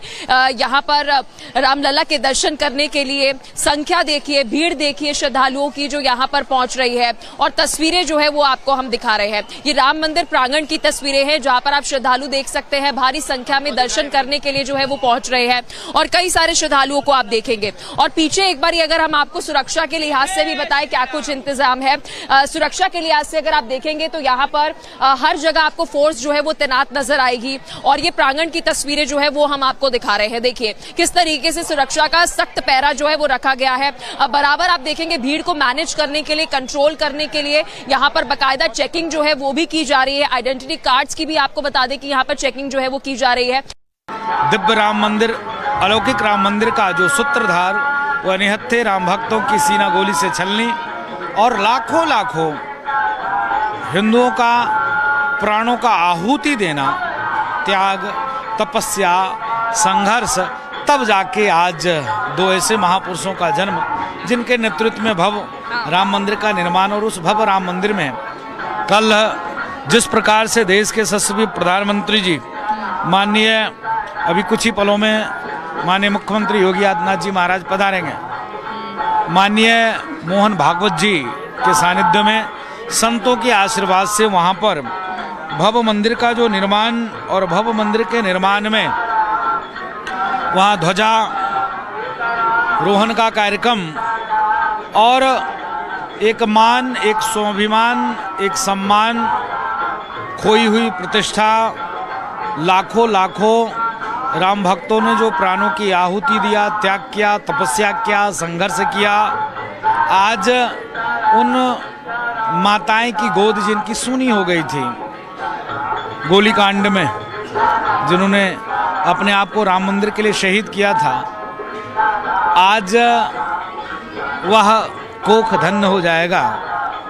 वह दूध का कर्ज मोदी जी, योगी जी अदा कर दे रहे हैं।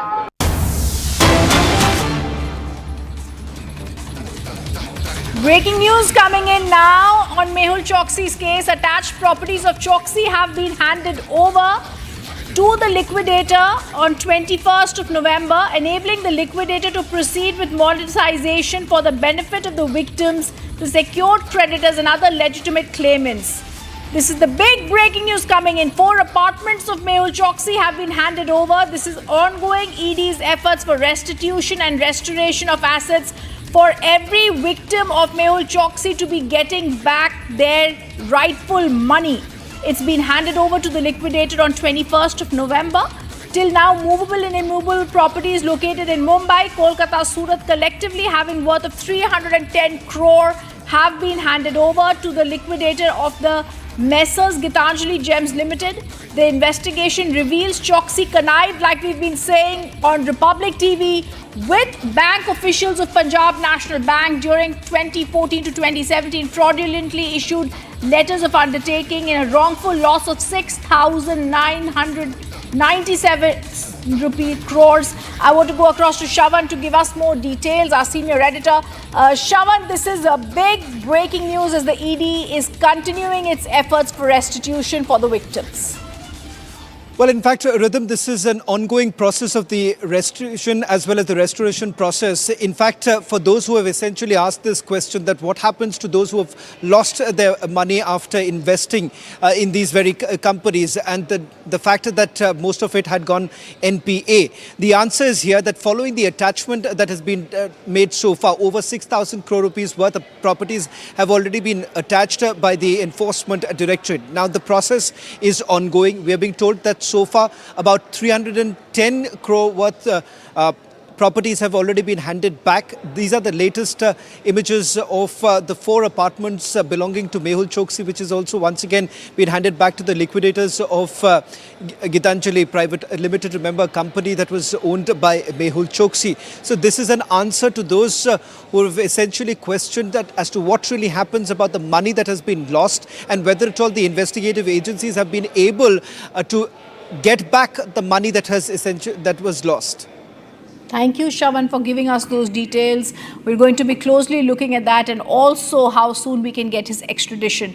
Meanwhile, coming up after a short break, amid speculation over leadership change in Karnataka government, 7 pro-DK Shivakumar MLAs hold meetings in the capital.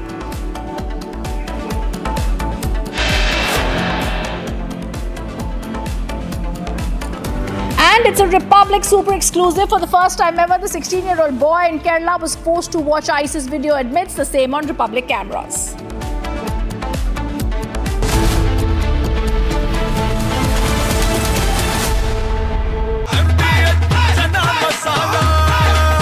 अब छोलिया हो या लोबिया, सफेद चने या काले चने, सब कुछ मजेदार बने।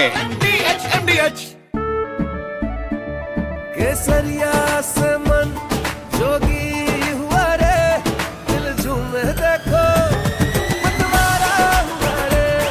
केसरिया से मन जोगी हुआ। हर पल मनाओ केसरी त्योहार। विमल, बोलो जुबान Kesari.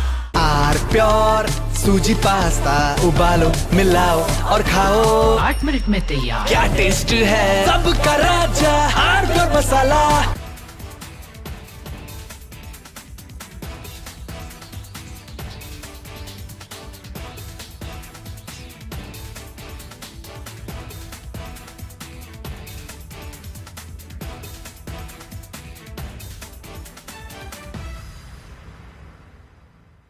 China and Japan are clashing verbally over Taiwan. Tensions between China and Japan have risen over Taiwan's security. Japan has signaled it may intervene in a potential conflict, viewing it as a threat to its own stability. China condemned this as meddling, issuing strong warnings and summoning diplomats. This conflict started when Japan's newly appointed Prime Minister, Sanae Takaichi, issued a direct warning to China during a session of the country's parliament. She stated that a conflict in the Taiwan Strait could represent a survival-threatening situation for Japan, implying that Tokyo might need to intervene militarily to protect its interests. This marked a bold escalation in Japan's stance on the Taiwan issue, signaling readiness to support Taiwan against potential Chinese action. Takaichi's comments, delivered amid rising regional tensions, prompted an immediate and sharp rebuke from Beijing, highlighting the fragile balance in East Asia and the risk of broader confrontation. The remarks made by the Japanese leader on Taiwan constitute an interference in China's internal affairs and a serious violation of the One China principle and the basic norms governing international relations. Such words are extremely irresponsible and dangerous in nature and have caused very negative impact. Taiwan is an island of 23 million people, situated about 100 miles off China's southeast coast. China regards it as a breakaway province under the One China principle, insisting that other countries acknowledge this and avoid treating Taiwan as a sovereign state. Taiwan, however, maintains its own government, conducts elections, and runs an independent economy, a setup rooted in 1949 when China's civil war concluded. Hi, I'm Arnab Goswami, Morgan Stanley India's Managing Director, and I'm looking forward to being at the India Economic Summit hosted by Republic Business at their headquarters in Noida on November 28, 2025.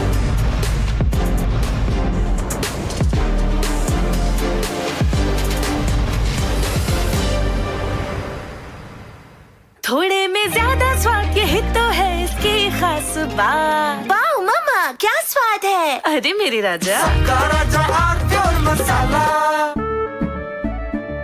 केसरिया से मन जोगी हुआ रे, दिल झूमे देखो मतवारा हुआ रे। केसरिया से मन जोगी हुआ। हर पल मनाओ केसरी त्योहार। विमल, बोलो जुबान केसरी। अब छोलिया हो या लोबिया, सफेद चने या काले चने, सब कुछ मजेदार बने।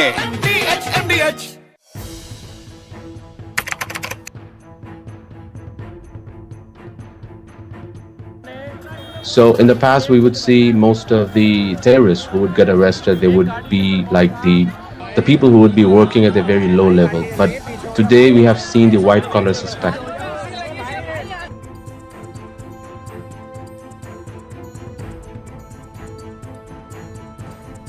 कश्मीर घाटी में डॉक्टर्स एक बहुत अल्टीमेट ड्रीम होता है वहां के लड़के लड़कियों का। उस बनने के बावजूद अगर आप रेडिकलाइज होकर अपने ही देशवासियों को मारने के लिए और अपने देश को तोड़ने के लिए तैयार हो सकते हैं, तो आप अंदाजा लगाइए किस तरह की रेडिकलाइजेशन हो रही है और इस फ्रंट पे हम क्या काम कर रहे हैं।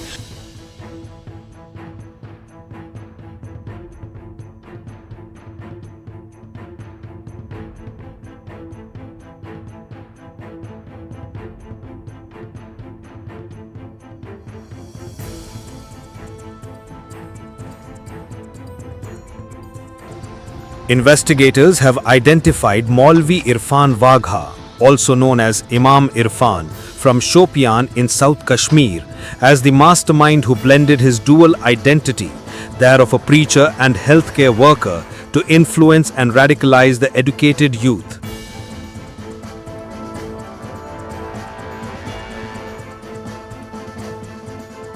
The accusation against him is completely baseless.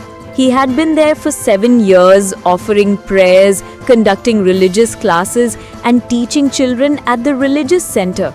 He would come only occasionally. We had no idea about the allegations against him, but we don't believe them. He is a good person. We don't know anything else.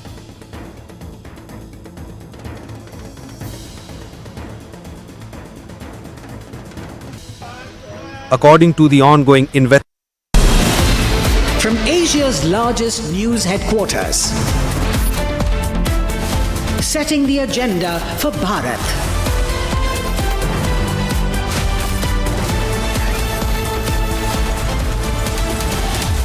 You're watching Republic.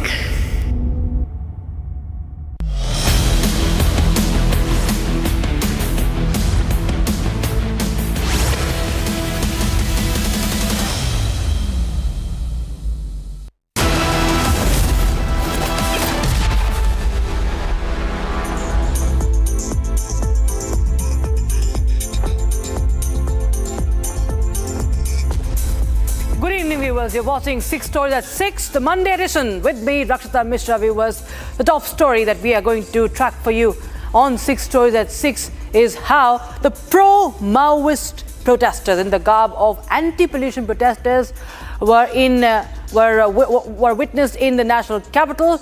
Pepper spray, chili spray used against cops, and a JNU link is now emerging as they raised the pro-Hidma slogans, the dreaded Maoist terrorist who has been gunned down last week. Also on the show, the story number 2 on 6 Stories at 6, the warning by Rajnath Singh on the Sindh province, and that has rattled very much obviously and clearly. Pakistan will tell you the reactions also that are coming in on that story. Story number 3 is the terror biting Pakistan, the blast, the suicide attack in Peshawar paramilitary headquarters, and it has resulted in the death of at least 3. Also, story number 4, we can quickly go the roundup. Story number 4 is the silent hunter in the seas, INS Mahe, commissioned in the Indian Navy. And story number 5 is decoding new labor laws that have been introduced. How do they affect you? We'll tell you that. And finally, farewell to legendary actor Dharmendra, the original He-Man, and the man with the golden heart. Let's start with what happened in the national capital, viewers. The national capital on Sunday had witnessed a youth protest against pollution. Now, it was supposed to be a protest on pollution, but on the worsening AQI, but it soon turned into something else, and then it resulted in violence. Posters featured Maoist Madhvi Hidma. They were on full display, and slogans raised on him, for him. Police personnel were attacked by these protesters with chili spray, and today a JNU link has emerged to this protest. What exactly happened at the India Gate on Sunday, right in the heart of the capital city? We'll tell you in this report.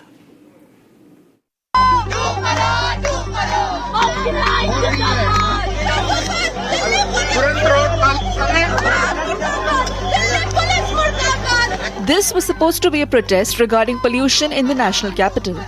But few minutes into the protest, the real motive was out.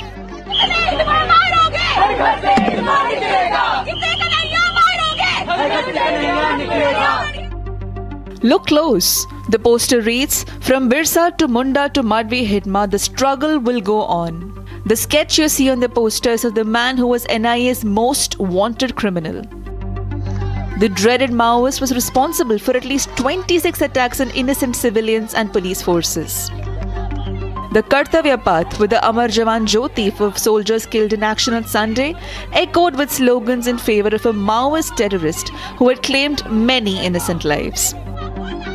इसका भी अन्वेषण जारी है और अन्वेषण में इसमें गहनता से जांच की जा रही है और निश्चित ही इसमें कठोर कार्रवाई की जाएगी और इसमें जो पुलिस के खिलाफ बल प्रयोग करना, रोड जाम करना, स्प्रे का, चिल्ली स्प्रे का यूज़ करना, इन तमाम धाराओं के अंदर एफआईआर रजिस्टर की गई। सर, क्या प्रोटेस्ट के दौरान उन्होंने हिडमा नक्सलवादी से जुड़े पोस्टर इस्तेमाल किए थे? हाँ, ऐसा पाया गया है और इसकी जांच कर रहे हैं। The protesters at the India Gate even attacked the police personnel. Sources from the Delhi police indicate that when the protesters tried to block the road, the police tried to contain them. However, the protesters then attacked the police using pepper spray, suggesting that they had come well trained against the police. While the identification of protesters continue, a worrying link, a JNU link to the protest has emerged. Earlier in the day, Republic accessed group chats of JNU students. Here's what our reporters found.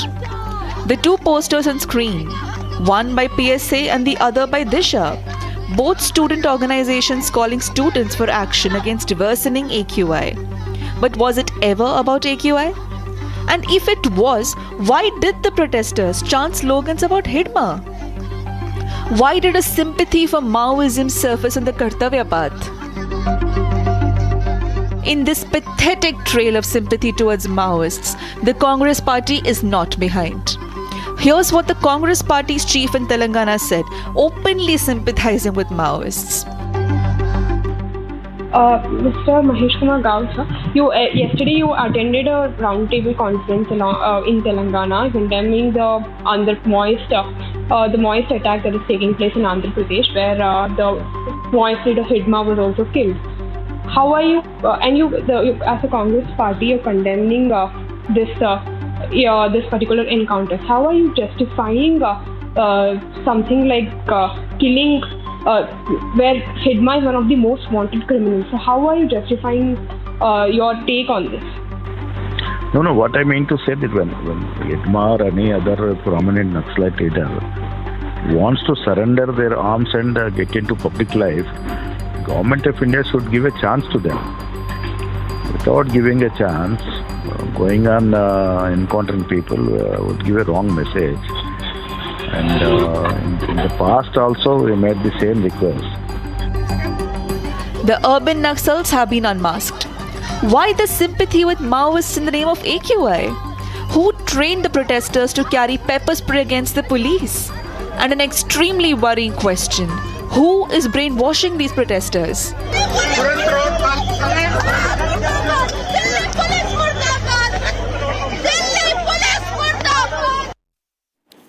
And on to the big statement that was made by Rajnath Singh addressing a Sindhi Sammelan in the national capital. Defence Minister Rajnath Singh sent out a strong message to the neighbour across the border. Citing the civilizational reference, Rajnath Singh said that borders can change and who knows, Sindh may return tomorrow to India. It's a statement that has sent Pakistan into panic mode. Here's more. Defence Minister Rajnath Singh on Sunday gave a cryptic yet a clear statement while addressing a Sindhi gathering in the national capital. A statement that has sent Pakistan in panic. Here's what the Defence Minister said. आज सिंध की भूमि, मेरे बहनों भाइयों, यह भारत का हिस्सा भले ही न हो, लेकिन सभ्यतागत रूप से सिंध हमेशा भारत का हिस्सा रहेगा। और जहां तक जमीन की बात है, तो बॉर्डर्स तो बदल सकते हैं, क्या पता कल को सिंध भारत में फिर से वापस आ जाए। The Defence Minister's remarks carry an unusual diplomatic weight amid continued border sensitivity with Pakistan and point towards the history of partition and bloodshed, and before that, a history of gradual but planned expansion of Islam in the Sindhu region, initially a land of Hindus and Buddhists. While referring to former Home Minister L.K. Advani, who was himself born in Sindh, and after his clear messaging, the rattled neighbour put out a panicked response. Pakistan's Ministry of Foreign Affairs called these statements delusional and expansionist. But what Pakistan is unaware of is its own people's sentiments. Defence Minister Rajnath Singh in September had also made a statement regarding Pakistan-occupied Kashmir, stating that India will get back POK without any aggressive attack, as the people themselves have been demanding freedom from the forced occupiers. And the Federal Constabulary Headquarters in Peshawar, a federal paramilitary force of Pakistan under the control of the Interior Secretary of the country, which operates overall Pakistan after 2025 ordinance, came under a big attack, terror attack, suicide terror attack. And police say that 3 suicide bombers targeted the compound, triggering a heavy exchange of fire. All 3 attackers were killed, but not before 3 personnel were also killed. CCTV footage from the incident has emerged. Here's more. The Federal Constabulary Headquarters in Pakistan's Peshawar turned into a battleground on November 24th around 8 a.m. after a group of suicide attackers targeted the compound.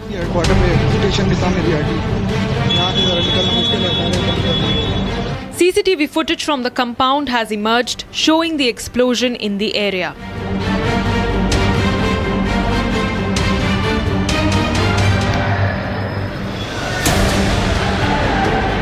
Police say the assault began with a suicide bomber blowing himself up at the main gate of the FC headquarters.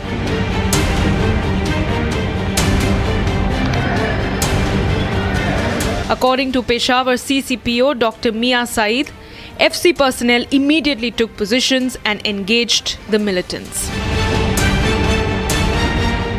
The attack came at a tragic cost, with 3 FC personnel were killed while safeguarding the compound. Hospital sources confirmed that at least 5 people, including 2 FC personnel, were injured and shifted for medical treatment. The Saddar area around the FC headquarters was quickly sealed off, with traffic diverted and a full search operation also launched. Deputy Commandant Javed Iqbal confirmed that a comprehensive investigation is underway, with officials examining the CCTV footage to trace the attackers' movements. A new 186-page IMF report has flagged serious concerns about Pakistan's governance, saying corruption has become deeply rooted in the system. The report clearly shows that corruption is hurting the country's economy, weakening institutions, and pushing away both local and foreign investors. A major development for the Indian Navy. INS Mahe, the very first of its new Mahe-class anti-submarine warfare fleet, has been commissioned today, and the huge ceremony took place. The important ceremony took place at the Naval Dockyard in Mumbai, and it was hosted by Vice Admiral Krishna Swaminathan, the flag officer commanding-in-chief of the Western Naval Command, and presided over by none other than the Chief of the Army Staff, General Upendra Dwivedi. INS Mahe marks an important step in boosting India's coastal security, especially when it comes to detecting and countering the submarines in shallow waters. In fact, Republic TV also was on board the INS Mahe, giving you a closer look. Here's more.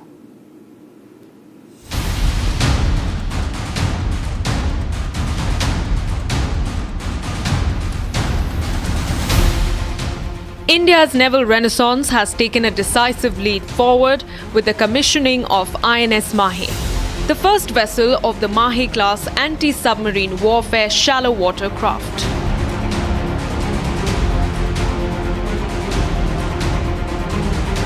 The commissioning ceremony was hosted by Vice Admiral Krishna Swaminathan, Flag Officer Commanding-in-Chief of the Western Naval Command, and presided over Chief of the Army Staff, General Upendra Dwivedi. INS Mahe marks the arrival of a new generation of indigenous shallow water combatants that are sleek, swift, and resolutely Indian.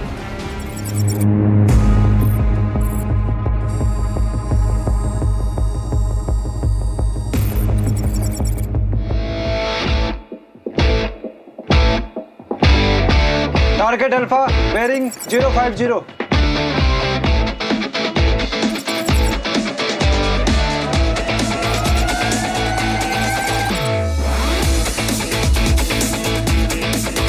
Facility much.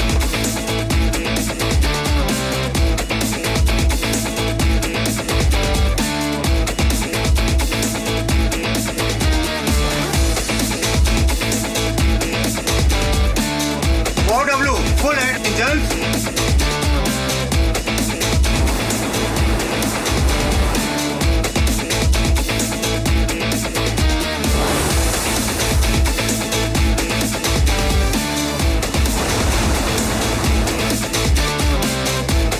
प्रचंड युद्ध की बारी है।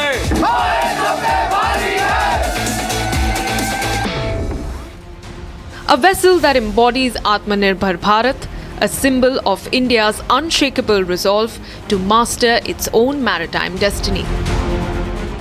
It's a huge boost for Atmanirbhar Bharat also. This is over 80% in indigenous content, I think. So tell more about it. So, talking about the indigenized component on board the warship.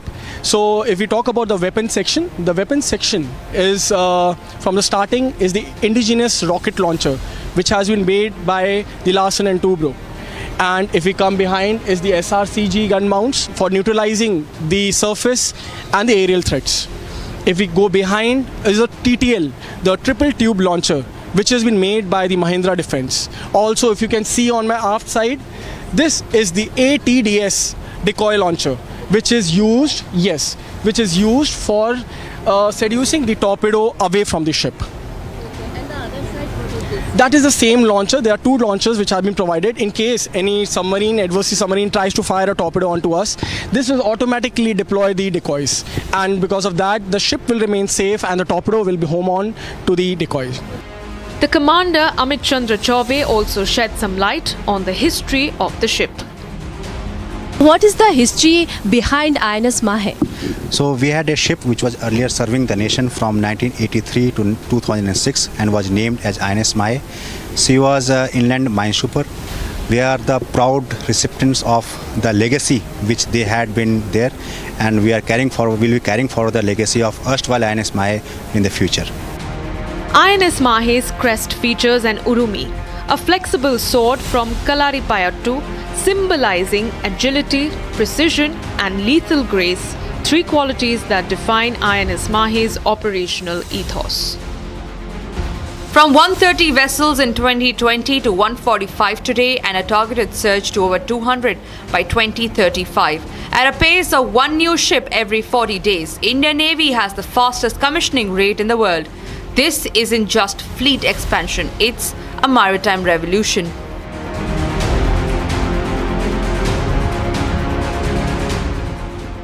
INS Mahe isn't just a warship. She's a declaration that India relies on no one to guard its seas and shores. Because now in the open waters, INS Mahe sails for India's maritime future, resplendent, self-reliant, unbreakable. India's new labour codes bring in significant changes for the employees, aiming to improve working conditions and benefits. In fact, key highlights include a national minimum wage that covers all workers, reduced gratuity eligibility period from 5 years to 1 year for fixed-term employees, and mandatory free annual health checkups for workers above 40 years. In fact, there are multiple rules that have been introduced that bring in changes for different work fields as well. Here's a detailed report. India's workforce is getting a major upgrade. Effective from the 21st of November, the new labour codes are here to make jobs fairer, safer and more flexible. From high wages to work-from-home perks, these 12 changes empower over 50 crore employees. All employees, regardless of the employment sector, organised or unorganised, or wage ceiling, now have a statutory right to minimum wages. For the first time, gig and platform workers are included in the ambit of social security, with aggregators required to contribute a percentage of their annual turnover to a dedicated fund for benefits like life and disability cover and health benefits.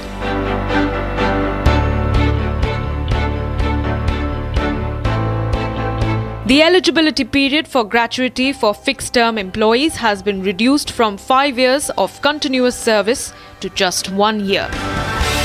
Employees working beyond normal working hours must be compensated at a rate of at least twice their normal wage rate. Dharmendra passed away today, breathing his last at the age of 89. We take you through his journey and what happened today.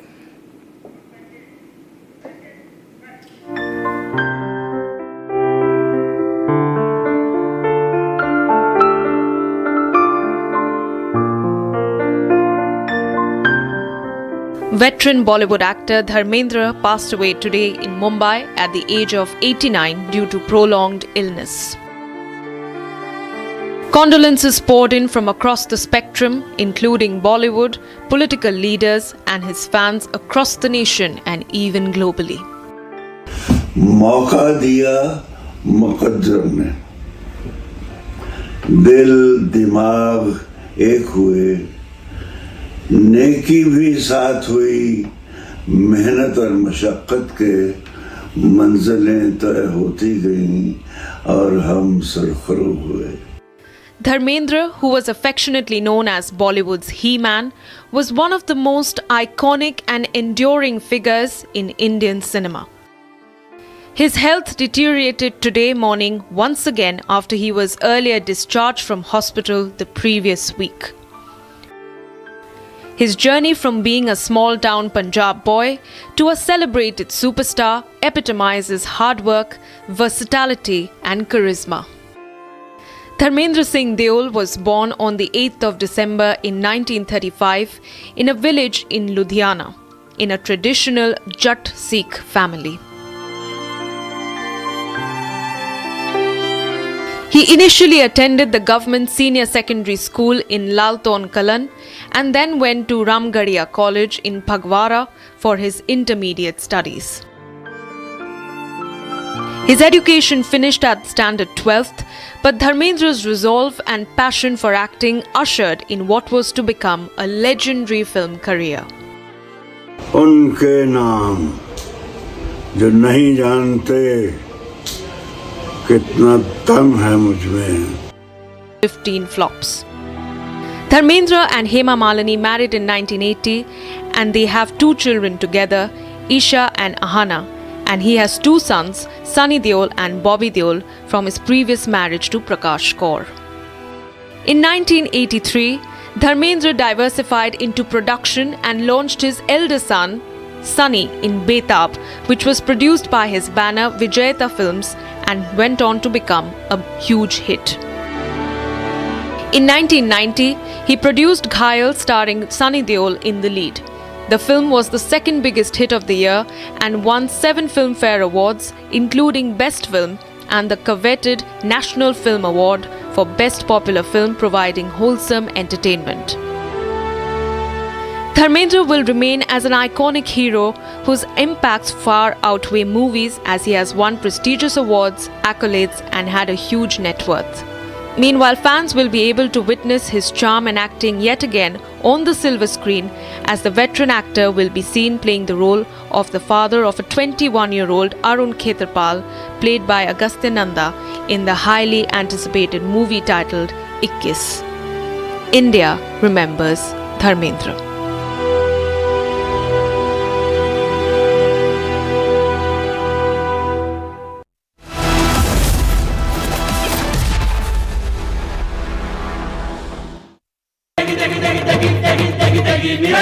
MDH की देगी मिर्च का तड़का, अंग अंग फड़का. MDH की देगी मिर्च. QS&THE, the world's foremost university rankings organizations, have ranked Amity amongst the top 3% universities globally, making it among the very few Indian universities to be included in both rankings. Yet another top ranking for Amity University. थोड़े में ज्यादा स्वाद यही तो है इसकी खास बात. वाओ मामा, क्या स्वाद है? अरे मेरे राजा, सबका राजा आग और मसाला. अब छोलिया हो या लोबिया, सफेद चने या काले चने, सब कुछ मजेदार बने. इसको घर पे लगाओगे तो शादी का तो पता नहीं, पर घर पक्का नहीं टूटेगा। रुंगटा नहीं तो घर स्ट्रॉन्ग नहीं। रुंगटा स्टील TMT बार एकदम सॉलिड। पहाड़ों में एक हाइकिंग शिप भी बन सकती है।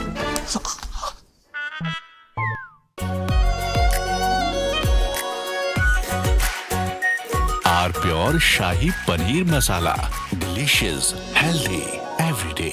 दादी के हाथों का जादू और खुशबू से महकता घर, माँ की मुस्कुराहट और खाने की सुगंध। MDH गरम मसाला, क्योंकि हर रिश्ता है स्वाद से जुड़ा।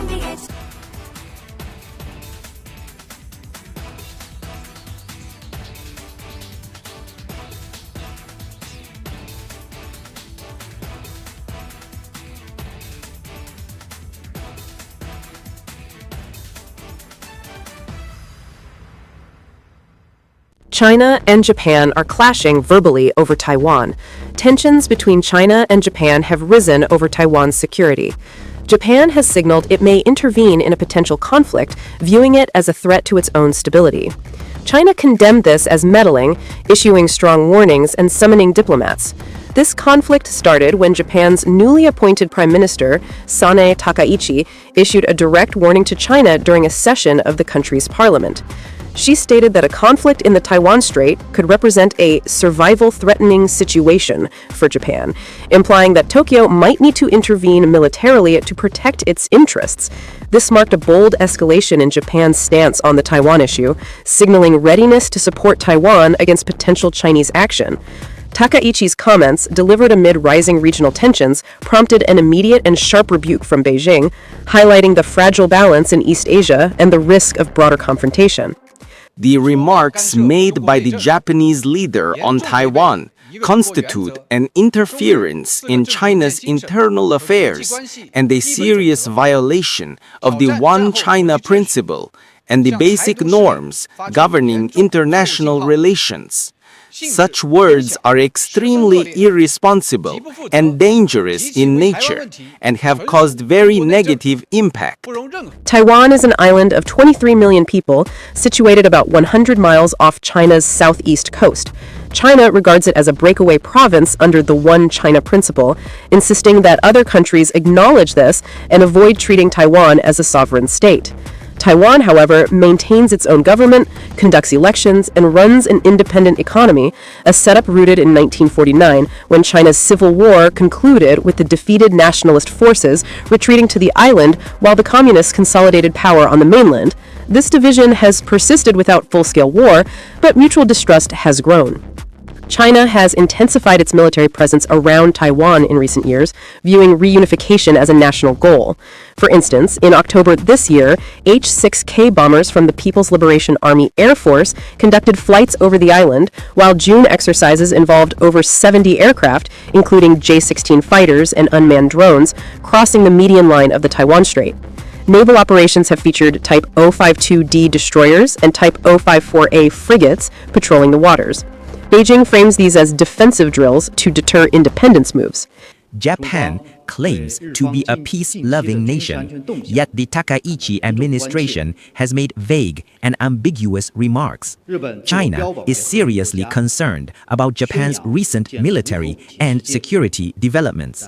In turn, the United States supplies Taiwan with arms like Patriot missiles and F-16 jets, offering security commitments without formal recognition.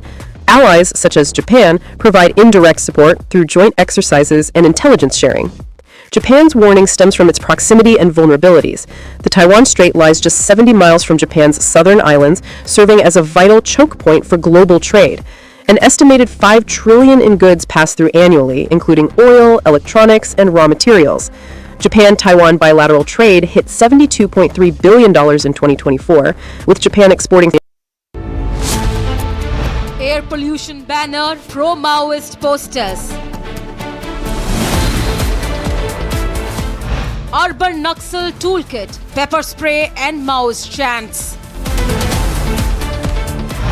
Pro-Maoist mobilization in the name of air pollution, debating tonight at 8 p.m.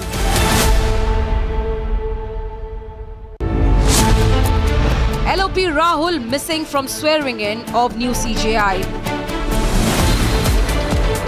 BJP questions, why is Congress disrespecting Constitution? Why there can be no room for absentee LOP. Debating tonight at 8:30 p.m. Lobby begins cover fire for Al Falah University. Republic exposes radicalization case from Kerala. Islamist radicalization biggest internal security threat. Debating tonight at 9 p.m.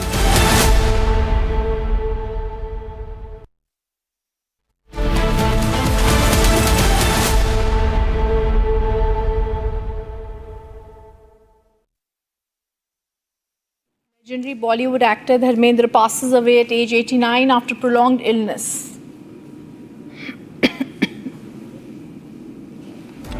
GNU link emerges in the India Gate Maoist protest case. Chat access reveal how call for protest was made directly by GNU students wing. Congress sparks more controversy, questions encounter of top Maoist commander Madhvi Hidma.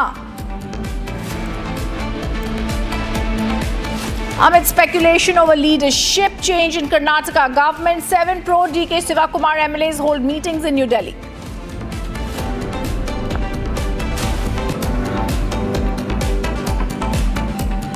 Indian Navy commissions INS Mahe, first vessel of Mahe class anti-submarine warfare shallow watercraft at Naval Dockyard in Mumbai. It's a super exclusive from Republic TV yet again. For the first time ever, the 16-year-old boy in Kerala who was forced to watch ISIS videos admits he was radicalized.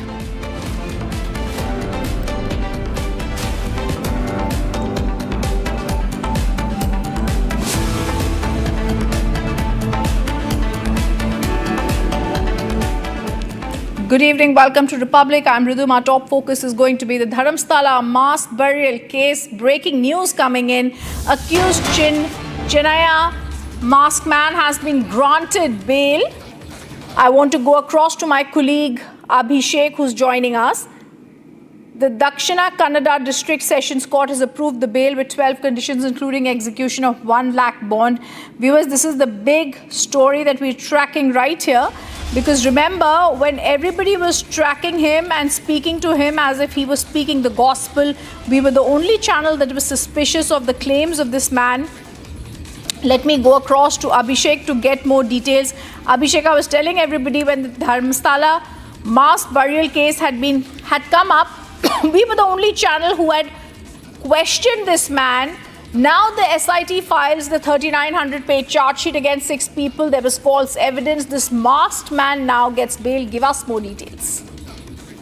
It was the whistleblower who is also known as Chinaya who made a claim that he had buried over hundreds of bodies in the last 3 to 4 decades in and around Dharmasthala and river Netravati, which is in Dharmasthala. He had also mentioned all these bodies were brutally raped and murdered, and these were the bodies which he had buried in the Dharmasthala. And he also claimed that one of the most influential families of Dharmasthala was involved in all these murders, rapes and burials. At this point of time, when the Karnataka state government formed a special investigation team headed by Pranav Mohanty, Dayama and various other eminent officers, they conducted the inquiry for more than 30 to 45 days. They made sure that they dug all the places where Chinaya showed it might have been summed up to 17 to 18 places where only 2 places were found where skeletal remains of 2 male persons were found, and that too, it wasn't quite as old as Chinaya had claimed to be. At this point of time, he has been granted bail by the Dakshina Kannada court, giving some of the conditions and some of the bond which will have to be borne by him. And also, this frees him from getting out of the jail. This also has given him some immunity. But the point is, if he is out on bail, he had mentioned that the influential family might go to any extent kill him for his family members. What will be his point of view now after claiming bail, after claiming against the family of Dharmasthala? So this question will have to be answered. Will police also give him protection now? Is the point which we will have to wait for as of now. And then we will also have to see how the political leaders approach him. How will the advocates go about talking with Chinaya? And how will the entire community, people in and around Dharmasthala treat Chinaya? So these are some questions which arise after Chinnaiya got bail. And also, was there any pressure on the legal system as well to grant bail to Chinnaiya? Is one of the issues what has to be addressed as of now. But we will have to see what Chinnaiya will have to say after getting out of the jail. What Chinnaiya, if Chinnaiya is going to make any new claims, if Chinnaiya is going to go against the team which was behind him, which also supported him to make claims against Dharmendra. So these are some of the questions which will have to be answered by Chinnaiya in the next couple of days. Rhythm. All right, thank you, Abhishek, for giving us those details. Viewers, the top focus on radicalization, the story that was broken right here on Republic TV involving the 16-year-old boy who triggered which has started a major investigation in Kerala. Republic had been investigating every aspect of the story about the 16-year-old boy who had been radicalized to join the ISIS. For the first time since the story broke, the 16-year-old boy who was forced to consume radical content has spoken out. This is a Republic TV super exclusive. My dear boy, I don't want to name you, or I don't want to tell your age or any identities. I don't want to reveal any of your identities to anyone. I just want the truth to be out. I just want to ask you what had actually happened. What the Ansar Islam did to you. Did he show you some videos, or how was he harassing you? How was he asking you to join IS? What was he doing? Could you please explain what happened? He ruined my life, my family, everything.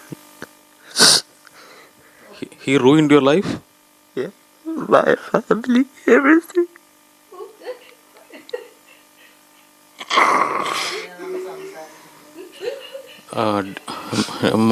My dear boy, no one can ruin your life. We are with you. We are here to support you.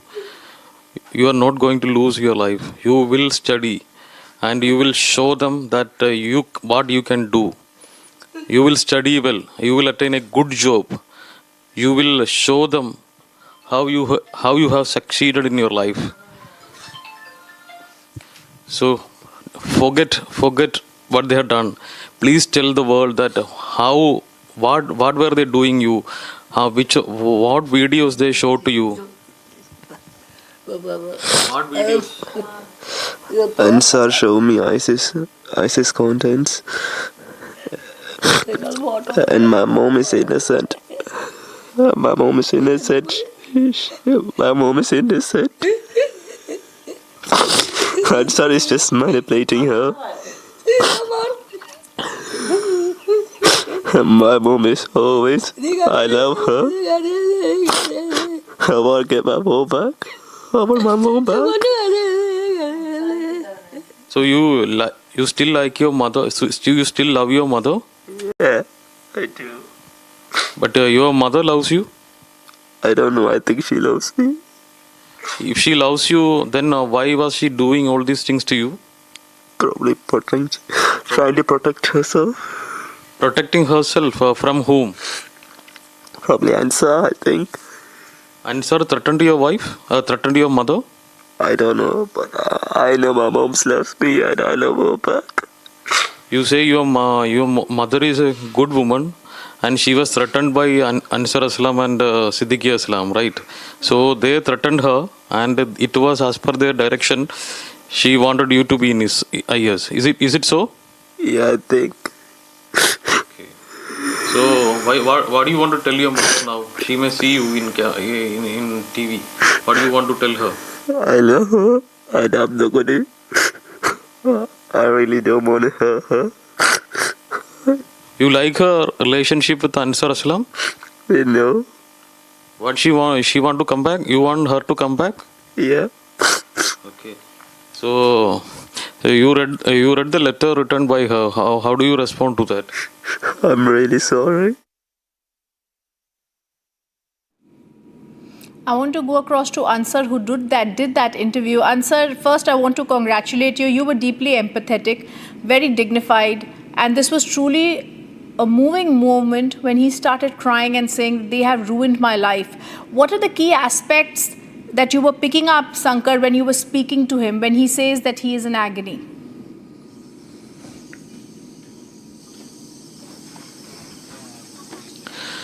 We are standing right in front of the house of the 16. We are standing right in front of the house of the 16-year-old boy who was forced to join IS by his mother and stepfather. Everything is evident in the visuals. As the visual speaks far more better than any other words or any other explanation. The boy was crying with us. The boy was bursting out into tears, stating that he was shown several videos of IS and compelled him to move to Syria to meet several IS leaders. And she was crying when he was stating that my mother was innocent. She was radicalized by Ansar Aslam, the stepfather, who is the second accused in the case. And the boy says he wants a mother to be back. Yeah. And it was after meeting Ansar Aslam and Siddiqui Aslam, the radicalized pupil who converted his mother into a radicalized person. So he wants her to come back, and he was crying throughout the video which was shown just now. And so now all eyes are on the probe team, like. Yes, and Sankar, I congratulate you once again on a very dignified interview that you did. The bigger picture is always going to be Siddiqui is the person who has been named as one of the masterminds of by the NI in the 2016 attacks in Tamil Nadu and in Kerala. His brother Ansar is the person who has been married to this young boy's mother as her second husband. This is a big focus right here on Republic TV because we are giving you the bigger mask of radicalization that is continuing unspoken in the country, but we here at Republic TV are blowing the lid off it. Thank you, Sankar, for giving us that. Viewers, the other top focus, Afghanistan's acting Minister of Commerce and Industry, Nuruddin Azizi, has been in India. He made significant pitch for reviving trade relations within India. In the recent press briefing, he emphasized the historical and economic importance of Indo-Afghan trade ties and called for renewed cooperation, particularly in sectors like agriculture, pharmaceutical and energy. We spoke to him earlier today. Listen into what he said.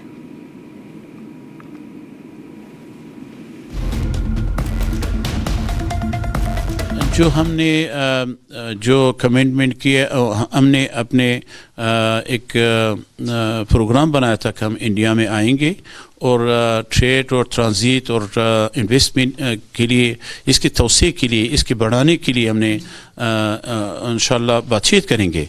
जिस तरह हमने बातचीत किया और जिस तरह इसको हमारे बीच में कमिटमेंट हुआ, ये सारे मसाइल अल्हम्दुलिल्लाह हल हो गए।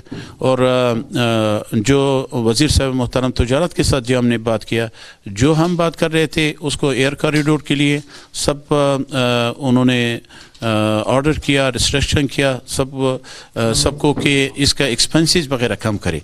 और हमारी तरफ से जो इकोनॉमिक कमीशन है वो पहले से इसको रिड्यूस किए है। The 19th edition of exercise Surya Kiran, a bilateral military exercise between the Indian Army and the Nepali Army, is set to take place from 25th to December 8th, 2025 in Pittorgarh, Uttarakhand. Look at the highlights.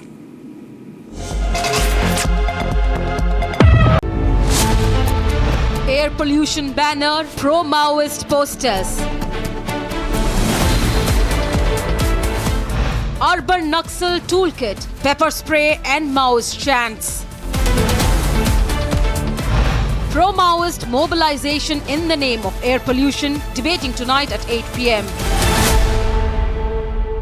आधे bowl दही में 4 चम्मच MDH चटनी पुदीना मसाला डाला, stir करो, पुदीना चटनी तैयार। MDH चटनी पुदीना मसाला। आर प्योर सूजी पास्ता, उबालो, मिलाओ और खाओ, 8 मिनट में तैयार। क्या टेस्ट है, सबका राजा आर प्योर मसाला। केसरिया से मन जोगी हुआ रे, दिल झूमे देखो मतवारा हुआ रे। केसरिया से मन जोगी हुआ। हर पल मनाओ केसरी त्योहार। विमल, बोलो जुबान केसरी। अब छोलिया हो या लोबिया, सफेद चने या काले चने, सब कुछ मजेदार बने। थोड़े में ज्यादा स्वाद, यही तो है इसकी खास बात। वाओ मामा क्या स्वाद है, अरे मेरे राजा। सबका राजा आरती और मसाला।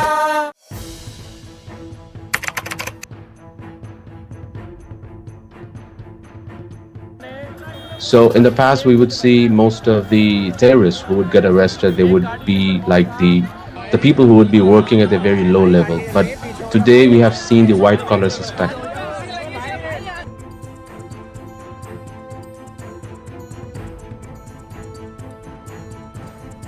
कश्मीर घाटी में डॉक्टर्स एक बहुत अल्टीमेट ड्रीम होता है वहां के लड़के लड़कियों का। उस बनने के बावजूद अगर आप रेडिकलाइज होकर अपने ही देशवासियों को मारने के लिए और अपने देश को तोड़ने के लिए तैयार हो सकते हैं, तो आप अंदाजा लगाइए किस तरह की रेडिकलाइजेशन हो रही है और इस फ्रंट पे हम क्या काम कर रहे हैं।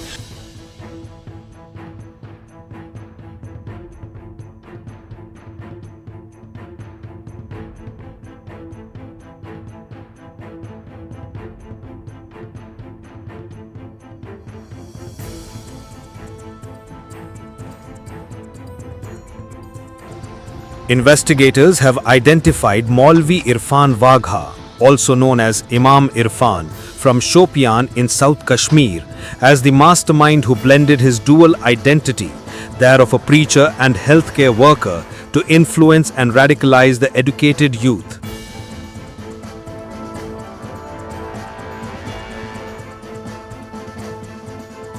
The accusation against him is completely baseless. He had been there for 7 years, offering prayers, conducting religious classes, and teaching children at the religious center. He would come only occasionally. We had no idea about the allegations against him, but we don't believe them. He is a good person. We don't know anything else.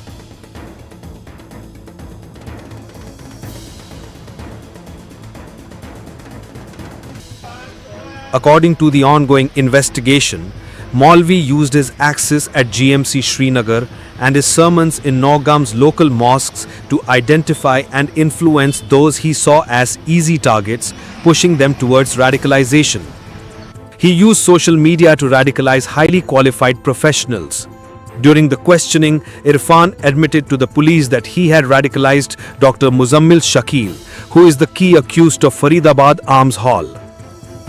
According to the officials, Imam Irfan allegedly built and expanded a white-collar terror network with the help of Pak-based Jaish handler Umar bin Khattab, alias Harjula.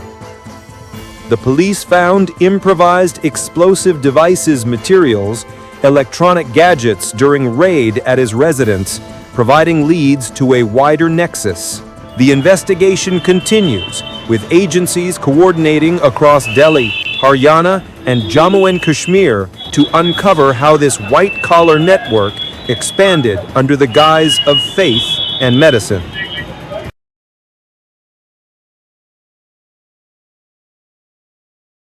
China and Japan are clashing verbally over Taiwan. Tensions between China and Japan have risen over Taiwan's security. Japan has signaled it may intervene in a potential conflict, viewing it as a threat to its own stability. China condemned this as meddling, issuing strong warnings and summoning diplomats. This conflict started when Japan's newly appointed Prime Minister, Sanae Takaichi, issued a direct warning to China during a session of the country's parliament. She stated that a conflict in the Taiwan Strait could represent a survival-threatening situation for Japan, implying that Tokyo might need to intervene militarily to protect. LOP Rahul missing from swearing-in of new CJI. BJP questions, why is Congress disrespecting Constitution? Why there can be no room for absentee LOP?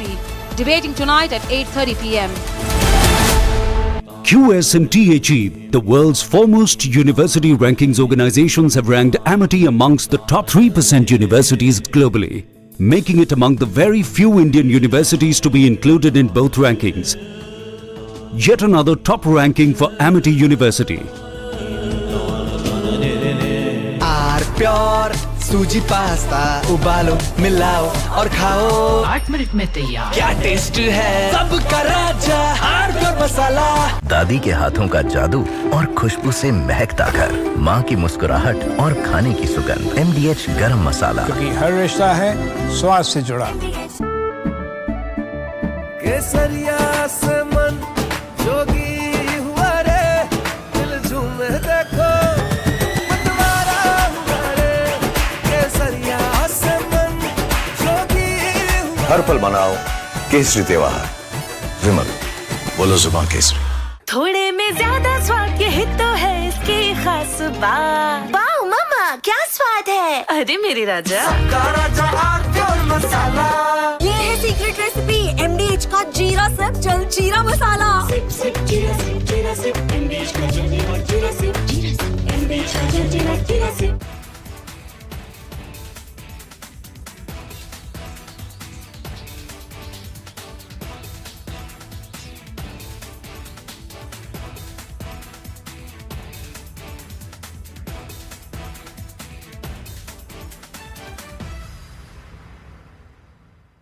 China and Japan are clashing verbally over Taiwan. Tensions between China and Japan have risen over Taiwan's security. Japan has signaled it may intervene in a potential conflict, viewing it as a threat to its own stability. China condemned this as meddling, issuing strong warnings and summoning diplomats. This conflict started when Japan's newly appointed Prime Minister, Sanae Takaichi, issued a direct warning to China during a session of the country's parliament. She stated that a conflict in the Taiwan Strait could represent a survival-threatening situation for Japan, implying that Tokyo might need to intervene militarily to protect its interests. This marked a bold escalation in Japan's stance on the Taiwan issue, signaling readiness to support Taiwan against potential Chinese action. Takaichi's comments, delivered amid rising regional tensions, prompted an immediate and sharp rebuke from Beijing, highlighting the fragile balance in East Asia and the risk of broader confrontation. The remarks made by the Japanese leader on Taiwan constitute an interference in China's internal affairs and a serious violation of the One China principle and the basic norms governing international relations. Such words are extremely irresponsible and dangerous in nature and have caused very negative impact. Taiwan is an island of 23 million people, situated about 100 miles off China's southeast coast.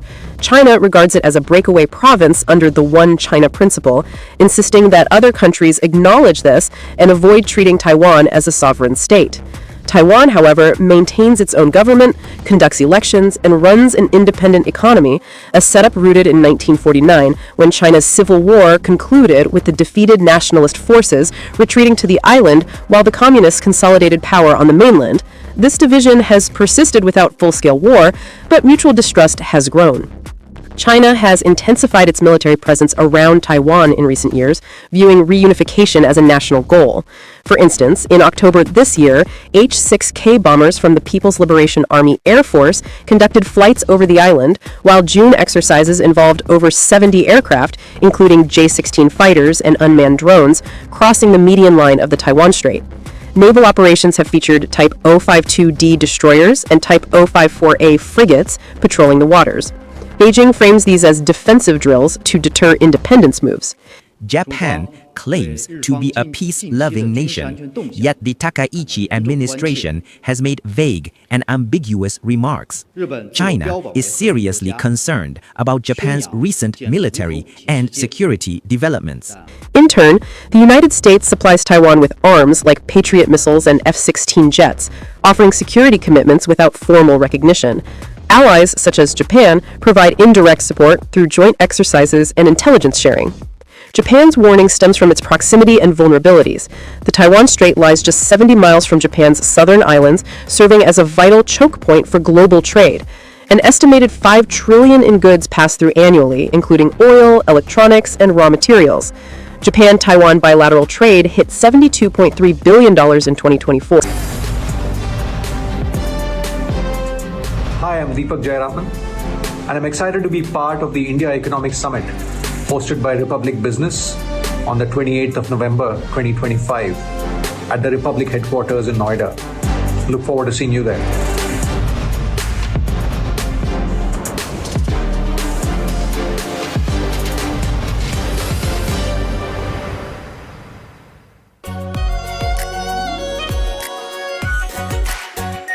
Are pure shahi paneer masala, delicious, healthy everyday.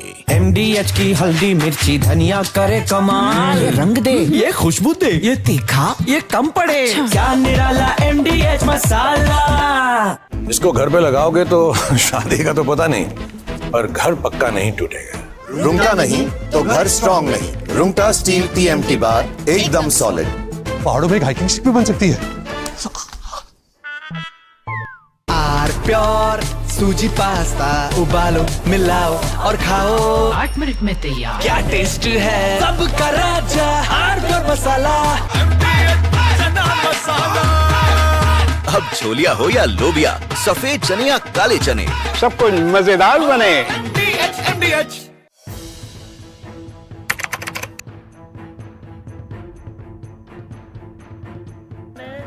So in the past, we would see most of the terrorists who would get arrested. They would be like the people who would be working at a very low level. But today, we have seen the white collar suspect.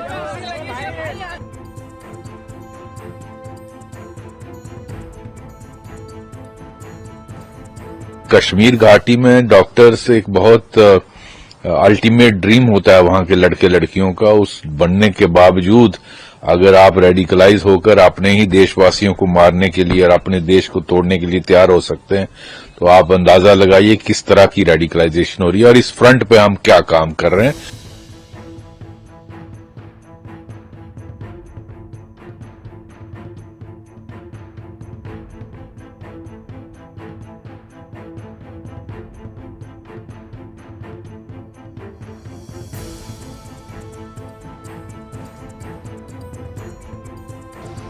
Investigators have identified Maulvi Irfan Wagha, also known as Imam Irfan, from Shopian in South Kashmir, as the mastermind who blended his dual identity, that of a preacher and healthcare worker, to influence and radicalize the educated youth.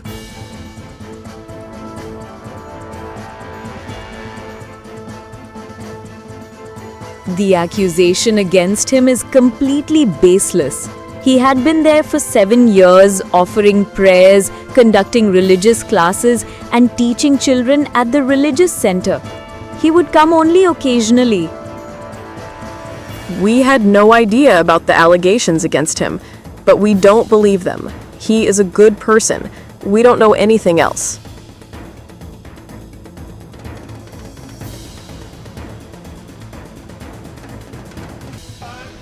According to the ongoing investigation, Maulvi used his access at GMC Srinagar and his sermons in Naugam's local mosques to identify and influence those he saw as easy targets, pushing them towards radicalization. He used social media to radicalize highly qualified professionals. During the questioning, Irfan admitted to the police that he had radicalized Dr. Muzammil Shakil, who is the key accused of Faridabad Arms Hall. According to the officials, Imam Irfan allegedly built and expanded a white-collar terror network with the help of Pak-based Jaish handler Umar bin Khattab, alias Harjula. The police found improvised explosive devices materials, electronic gadgets during raid at his residence, providing leads to a wider nexus. The investigation continues, with agencies coordinating across Delhi, Haryana, and Jammu and Kashmir to uncover how this white-collar network expanded under the guise of faith and medicine.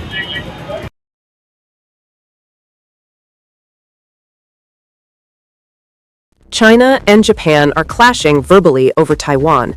Tensions between China and Japan have risen over Taiwan's security. Japan has signaled it may intervene in a potential conflict, viewing it as a threat to its own stability. China condemned this as meddling, issuing strong warnings and summoning diplomats. This conflict started when Japan's newly appointed Prime Minister, Sanae Takaichi, issued a direct warning to China during a session of the country's parliament. She stated that a conflict in the Taiwan Strait could represent a survival-threatening situation for Japan, implying that Tokyo might need to intervene militarily to protect its interests. This marked a bold escalation in Japan's stance on the Taiwan issue, signaling readiness to support Taiwan against potential Chinese action.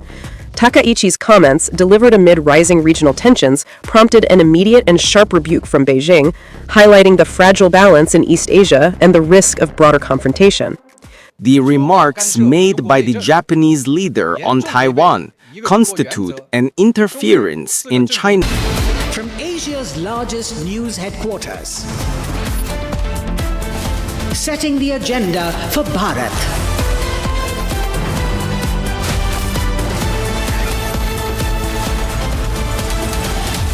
You're watching Republic.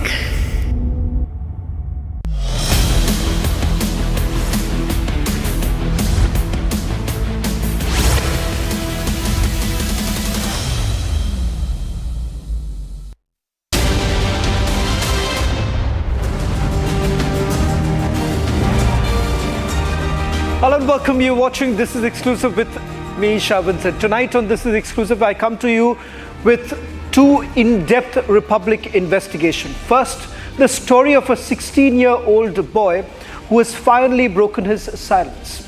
What you see behind me are just a glimpse of what he's actually told us. A 16-year-old boy who was allegedly radicalized by his own family members. For the first time ever, he has spoken about how attempts were being made to radicalize him and send him to Syria. That's our first big story that we are getting to you tonight. And the other, a couple who has now been stranded in Cameroon. And what exactly is the condition of this couple and why they are making a desperate appeal. Tonight, the couple comes live on This Is Exclusive. Let me now take you through the headlines we are tracking at this hour.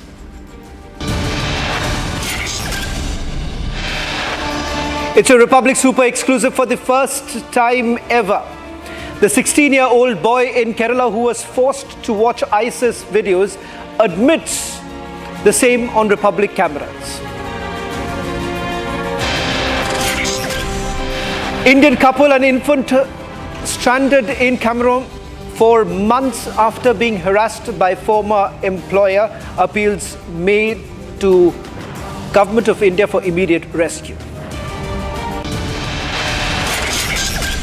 Delhi police makes big allegation against India Gate. Protesters say they came fully equipped to target police and raise pro-Maoist slogans.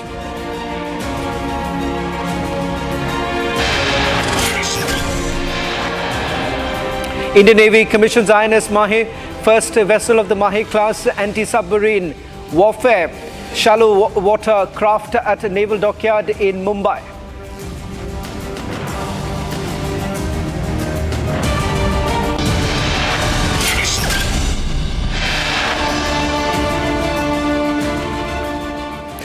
It's the story of a 16-year-old boy who was living with his mother and her live-in partner in the United Kingdom. It turned out to be an ordeal task, the ordeal essentially being that while he was staying with his family members, he was being forced to watch some videos, and it turns out that these are ISIS propaganda videos. Not just that, his mother's live-in partner actually forced him to go to Syria. And this is a complaint that has now been filed by the boy after he came back to India and is currently in the state of Kerala. The matter is now being investigated by the Kerala ATS. What you see here are just excerpts of what we are putting out today. The interview that has been given by the 16-year-old boy, where he basically narrates the ordeal that he has had to go through. A young boy watching videos of beheadings, battlefield executions, and also sermons calling for jihad. Tonight, his testimony is just an eye-opener. And before we bring you that super exclusive, here's what the investigation that has been carried out so far, what is it like, and what is it that they are attempting at. A story of radicalization being uncovered in Kerala. A UK-based woman and her live-in partner have been booked by the state police under the Unlawful Activities Prevention Act for allegedly attempting to indoctrinate her 16-year-old son to join the banned terrorist group ISIS. For the first time since the story was reported, the radicalized teen breaks his silence. In this conversation with Republic's Shankar, a confession by a minor who admits he was forced to watch videos on radicalization. This is information came to our notice. The boy and his uncle came to the police station saying that they narrated the incident what happened. This boy was pursuing his studies in London along with the family there. There he told that he was forced or he was radicalized. The probes in the initial stages, they just came out of the complaint. We are verifying the details. We are conducting the investigation is on actually. Police, Kerala police takes note of all these instances properly, and investigation is also being done in an appropriate manner here. This is a matter, yes, the boy himself came up with the allegations. We are taking note of this person there and verifying all the details concerned, and we have a proper system of investigating these things. The radicalized teen admits the role of his stepfather, adding that his mother was threatened. Last week, as Republic reported the story, the mother of the teen shared this handwritten letter with Republic TV, blaming her husband, but her version now contradicts what her own son has claimed. The boy told to the Republic TV that the boy told the Republic TV that the mother Fida was very innocent, and she was threatened by Ansar Islam, and it was to protect her. It was to protect herself. She forced the boy to join IS. The boy said he loves his mother too much and he wants her back. He wanted her to be freed from the grip of this radicalized people, the Ansar Islam and Siddiqui Aslam. Republic, in the course of the investigation, also tracked family of Fida, the radicalized boy's mother, who again detailed out the radicalization. She was offering this house to stay here for free for us. Okay. And we are staying here about 2 years. And actually we don't know what she is doing in other countries. She worked in several countries like Saudi and UK. While she was in UK, she gave an offer, just keep the house clean, we don't have to pay any rent to them. And then we moved here. We are staying here about 2 years. Every on-record version from Kerala points at the undisputed fact that radicalization happened. Will those promoting rampant radicalization face action?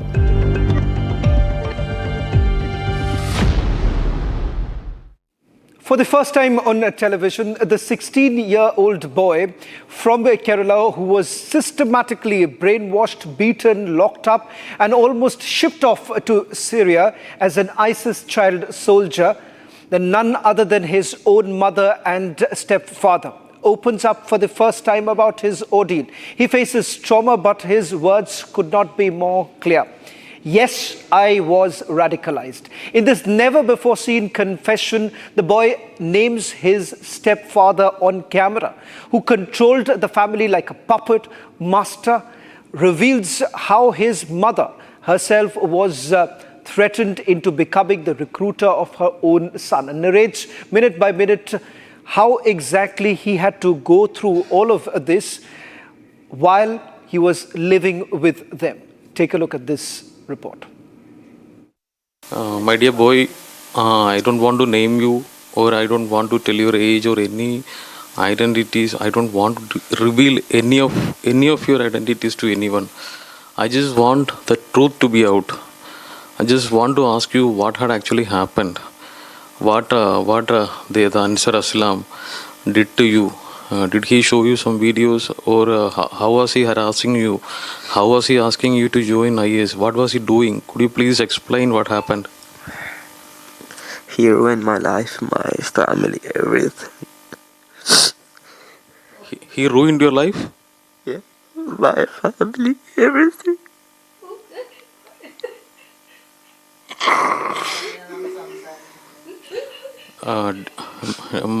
My dear boy, no one can ruin your life.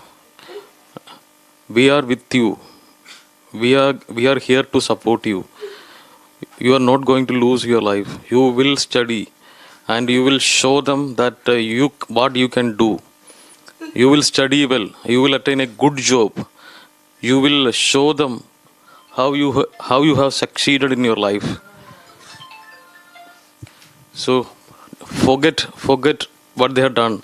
Please tell the world that what were they doing you, what videos they showed to you. What videos? Ansar show me ISIS contents.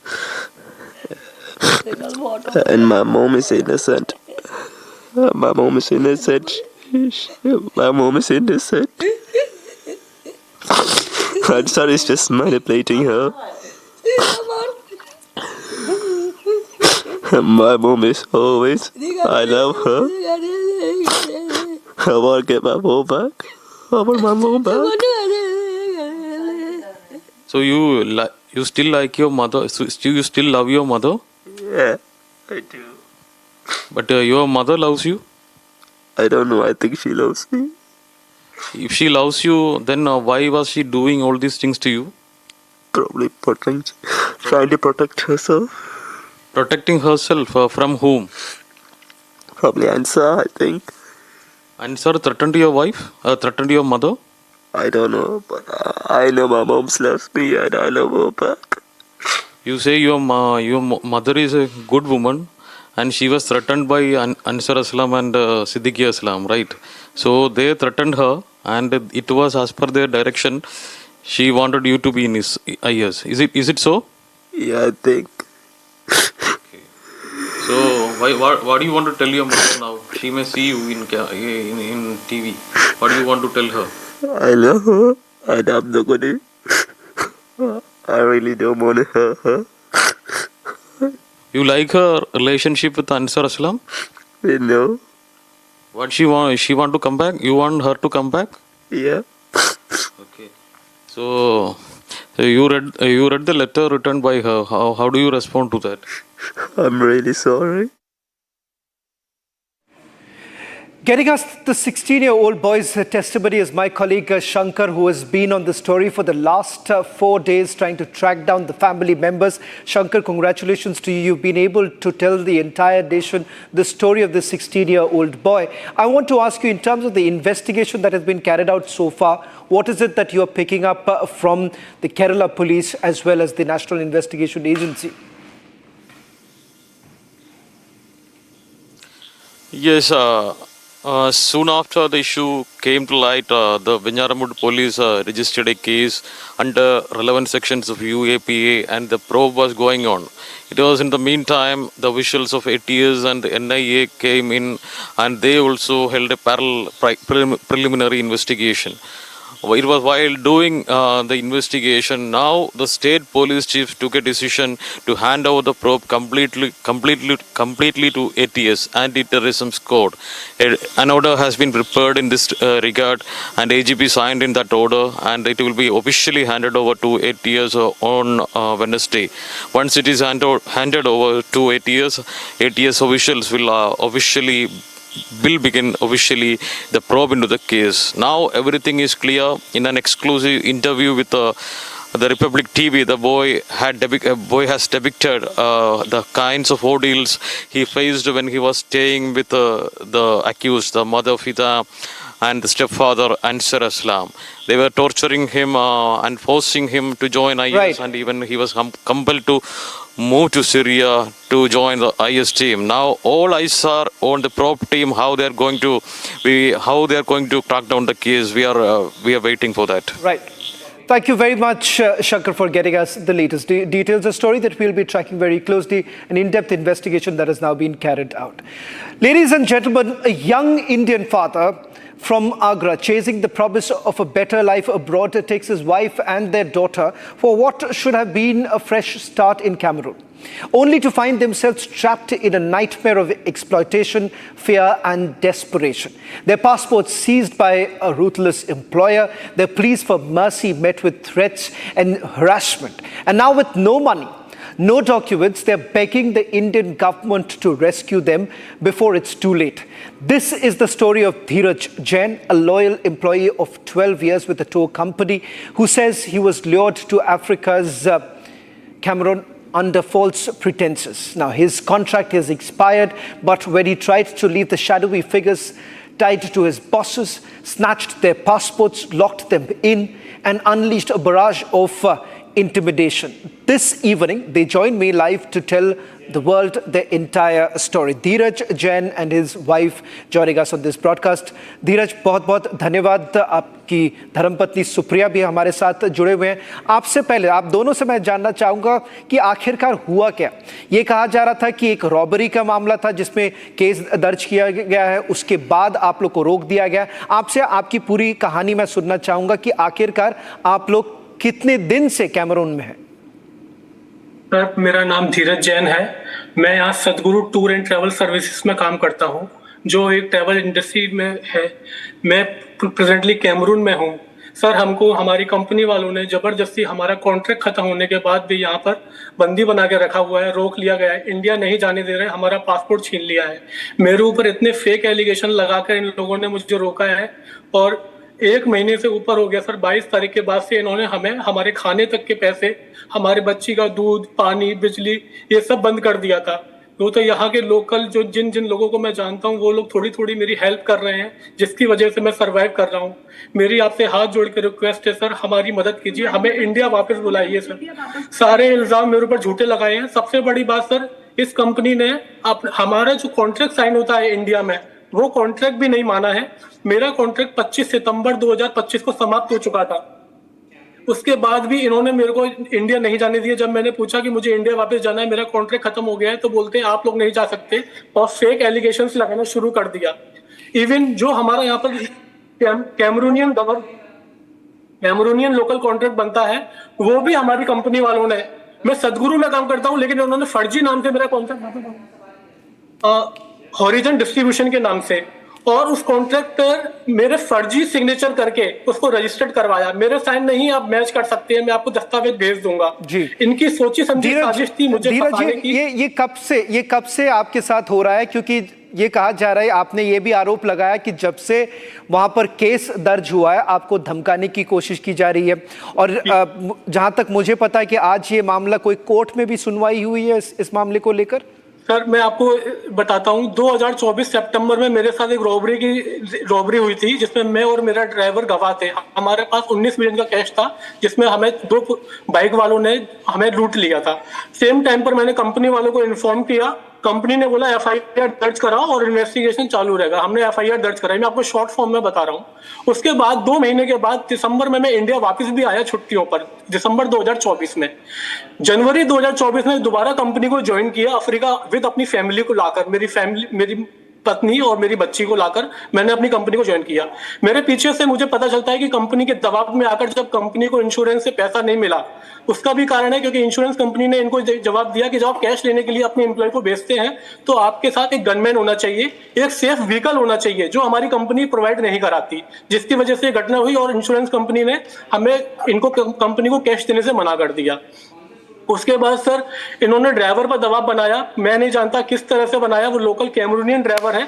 मेरे आने के बाद driver ने बयान पलट दिया कि ये सब चीजें मैंने करवाई हैं. इस तरह से ड्राइवर ने बयान पलट दिया. उसके बाद भी सर ये घटना है अप्रैल 2025 की, जब ड्राइवर ने बयान पलटा था. उसके बाद भी कंपनी मुझ इन्वेस्टिगेशन चालू रखा, लेकिन ड्राइवर का बयान, पलटा हुआ बयान, पुलिस में दर्ज नहीं कराया और मुझसे फिर भी दोबारा ये कैश लेन देन का वो कार्य कराती रही, मुझको रोका नहीं. अगर मैं गलत होता तो मुझे क्यों अभी तक कैश का लेन देन का काम कराती रही? क्या इस पूरे मामले को लेकर कोर्ट में या कहीं पर सुनवाई हुई? और दूसरी बात मैं ये जानना चाहूंगा कि आपने एम्बेसी से बात करने की कोशिश की है, एम्बेसी से आपको क्या जवाब मिला है? सर मैंने इस घटना को कोर्ट में ले जाने से पहले जब मुझे पता चला कंपनी वाले मुझे परेशान कर रहे हैं, ये मामला पुलिस में था, मैंने यहाँ के एम्बेसडर इंडियन एम्बेसी में बात करी मिस्टर विजय खंडूजा जी से। विजय खंडूजा जी ने मेरी बात सुनी, लेकिन अभी तक उस टाइम भी उन्होंने मुझे कोई भी सहायता देने का आश्वासन नहीं दिया। उन्होंने उस टाइम बोला ये तुम्हारा और सदगुरु का इंटरनली मामला है, लेकिन जब ये मामला पुलिस में पहुंच गया, कोर्ट में जब सदगुरु ने कोर्ट में पहुंचाया, तो उसके बाद उनका कहना है कि अब ये मामला पुलिस में, अब मैं कुछ नहीं कर सकता। उन्होंने मेरी बिल्कुल हेल्प करने की कोशिश नहीं की, जबकि वो चाहते तो मेरी हेल्प कर सकते थे। कंपनी ने मुझे 7 दिन जेल में रखा, मेरी बच्ची और मेरी बीबी यहाँ अकेली थी। 7 दिन उन्होंने किस तरह से निकाले वो यही जान सकते हैं। मुझे बहुत प्रताड़ित किया गया जेल में। आए दिन पुलिस मुझे कभी भी बुलाती है स्टेटमेंट के लिए और मुझे परेशान करती है। सर मैं बिल्कुल निर्दोष हूँ, मुझे कृपया करके इंडिया बुलाया जाए और इनके खिलाफ कार्रवाई की जाए। एक आखिरी सवाल करना चाह रहा हूँ कि ये जो एम्प्लॉयज के ऊपर आप आरोप लगा रहे हैं, आपके पास कोई एविडेंस है कि आपके साथ बदसलूकी किया जा रहा था, आपके साथ टॉर्चर किया जा रहा था? क्योंकि ये आप आरोप लगा रहे हैं, इस आरोप के पीछे क्या आपके पास कोई एविडेंस है? जी मेरे पास सर पूरे दस्तावेज है। इनकी सोची समझी प्लानिंग थी। जब इनको इंश्योरेंस से पैसा नहीं मिला, इन्होंने डायरेक्टली मेरे परिवार से पैसा मांगा कि आप पैसा दो, नहीं तो हम आपके बच्चों को नहीं छोड़ेंगे। मुझसे डायरेक्टली मांगा। मेरे पास दस्तावेज है, मेल में लिखा हुआ है, मैं नाम यहाँ पर लूं नहीं लूं मुझे नहीं पता इतना, लेकिन उनका मेल मेरे पास है कंपनी के मैनेजर का, जिसमें लिखा है कि धीरज से पैसा वसूली की जाए तभी उसको छोड़ा जाए। पैसा वसूली की बात इन्होंने मेरे परिवार से करी। धीरज बहुत बहुत धन्यवाद हमसे बात करने के लिए, आपने अपील भी की है। हम चाहेंगे कि इस तरह से एक फेयर इन्वेस्टिगेशन हो। की जाए। मेरी श्री नरेंद्र मोदी जी से दरख्वास्त है, आप रिपब्लिक भारत चैनल से दरख्वास्त है, मेरी बात को आगे तक पहुंचाया जाए और मुझे इंडिया वापस बुलाया जाए। सर मेरी हमारी हेल्प कीजिए सर, मेरे साथ मेरी छोटी बच्ची है सर, और ये लोग ये भी बोलते हैं कि आप अपने पति को छोड़कर इंडिया चले जाएं। सर मैं कैसे जा सकती हूँ अपने पति को छोड़कर, जब मुझे 1% इन लोगों पे भरोसा नहीं है।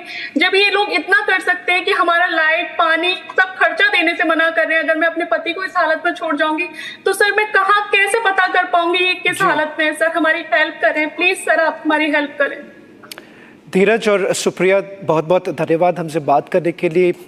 इस पूरे मामले को आगे भी बढ़ाने की कोशिश की जाएगी। That's the story of Dheeraj and Supriya Jain who've been illegally detained is the claim that they've essentially made, a story that we'll be tracking very closely. That's all that we could pack in this edition of This Is Exclusive. Coming up, trending with my colleague Rakshana.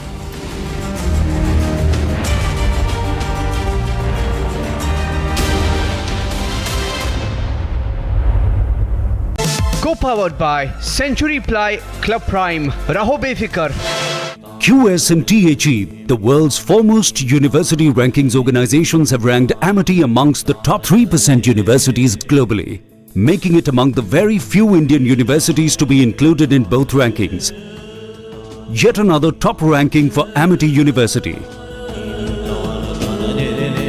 MDH की हल्दी मिर्ची धनिया करे कमाल, ये रंग दे, ये खुशबू दे, ये तीखा, ये कम पड़े, क्या निराला MDH मसाला।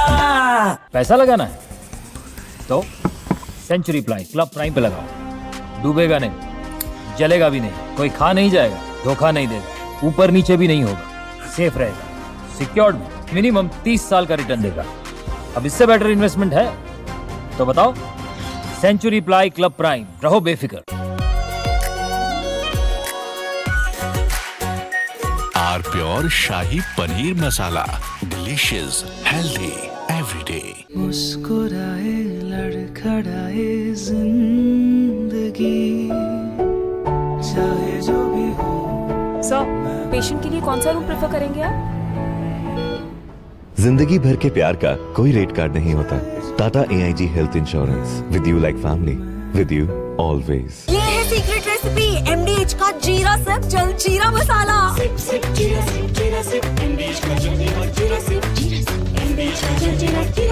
थोड़े में ज्यादा स्वाद, ये तो है इसकी खास बात। वाओ मामा क्या स्वाद है। अरे मेरे राजा, सबका राजा R pure masala.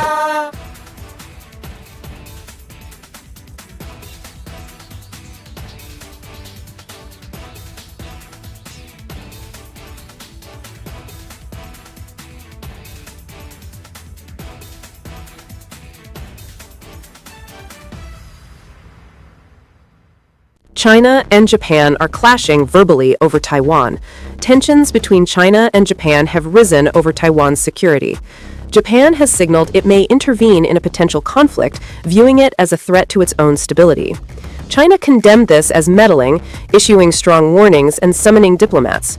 This conflict started when Japan's newly appointed Prime Minister, Sanae Takaichi, issued a direct warning to China during a session of the country's parliament. She stated that a conflict in the Taiwan Strait could represent a survival-threatening situation for Japan, implying that Tokyo might need to intervene militarily to protect its interests. This marked a bold escalation in Japan's stance on the Taiwan issue, signaling readiness to support Taiwan against potential Chinese action. Takaichi's comments, delivered amid rising regional tensions, prompted an immediate and sharp rebuke from Beijing, highlighting the fragile balance in East Asia and the risk of broader confrontation. The remarks made by the Japanese leader on Taiwan constitute an interference in China's internal affairs and a serious violation of the One China principle and the basic norms governing international relations. Such words are extremely irresponsible and dangerous in nature and have caused very negative impact. Taiwan is an island of 23 million people, situated about 100 miles off China's southeast coast. China regards it as a breakaway province under the One China principle, insisting that other countries acknowledge this and avoid treating Taiwan as a sovereign state. Taiwan, however, maintains its own government, conducts elections, and runs an independent economy, a setup rooted in 1949 when China's civil war concluded with the defeated nationalist forces retreating to the island while the communists consolidated power on the mainland. This division has persisted without full-scale war, but mutual distrust has grown. China has intensified its military presence around Taiwan in recent years, viewing reunification as a national goal. For instance, in October this year, H-6K bombers from the People's Liberation Army Air Force conducted flights.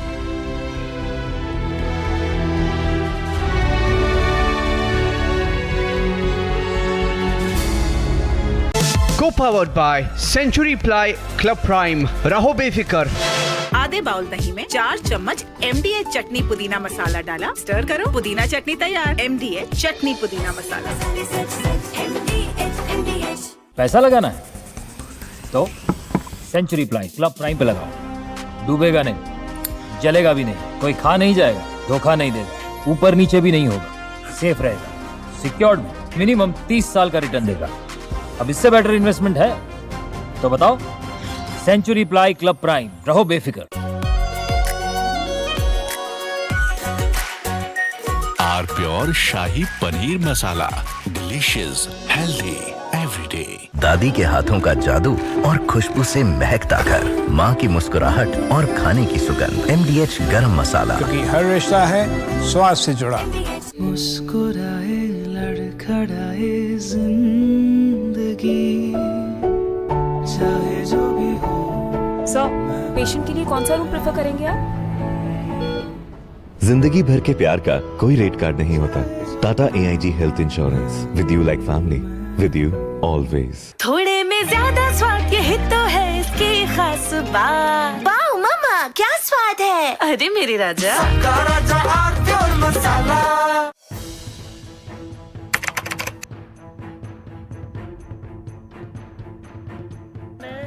So in the past, we would see most of the terrorists who would get arrested, they would be like the people who would be working at a very low level. But today we have seen the white collar suspect.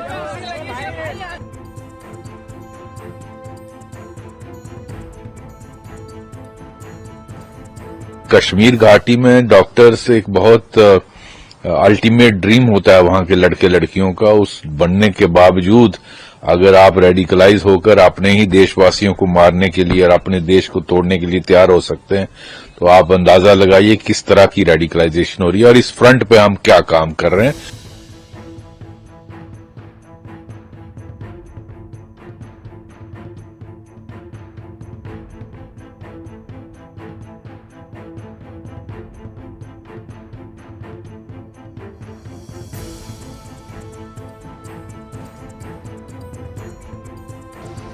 Investigators have identified Maulvi Irfan Wagha, also known as Imam Irfan, from Shopian in South Kashmir, as the mastermind who blended his dual identity, that of a preacher and healthcare worker, to influence and radicalize the educated youth.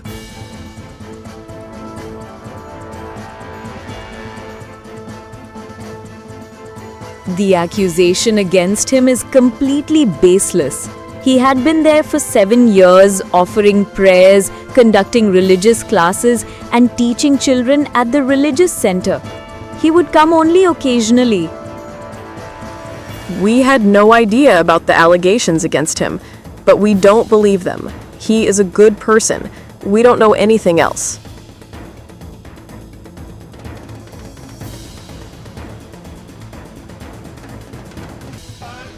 According to the ongoing investigation, Maulvi used his access at GMC Srinagar and his sermons in Naugam's local mosques to identify and influence those he saw as easy targets, pushing them towards radicalization. He used social media to radicalize highly qualified professionals. During the questioning, Irfan admitted to the police that he had radicalized Dr. Muzammil Shakil, who is the key accused of Faridabad Arms Hall. According to the officials, Imam Irfan allegedly built and expanded a white-collar terror network with the help of Pak-based Jaish handler Umar bin Khattab, alias Harjula. The police found improvised explosive devices materials, electronic gadgets during raid. From Asia's largest news headquarters, setting the agenda for Bharat.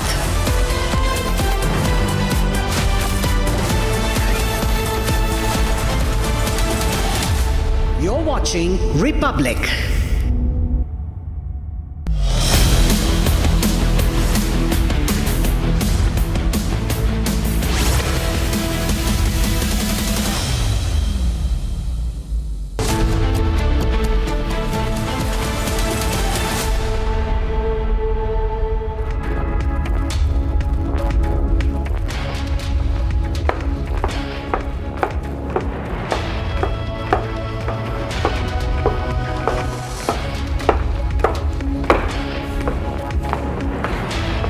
His fans hailed him as the He-Man of Hindi cinema. His co-stars hailed his humility, the megastar that enthralled the fans for 60 long years throughout decades, inspiring his fans and followers with his mantras of fitness, love, and life. The most versatile and the most loved actor Dharmendra Deol. He breathed his last today at the age of 89 in Mumbai. And today we remember and pay tribute to the original He-Man. Bollywood is grieving the loss of Dharmendra, very own He-Man of Bollywood.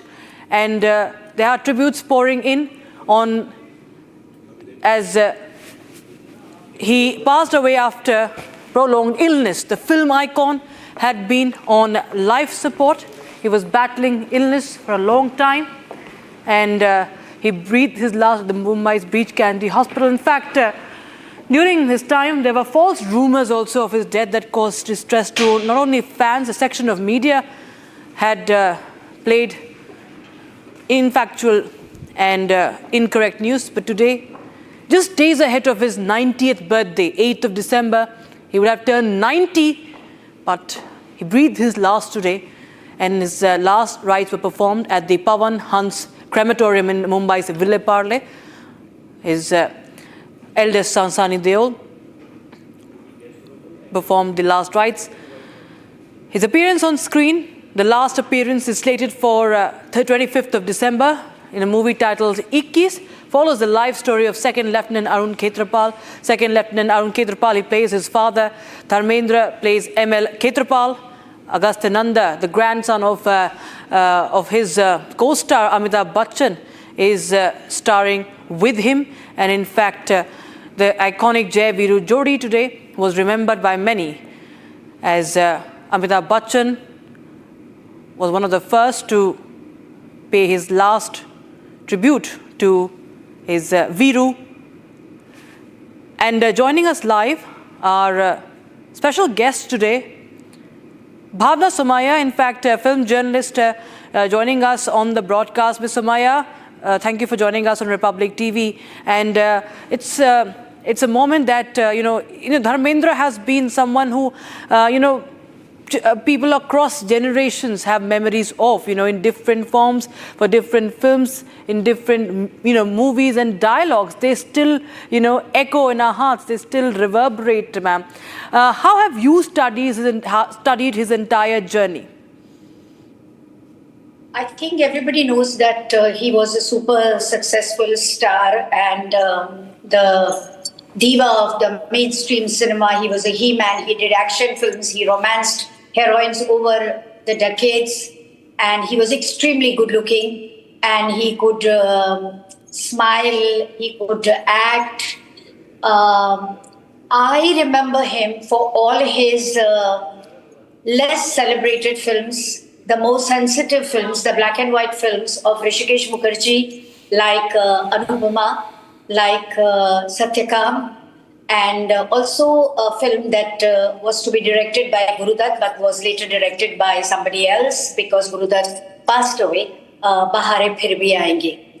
I think there is a very vulnerable and a very sensitive side to him. He was always as good as the director, and very few films tried to exploit that kind of his talent. So I like to remember him with Satyakam and Anupama and the others. Right. And, ma'am, as you were talking about his talent and his capabilities, we've seen that, that he-man factor that he began with, that masculinity on screen, but then at the same time playing that very considerate, soft-hearted, romantic boy also. The way he used to balance, his roles, that also is something that is very, very, very rare to see, because, even in those days it was very easy to be reduced to a certain image, but he would blend himself in every role, in every scene and every song. See, he was an original and he did the scenes or the dances, which he was a very bad dancer, and so was his son, Sunny Deol. So he didn't care. He did the steps that he knew and he did it his way, and the choreographer allowed him to do his steps the way he was comfortable with. The point was that it was the audience, the filmmakers, who were more obsessed with his image of a he-man than he was. I think he saw himself as the simple guy from a village. But this he-man image was imposed on him because the audience perceived him in that way, and therefore the filmmakers tried to repeat the image. And that is what masala movies is all about. That if you do well in a certain action film, then they keep giving you that kind of a role, the revenge movies. But in those revenge movies or in those action movies, whenever there was an emotional scene, he did it his way, where he was extremely vulnerable and he won our hearts. So again and again, I'm repeating the same thing, that he was a simple man with big dreams and made his dreams come true. He had the courage, the endurance to come from a small town and make it big. And today he has so many children who are all in the movie business. I think that's commendable. Absolutely, ma'am. In fact, Republic TV continues to show the glimpses and the highlights of his career and what really made him special as an actor. In fact, his rise, viewers, from a boy, from a middle-class family. He was born in Punjab, in Ludhiana. We can just go on to that story of his as we are tracking. His rise from a young man from Ludhiana, humble village in Punjab, to the dazzling film sets of Mumbai is among the most motivating tales in Indian cinema. Born on 8th of December 1935 in Nasrali, Ludhiana district, Punjab, he grew up in a traditional Jat Sikh household, and he studied at the government senior secondary school at the Laltan Kalan. Later pursued his intermediate education at Ramgarhia College, Phagwara. And though his formal education ended at class 12, after class 12, his determination and passion for his films shaped the beginning of a legendary career. His film debut in 1960 with Arjun Hingorani's romantic drama, and Dharmendra's illustrious filmography reads like a timeline of Hindi cinema itself. From black and white social dramas to multi-starrers of the 70s. From patriotic blockbusters like Hakikat in 1964 to comedies like Chupke Chupke and action sagas like The Burning Train in 1980. Even years later, he continued to reinvent himself. Like the movie Life in a Metro 2007, Apne 2007, and Rocky Aur Rani Ki Prem Kahani as recently as 2024, where his cameo reminded audiences of his enduring charm, each decade of his 60-year-long career, glorious career, marking a definitive spirit. And we continue to get more reactions that have come in all throughout the day, the tributes that have poured right from the Prime Minister to his co-stars. Karan Johar, who was one of the makers of his recent films, Rocky Rani Ki Prem Kahani, he too was one of the first to post on social media. Allu Arjun, as we are running those reactions that had come in, it's the entire industry, the entire nation is in a state of shock. And talking about his personal life, we just bring you through the person that Dharmendra was. Dharmendra had, in fact, married Prakash Kaur at the age of 19 in 1954, long before he entered the film industry. The couple became parents to two sons, Sunny Deol and Bobby Deol, both successful film actors. Two daughters, Vijeta and Ajita. They have been completely away from the limelight. And after moving to Bombay, Mumbai, entering films, Dharmendra married Hema Malini. And it caused much of a stir controversy since he was already married.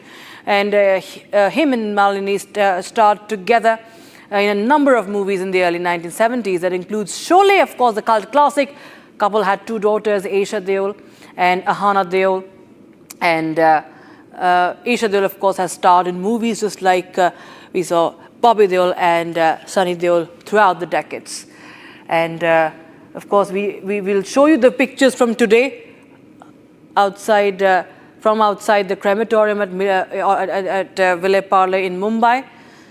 And in fact, Dharmendra's filmography is nothing short of greatness. An actor who did not just perform roles but completely lived them.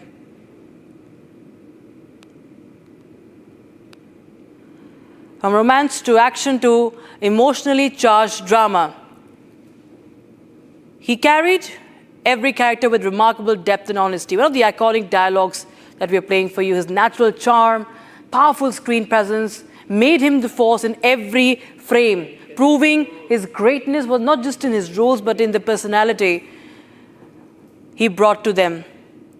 His dialogues especially held fans' rapt attention and left them riveted.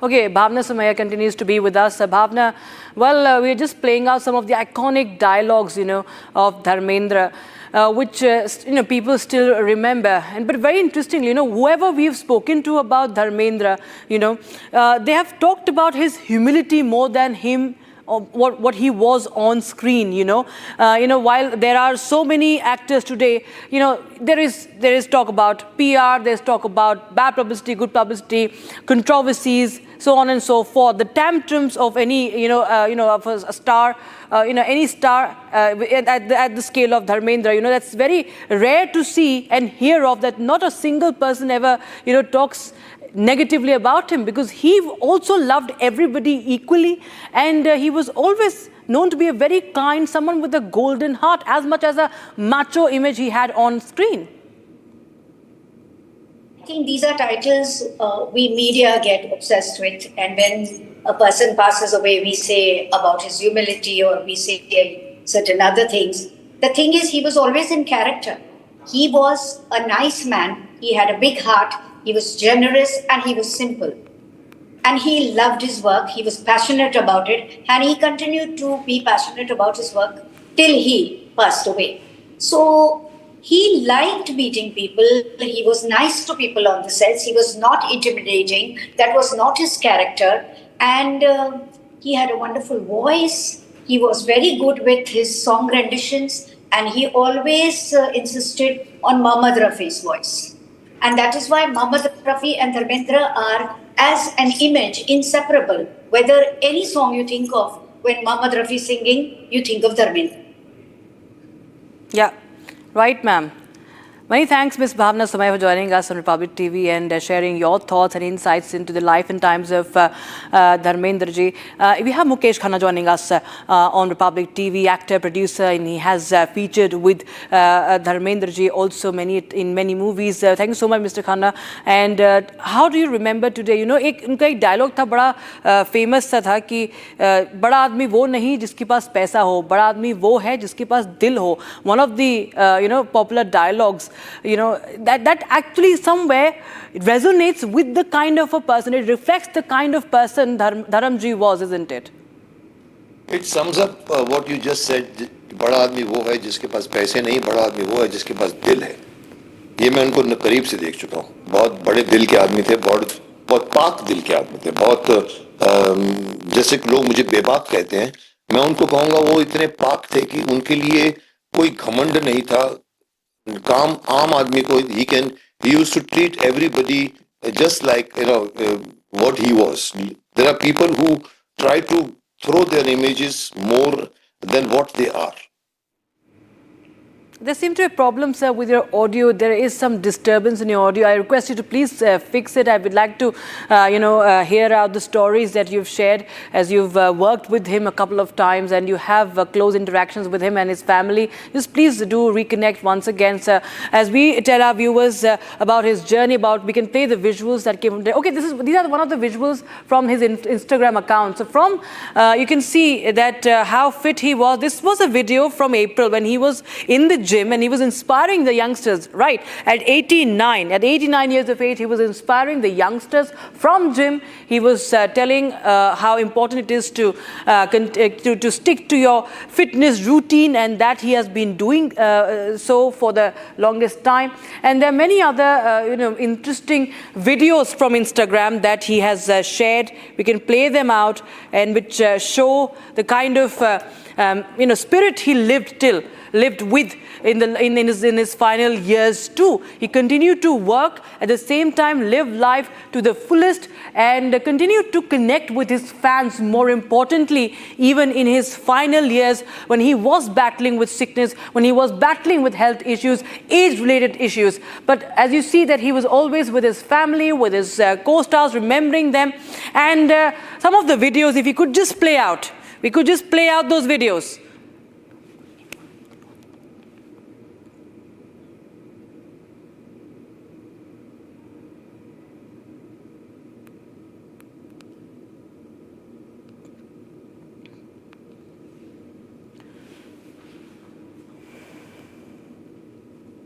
So these are the photographs from the family album, I think, from Instagram, from Google.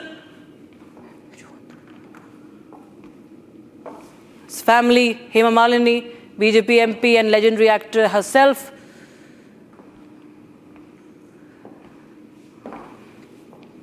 And of course, from today, the sad scenes that emerged from Mumbai viewers, the Hindi film industry showed up in support and in solidarity with the family, paying tributes to the veteran actor and his family. From modern-day A-listers to the fellow veterans, directors, producers, all gathered there. Film critics, even Dharmendra's passing has shaken up the industry. They paid their respects online, offline, meeting the family. Akshay Kumar being one of them. From the sports fraternity to even politicians, political leaders, they've all shared their condolences to the family and remembered him as a man who the legacy they cannot forget.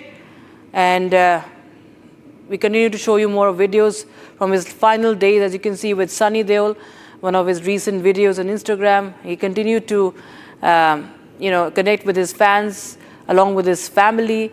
Tributes flooding on social media, comments all pouring in. And we can just show the videos from the morning if we have. The visuals from Vile Pale crematorium, where Amitabh Bachchan, Abhishek Bachchan, Amir Khan, they were all, yes, these are the visuals from this afternoon. Salman Khan, all the top actors, the leaders of the film industry, Amir Khan, Amitabh Bachchan, they all rushed to the hospital, to the crematorium, to pay their last respects to the legendary actor Dharmendra, and Varun Dhawan, David Dhawan, and several actors, Vidya Balan, across generations, from the yesteryears to the modern times, all of them paying tributes.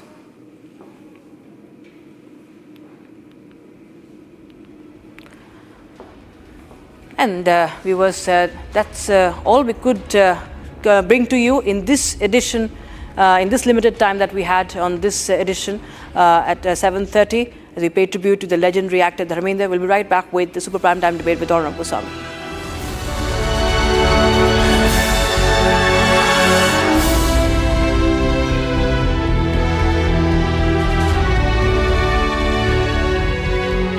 Co-powered by Century Ply Club Prime. Raho befikar.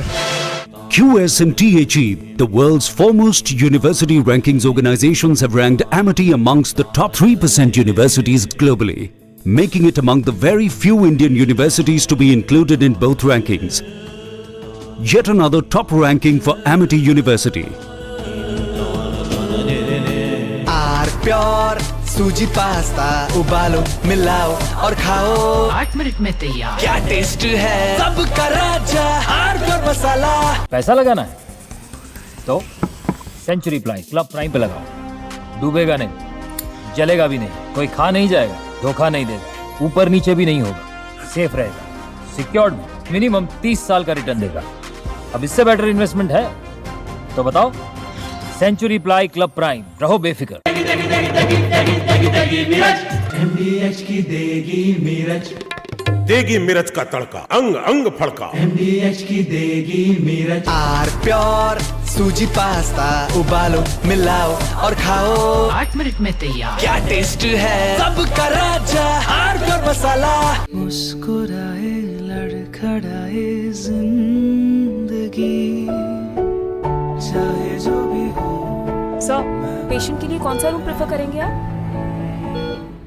जिंदगी भर के प्यार का कोई rate card नहीं होता। Tata AIG health insurance, with you like family, with you always. आधे bowl दही में 4 चम्मच MDH चटनी पुदीना मसाला डाला, स्टर करो, पुदीना चटनी तैयार। MDH चटनी पुदीना मसाला।